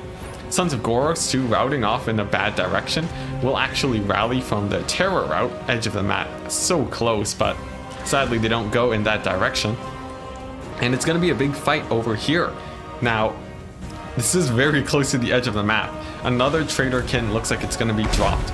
No actual Brave Scream for the infantry, especially with Hadrius' nice positioning against them. And look at the cavalry, they're just getting demolished by the chosen halberds. Now, the Traitor Kin does chunk down about a third of their HP, definitely quite punishing for them. But if that was an overcast Traitor Kin, it definitely is a lot of winds of magic just to get some damage on them and to take out a few models. Meanwhile, the Exalted Heroes, just beast mode on the Beastmen. Kazarak comes in, and potentially this could be a big play. If the Exalted Heroes get routed off here, that would be a huge loss for the Chaos. But taking a look at their HP and leadership, they're doing quite well. Sartorial comes in, and maybe a terror rout on the Sons of Goros. They recently routed, so they won't be off the battlefield just yet. But, oh boy, is it close. And if Kazarak takes another hit, he might actually flee the battlefield here. There's no Traitor Kin anytime soon, and Hadrius still has the chosen halberds, just going for the elite infantry against the Beastmen when everyone thought that chariots were broken. just doing absolutely great. Bray Scream not getting a lot of damage because of how these halberds have spaced out. Perhaps intentional. If it was, absolutely magnificent play from Hadri's. And the Sons of Goros get routed off properly. This one model, if he touches the edge, they are out. But he doesn't rout off, and he does. There we go. He has gone. Some Centaurs are off the battlefield. Another one getting terror routed. And routed proper. Kazrak is off the battlefield. And I think that's gonna be it. Kazrak is gone. Those Centaurs are off. And what is this? Is this another final transmutation? Oh my gosh. I can't look at it. And it is another final transmutation. It hits everything in the blob there. And that's going to be GG. Wow, Hadri's taking the first game quite decisively with an elite infantry army. For those of you guys that missed elite infantry in the last patch, guess what? They're back. Chosen nonetheless. The most classic of elites. Coming on in to just ruin the day of the Beastmen large units. Wow, look at that. Double Manticore doing quite well. Exalted Heroes, great. Sartorial with 2,000 gold value. And these bad boys at full HP with 1,000 value each. Halberds holding out quite well too. And all in all, I really like this build from Hadri's. That was very fun. And I'm wondering what the counters are. I might want to try it out myself just to see how it goes. Maybe in some clan practice. But definitely quite fun. I'm going to switch that army blocker real quick. There we go. And the next map is going to be Karak Asgal. See here. Karak Asgal. There we go. And then I can adjust the screen blocker. So nice. Hadri's. A very fun build for sure. Showing that experimentation does live in the current Warhammer meta, of course. A new DLC just recently dropped, so not entirely unexpected. Very exciting. If you can't load in... Okay. Wow, actually not a lot of comments. Not even a single GG from you guys. Apparently everyone just became a lurker. How frustrating. Just kidding. It's completely fine, but... I'm really wondering how that... I wonder how that build fares. Of course, Bray Scream spammed out against the infantry is pretty good. But with proper positioning, it seemed like just the opportunities weren't really coming up. Traitor Kin is scary, but it's not that strong against chosen halberds. I think it's pretty good. Killing Small saying lurk lurk. I've never seen your name before, but happy to see you. Michael saying GG. Feels weird to be alone in a chat that isn't from ICE. Well, hey, there we go. Hey, look at that. People filling up the chat. Well, thank you guys. You make me feel like I'm not alone in the world. What do we got? we are just amazed, I guess, says Sodar. I'm honestly baffled how well that build did. It went insane. Also, someone subscribed. Thank you very much. Let's see, what's your name? Michael? Hey, look, Michael in chat subscribing. Sick and amazing. But let's see, you were just here for the loading. We don't care about the games. Yeah, I know. Thankfully, that wasn't too long of a game. We can get back to loading in a second. And what do we got now? Hadri's whipping out the Beastmen. Nice. Banning out the Lizardmen and the Vampire counts. Very standard pick and ban.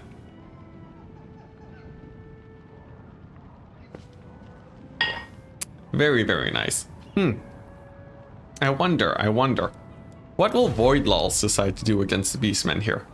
I did say Hadri's was an innovator. I think it would be hilarious if Void Lulz went Chaos here. And then just went the same build. That would be so sick. But a bit of a meme. I don't take Void Lulz as a player that would do that. I think he's going for that prize. Eyes on the prize.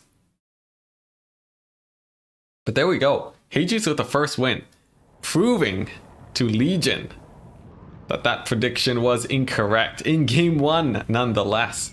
Honestly, Hadri's ECL, or currently in the ECL, waiting for the patch before we were able to play that again. I think he's been practicing quite a bit. Voidlaw's going for the Vampire Coast pick. What is this world? What is this world? Oh my gosh, Coast against Beastmen? Now, I'm pretty afraid of bringing Coast here, but yes, this is a best of 5. But I'm pretty afraid of bringing Coast here. If Voidlaws actually goes for Coast, oh my gosh. What? Voidlaw's going for Coast? Now, they are no stranger to the undead factions, but Vampire Coast has been pretty out of the meta for a while. Voidlaws may have something brewing here that could actually be very exciting. And I am so ready to steal his build. Like, whatever he brings here, even if it loses, I'm totally gonna steal it. Best of 7? It's just a best of 5. I like to keep my tournaments nice and short. Coast is a good VP player, says Legion. Okay, Coast. Oh, Void is good VP player. Okay, Legion. that first line confused me a ton, but we got there. Yeah, I think Voidlaw's I remember in the past Void would play a lot of Vampire Coast, I think. So I'm not surprised, but well, no, I am still surprised. You're tired and drunk? Don't worry about it, Legion. Don't worry about it. 4 hours in, nice and short. Yeah, right? Look, if I took out Voidlaws, it would be shorter. I like it shorter, but unfortunately we don't always get it that way. But hey, if you guys want to see another 2 games, well, too bad, because it's already been 4 hours. A lot of hosts actually, they like to cast the semifinals though, which is, there's no problem with that. But from the player standpoint, I like to think that my tournaments are friendlier to players that don't want to be sitting around for too long. Thank God for best of 3 format. Says Michael. Don't need to be sitting through more loading screens. Yeah. Imagine if every round was a best of 5. What a world that would be. What a terrible world. I almost sang that from that song, the What a Wonderful World, but I would get demonetized. And my video might get taken down too. So let's not sing anything. Plus, I'm not a good singer. Nor am I good at guitar. So, thankfully, that is not what I stream. I do remember some time ago, I promised if I got a certain number of subs, subscribers, I would have a guitar stream. But I'm sure everyone forgot about that, because that was back when I didn't have nearly as many viewers as today, which means all promises basically don't matter. Wonderful. You like it shorter, yet you never pick dwarves? The strange part, dwarves, the shortest factions, yet they have the longest games. What a conundrum. Every multiplayer tournament is like 70% waiting for games to happen. Yeah, I really wish players, there was a tournament format that would let players, play more games. But unfortunately, it doesn't seem like that has really been solved just yet. Perhaps in the future, though, we'll figure something out. But although I am generally an optimistic person, I think this is probably the format we'll be seeing for quite some time. Oh, and Nate Mate, the rhyming names. Thank you very much for subscribing, man. I am slowly building up. Only 8,000 more subscribers before CA makes me a partner. Just 8,000 more. Can't be that hard. Oh. Oh, man. I'm getting there, though. It is a slow increase, but as a hobby, having any amount of viewership is insane. If you actually look at the statistics for people that try to stream on Twitch and YouTube, I am above average by a very large margin. It is a blessing to have people actually here and watching. It amazes me every day, honestly, guys. Which is, sort of just showing off my privilege here, but I don't know how to prove my thanks without bringing that up. But whatever, I will. If you think Warhammer multiplayer is a lot of waiting, You never played, what? Hoi 4 multiplayer? What is that? I've never heard of that game before. Is it an RTS? Laughs in vampire accounts? Yeah, I was thinking that, but I didn't say it. Vampire accounts with the actual longest games. With the good old zombies creeping forward, spamming out the spells, and then cheesing with single entities in the late game. What's not to love? I mean, but I actually do love vampire accounts. They're a really interesting faction to play. Maybe I'll make a video, maybe not. I am the scariest Vampire Coast guy. I like to think that I am a scary Vampire Coast player. I definitely spend the most time playing Coast out of everyone, but that doesn't exactly mean that I have the best control. You'll see me flub here and there, and I still need to get a large amount of practice before I'm happy, but I forgot we actually loaded into the game. It's gonna be Hadri's coming in as the Beastman with a dreaded Vampire Coast counter pick. Gonna be quite interesting. Now, I do see sirens in the distance. Are there Sons of Goros? There are not. Hadri's perhaps lacking in the magic damage. Mogre though, I mean Malagor. Ooh, whoopsie daisies. Malagor coming in with Traderkin. No, not Traderkin. Savage Dominion Cygor summon in Flock of Doom. Interesting loadout. Not a lot of magic damage, but also not a lot of sirens. Manticore squad, some archers, mobility, but not a lot of Centaurs. This is very different from how Razel plays, but I think having the air squad should be able to help quite a bit. As for his opponent, Voidlul's down one game, but not out just yet.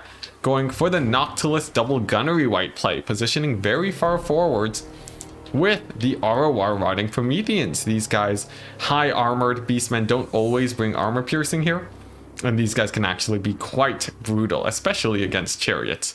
Sirens also to abuse the fact that beastmen don't always take the Sons of Goros. Looks like that will be paying off in this game, and it's going to be a heavy infantry frontline. You know, you got your bombers, you got your zombies, and the general goal here when it comes to Coast, they want to shut down these archers. Quad archers coming on in, very threatening against the Vampire Coast single entities, and if these guys don't die, the game is easily going to go in the favor of Hadri's. I can call that for sure, as this is a matchup that I have quite a bit of experience in. This is the content you're mostly interested in. Let's see, what's Michael saying? While we wait for the players to start. I think there is a niche for good players showing first-person gameplay and commenting on it, so you can get into their mindset and watch them play. Ice does that, and Falcon too. Yeah, it's a fairly unexplored territory. We do have a lot of tournament hosts for sure, but us, you know, multiplayer guys casting or talking about our games mid-battle, I think it's definitely a fun niche to try and dive into. Dactor saying, I mean, if you go back a while in the stream, I was doing exactly that. I was Dactor until I wasn't. Oh, Fire at Will flashbacks. Oh god. All right. What else? At Legion, I like Counts and Dark Elves. You like the pain. Ah. Yeah. What? Legion doesn't like Counts and Dark Elves? Oh, okay. No, everyone was destroying vampire counts, yeah. But here we go. I think both players are more or less ready. Enough talking with chat. Into the game. Now, here's the big idea. These chariots will be diving in onto the bombers. That is their priority target. The sirens will be able to support the lines, but there's actually very little cavalry. So this Vampire Coast army could do quite well, but they have to shut down the archers. Of course, they don't have an air force, and they don't have a lot of guns either. So I think these flyers for the beastmen will actually be quite scary. Gunnery White's moving on up too, but is there a dreaded hill? Oh my gosh, look at that. The hill protecting the Tuskors ever so slightly, but the Gunnery Whites are shooting at Mogre instead. He dodges. Very nice play from Hadri's. I think the beginning skirmishing phase looking fairly even so far. Some good control from both players. But what are we going to be seeing for these Ungor Raiders? Scabscrath could easily take them out, and it's up to Hadri's to dodge the Scabscrath. With two of them landing on top of these guys, it's going to more or less instantly rout them off. There's not much to actually chase them. But there we go, Scabscroth number 1 routes off one Ungor Raider. But it will be back at 87 models, so it's not fully over yet. But they do route off with 2 very good Scabscroths. Nice play. A summon does drop. And we'll see how that impacts the game. Usually I like to stack up my Scabscroths to route them, but the main battle has started.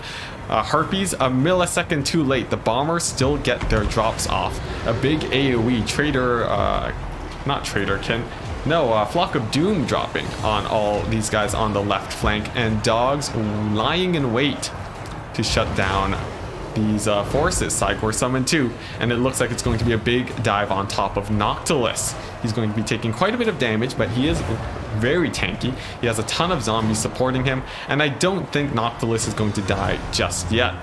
Oh my gosh, the chariot just died there. I'm not sure exactly which unit that was for the forces of Hadri's, but definitely quite strong so far.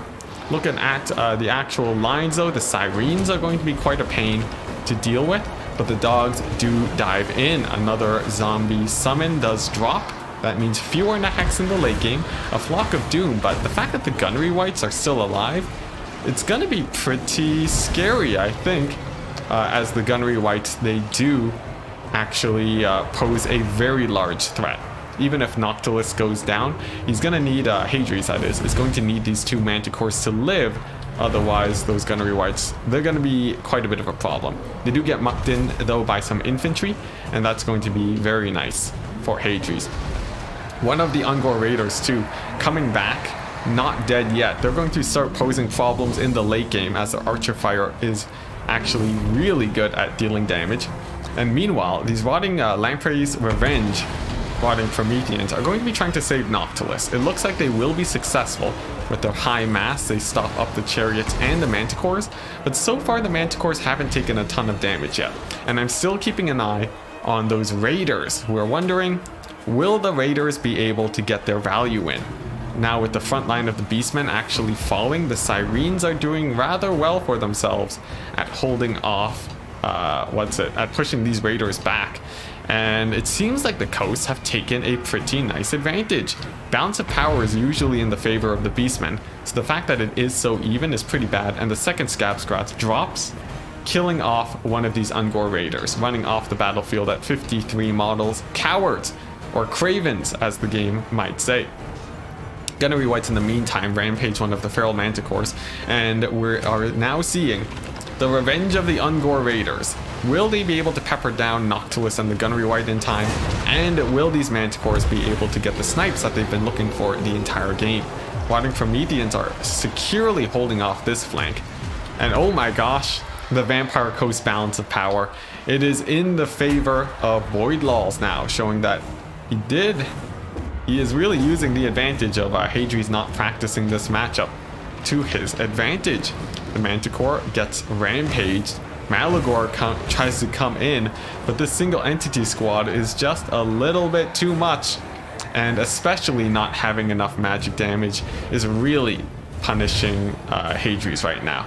Usually, I think Sons of Goros are almost a must pick just to shut these guys down, and you leave them in reserves, but enough commenting on players' builds here. I think Hadri's still had a fairly good build, but just unable to snipe out Noctilus. It was clearly his main target. It looks like that will be causing a loss in the second match, with Manticore coming right on back, but there's nothing really to kill off the 2 Gunnery Wights at this point. I think even if the Ungor Raiders get all of their ammunition off, the Vampire Coast will still be able to win, and army losses does kick in. A very decisive victory from Voidlaws. I think Hadri's did mention this is a matchup he had not practiced a whole ton. I think the control was very strong on both sides, but going in for the snipe on Noctilus just didn't pay for itself. And there we go. This was the chariot that got sniped out. The Wargore, the scariest unit in the game to date, with 13 damage value. Absolutely brutal. Gunnery Wights, as per usual, one of the best single entities in the game when paired together because of their ranged attacks. Did extremely well in this game, protected by the Rotting Prometheans. Just very nice Vampire Coast play. I think the build works out quite well. but I wonder how well it does against a more archer or cavalry style of beastmen play. This one relying more on single entities. We may never know. But GG, let's throw the screen blocker up again. Let's not forget that. And we shall see what the players decide to go for. The map is Storm Demon, which I believe is a very large and open map. But let's see, there we go. Map set. Yes, it is a very open map with huge vanguard positions. I wonder what the players will decide to go for. Enticity got a new Vampire Coast build? I do. I'll have to try it out though against one of my clanmates. It has no guns, and I feel like Taurox wins it there. Taurox is actually a pain to deal with without enough guns. And if you go heavy on the single entity squad for the Beastmen, I think you win it there. So what I would recommend nowadays is Taurox. You go for a Minotaur support, the hero character, or you can go for a Wargore if you want. He's a bit of a bigger target, so he might get sniped out. And you go for Malagor too. He summons the Chaos Spawn in the middle of all the gunnery wights, and then you're basically good to go. That seems like a very meta build, and Malagor just absolute beast when it comes to breaking boxes. So that's a general idea. Of course, you take the Centaurs with magic damage too, and while Noctilus is in combat, they finish off all the Sirens. Nice and simple, and even if they don't have Sirens, you use them to kill off crabs. It's that's the idea. No bats was strange though. Not really. Usually beastmen do have the air dominance, so sometimes Vampire Coast will opt out of the ranged game just to have more ground units. But cool. We have a Vampire Counts pick from Voidlaws now, and he's going to be banning the High Elves and the Wood Elves. Fairly strong pick. Beastmen are off the table, and last game Hadri's had played Chaos, so potentially there are still a couple counters here. Let's see, Dark Elves, one of them actually, and Hadri's. Turin has mentioned before Hadri's previously a Dark Elf main, and it looks like that's what he's going to do. Wow, look at that. Now, let's go ahead and really dive into how this matchup plays out. Dark Elves, the Kite Masters in this situation. Vampire Counts, they simply do not have that much air dominance, and they also do not have that much mobility, making the Dark Elves a pretty scary force in this matchup. And the general idea is that the Dark Elves with a double dragon game will do quite well, and with their ground support shooting upwards, Vampire Counts just cannot win the air game unless they fully commit to it. And if they do, the classic Dark Elf box is also very terrifying. And in this rule set, Hadri's can actually bring 4 Blackguard of Nagarond. So quite scary. I think Vampire Counts under this rule set too actually fall a little bit short. It's a tiny bit of a nerf because elite infantry of the correct variety can be spammed easier. So we'll see what Voidlaws actually decides to bring. I would consider bringing Dark Elves before, but I never actually brought them when Vampire Counts don't ban them. So whatever Hadri's brings, maybe I'll steal that build too. You know, the secret is finally out. This tournament is just me stealing builds off of everyone. And honestly though, this is a matchup I rarely practice. Many people in ODM not fans of Vampire Counts, as you can guess. Primarily a kiting kiting clan, that is. So I'm very interested. Because many people would say this matchup is terrible for the Counts. Like, just garbage. So if Voidlaws wins this, you can color me surprised.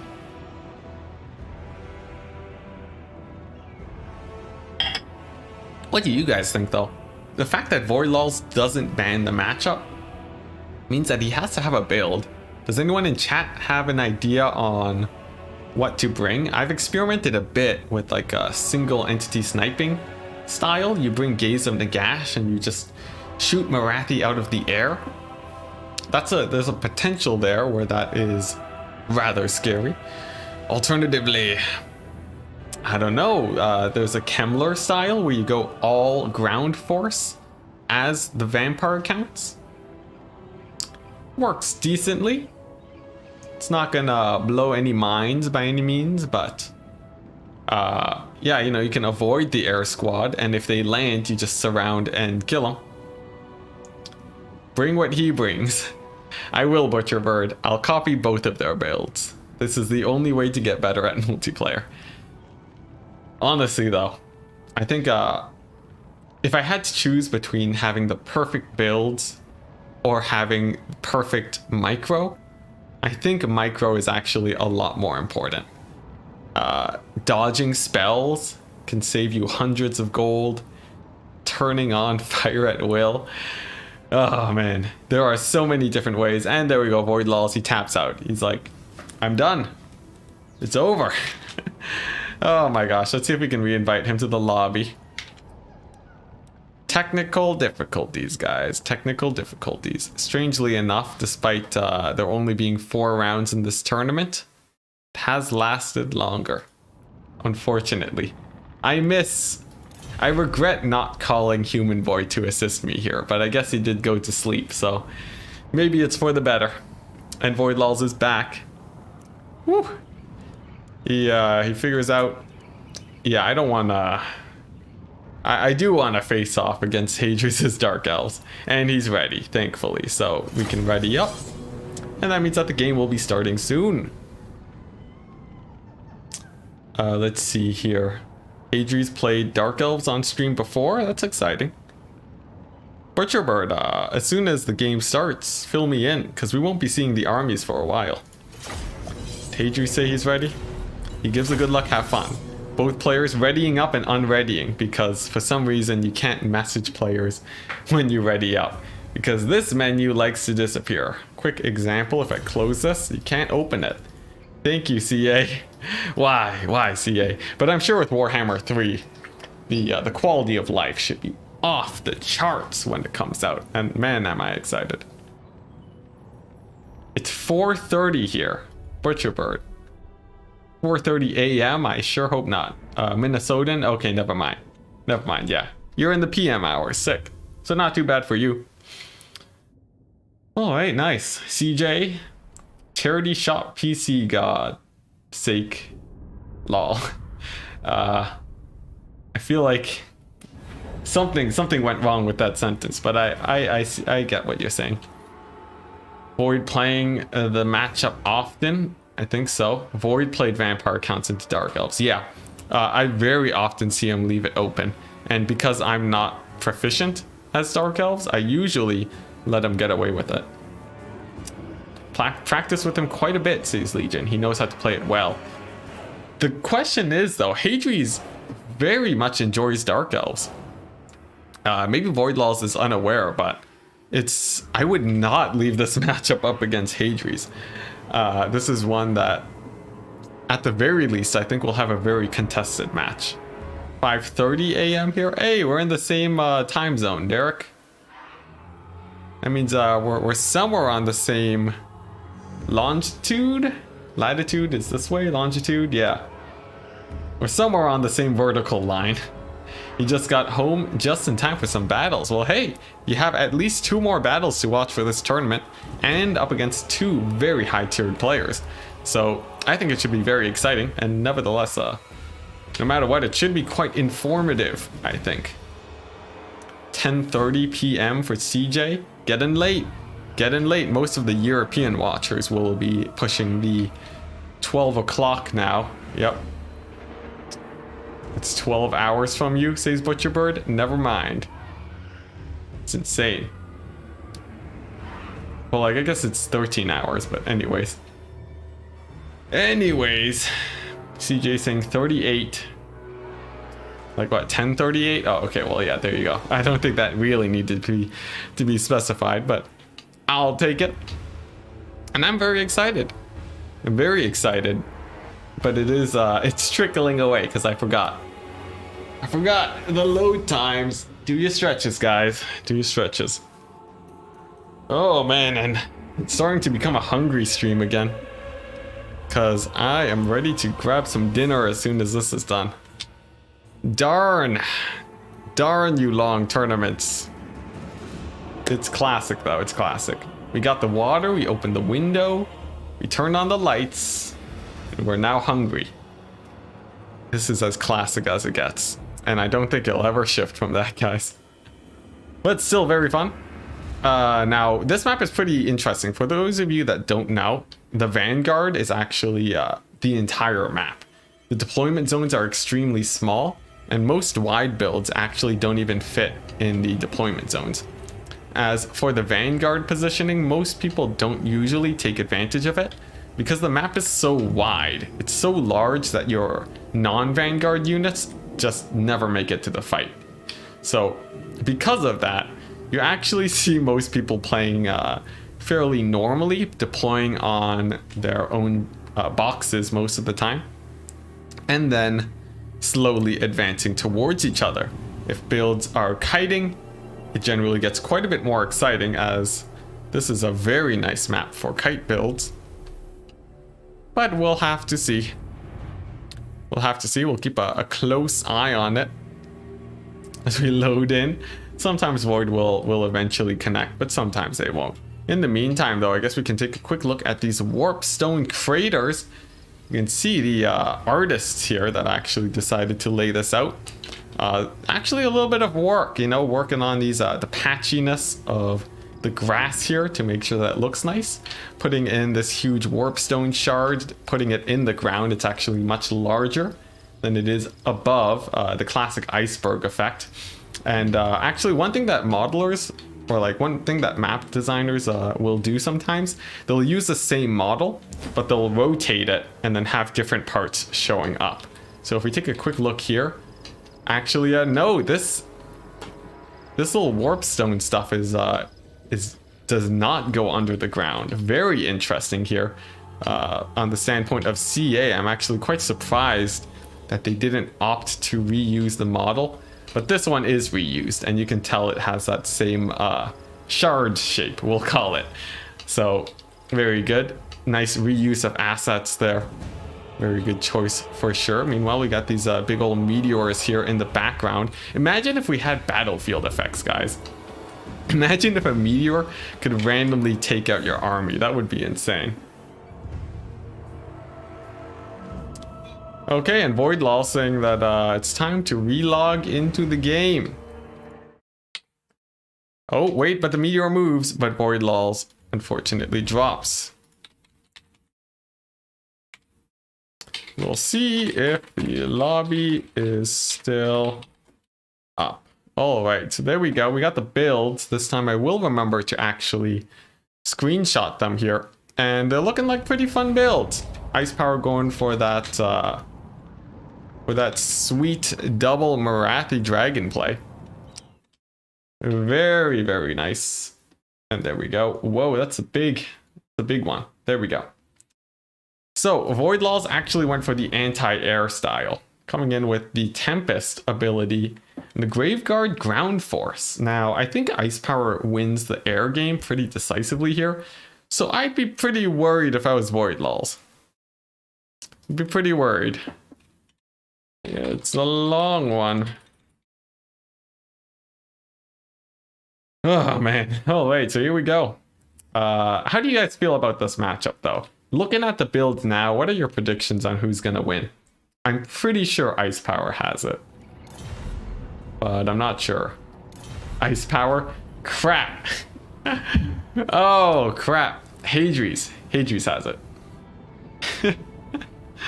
It's getting too late, guys. It's getting too late.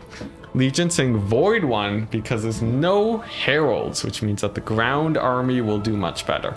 That's true. That's true. That is very true. But does anyone really win when the tournament goes on this long? Does anyone really win?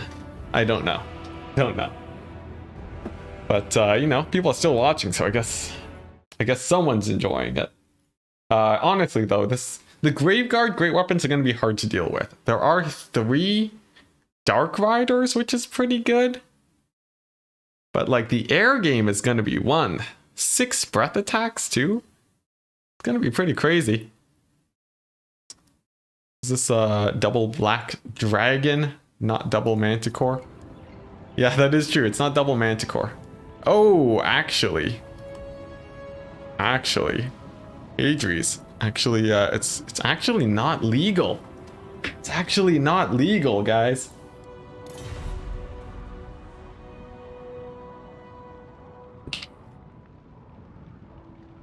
That is very unfortunate. Because the dragons cost more than 2,000, which is limited to 1.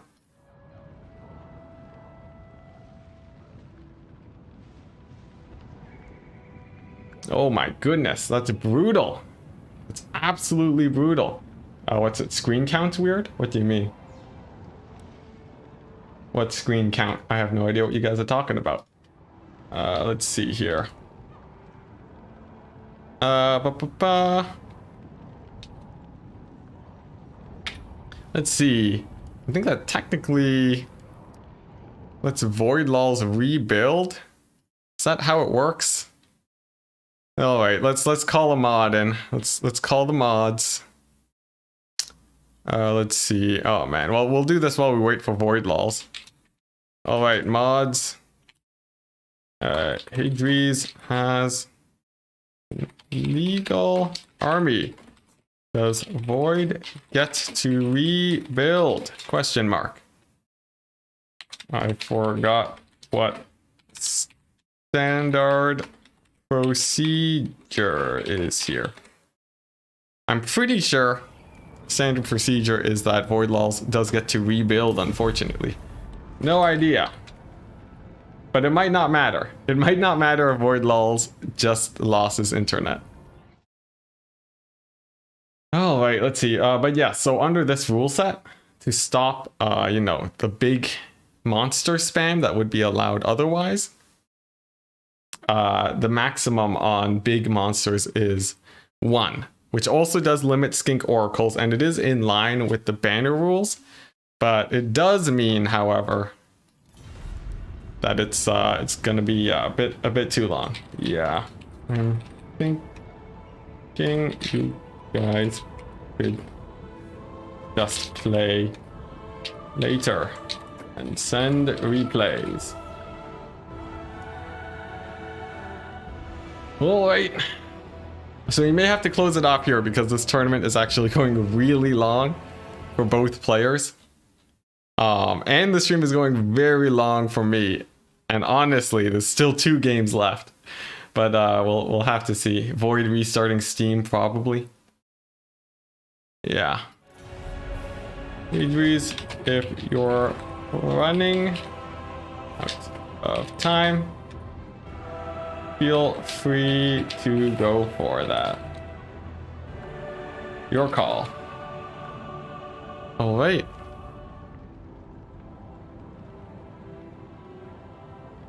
Cool. Just checking up with my mods too. And then these guys, they might have to replay. The thing is also at least 2 games left. But we can play through this game. All right. So here we go. Adries figuring out his build. We got the screen blocker up. We got people in chat.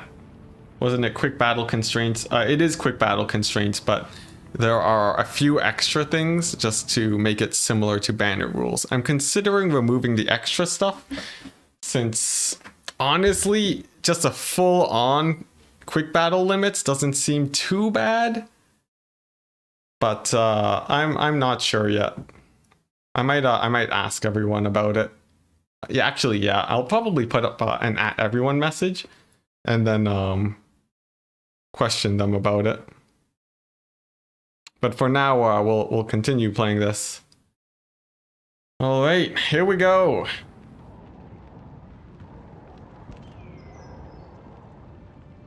Void Law's reconnecting. And we can go through. So, Void, you may... let's see here.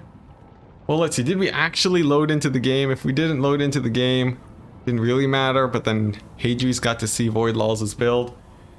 Oh, right. Well, this sort of sucks for Hadri's, but it is consistent with the ruling.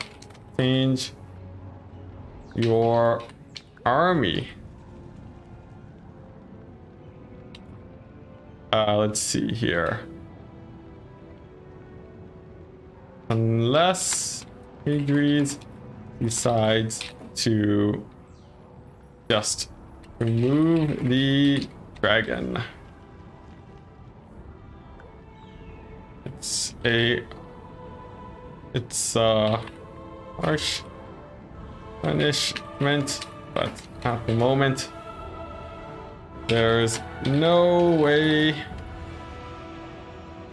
to be lenient without it being unfair to Void, unless you're cool with staying the same build. Yeah, and the reason for this is because Hadri's, we don't want Hadri's to be able, let's see, as is the standard for tournaments. Yes. God, this is a really sucky ruling. I may look into a better ruling for future cases. But this is it for now. Actually, you know what? Let's see. Would it be fair if I made it where Void Laws can change 2,000 gold only? Actually, on the tournament organizer, I can make the calls. Since it's a different rule set, Void, you can only change, let's see here, 3,000 gold of your army. Alright, I'm going to be a little bit more lenient here because I'm using a different rule set. It's obviously confused many players before, and I'm going to let Void Laws change 150% of what of what Hadri's was allowed to change. And that is going to be the ruling. And that feels a little bit more fair for me. Jeez. But honestly, I might change this up a lot.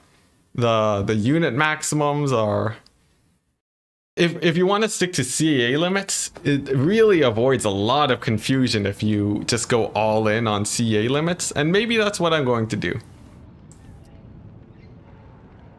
Void had the same rule break in Hadri's position early in the tournament, and his opponent could change the army versus Kafka, says Legion. I see. In this case, though, well, that was a call of a different moderator. I'll discuss this, and it's all part of hosting a different tournament rule set. This is only the second time, I think, that I've tried this, and so far it's all about. Well, there's a lot to unpack here, for sure. Actually, a bit of a strange thing showing up, but whatever. We'll go ahead and ready up, and then we can dive into the game. Oh boy, what a mess. What an absolute mess this is. I think I'm not sure. I'll have to bring it up in the Discord for sure on how I want to rule these different things. The whole army remaking thing for a unit being wrong is pretty extreme. but it is the standard that's for what's been going on here. So I have no idea. I have no idea. But the call is made. That is how it shall be done for now. I think the rule doesn't feel very right too, but I'm sort of going with precedent. Legion, you're saying you don't enjoy the rule, but Void had to play versus a full remake. I see. I think in terms of the tournament as a whole, that definitely is pretty inconsistent, but whatever. I'll make the call and it's done. And what's it? 3,000 gold is pretty generous. That is a lot of money. Samurai Style saying, wait, I just got back, so what happened? Why is Hades' army illegal if the unit caps were on? The thing is, my tournament rule set specifies that unit caps are on, but also people have to follow a set of extra rules. 300 unit maximum, 2,000 plus units are maximum 1, and then the usual restrictions for other armies.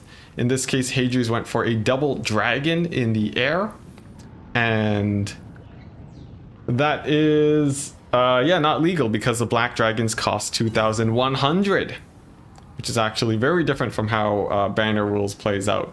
So I let Void Lulz reallocate 150% of the dragons, and that is going to be about a quarter of his army. So he should be able to more or less counter as he wishes.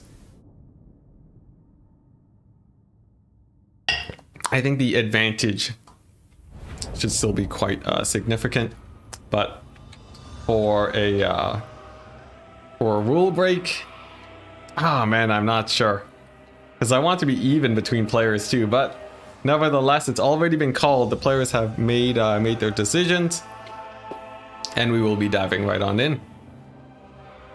So here we go. Both sides are 1-1, and we will see who is able to come out on top.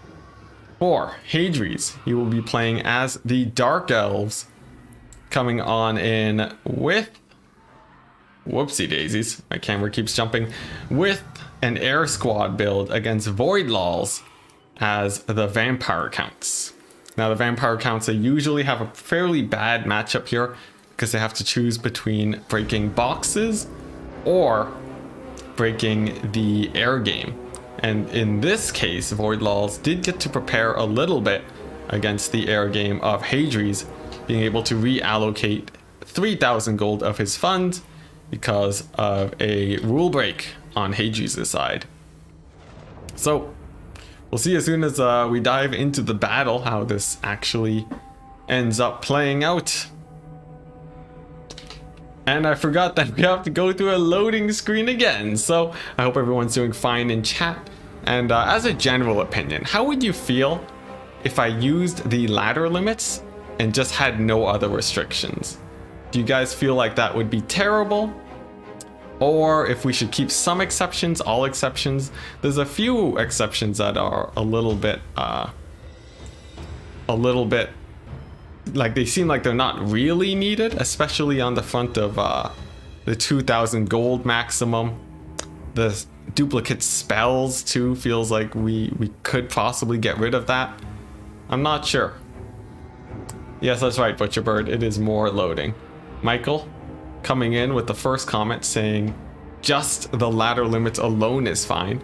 Now in some cases people would be able to go past the 300 unit maximum, which can lead to some pretty cheesy situations. Of course, we'll keep the exceptions for like actual straight up broken things like Infinite Beastmen Heroes, Butcherbird. But yeah, how do you guys feel about it? Because when you have the extra restrictions, people start getting confused because they're taking builds that are legal in banner rules. Samurai Style saying keep ladder and just do the OP units due to the new DLC restriction. No double beastmen chariots, etc., but everything else is ladder.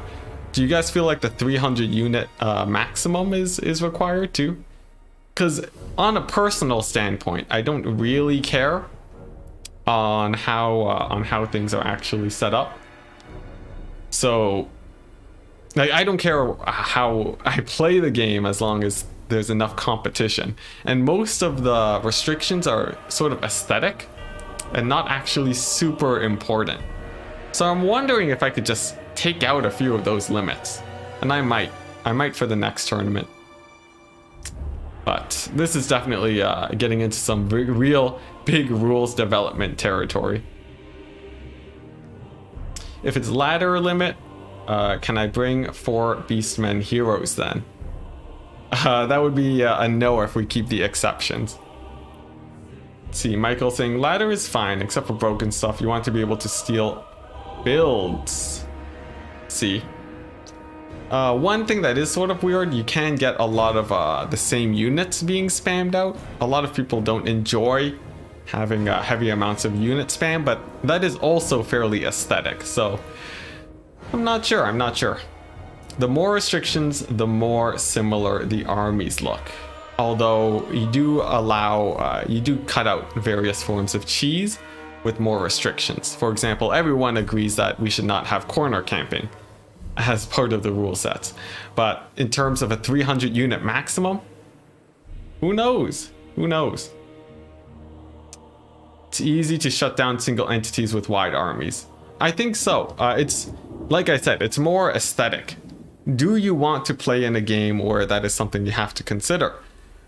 For me personally, I don't, but based on the banner rules and many similar rules, many people seem to feel that that they want to have those restrictions based on the fact that they exist in those rule sets. But you know, we'll have to see.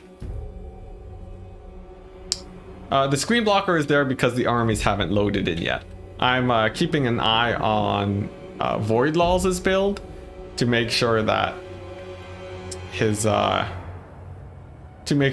army is legal. Don't know. We may have to play another play off the screen.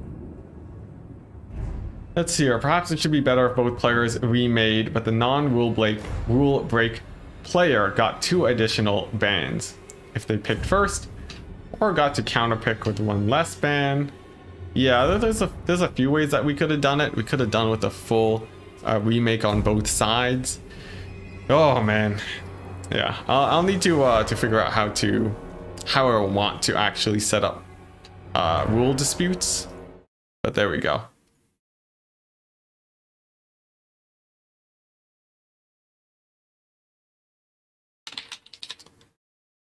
All right.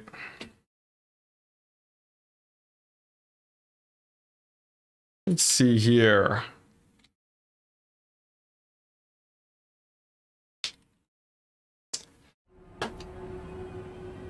So it seems like the game is not going to start. So we may just have to end it off here. And I will have to, I may have to just discuss with my mods, unfortunately. Oh my goodness. Oh my goodness. All right. You think Void might have troubles with game? Yeah, it is. This is a really bad connection. This is really bad. Void loaded in the game, but he sees the countdown. Well, I guess we'll let it time out. We'll let it time out. If the game doesn't start, I'll let's see here. If the game doesn't start, I'll end stream and discuss with mods what to do. All right, so there we go. Stay in, and now I have to let Void Laws know. If it doesn't start, I'll have to end the stream and discuss with mods. All right, so there we go. Both players are aware. Legion saying game is bugged. He is loaded in. but obviously it's a little bit not great. Hadri's did drop. And there we go. We did not get into the game. Now this has happened multiple times now, and oh boy, we're gonna have to discuss with the mods. So unfortunately, because it is getting very late now, I am going to have to call it. Sadly, guys, I know this is definitely something that you guys, and like, you know, there's a lot of, I know Hadri's dropped too, right? That screws up everything. But okay, here we go. I'm going to close this. We're going to have the players. Well, first of all, we're going to end the stream. We may have the players face off against each other in an offline environment, or just against them, not being streamed, and then they can submit their replays, and I can cast them afterwards. As much as it is funny to sit around watching the loading screen, I do have to end off the stream now, unfortunately. So, sorry guys for everyone who did stick around. Thank you very much for sticking it together. But obviously this is a situation that I would prefer to have a nice long communication with my mods to figure out, and hopefully we'll have something that is fair to the players. So thank you very much guys for tuning in. And if you have any thoughts about the actual restrictions and the rules, feel free to let me know in the general chat of my Discord down in the description below. So hopefully soon enough we will have the replays in, and I wish you all a good day.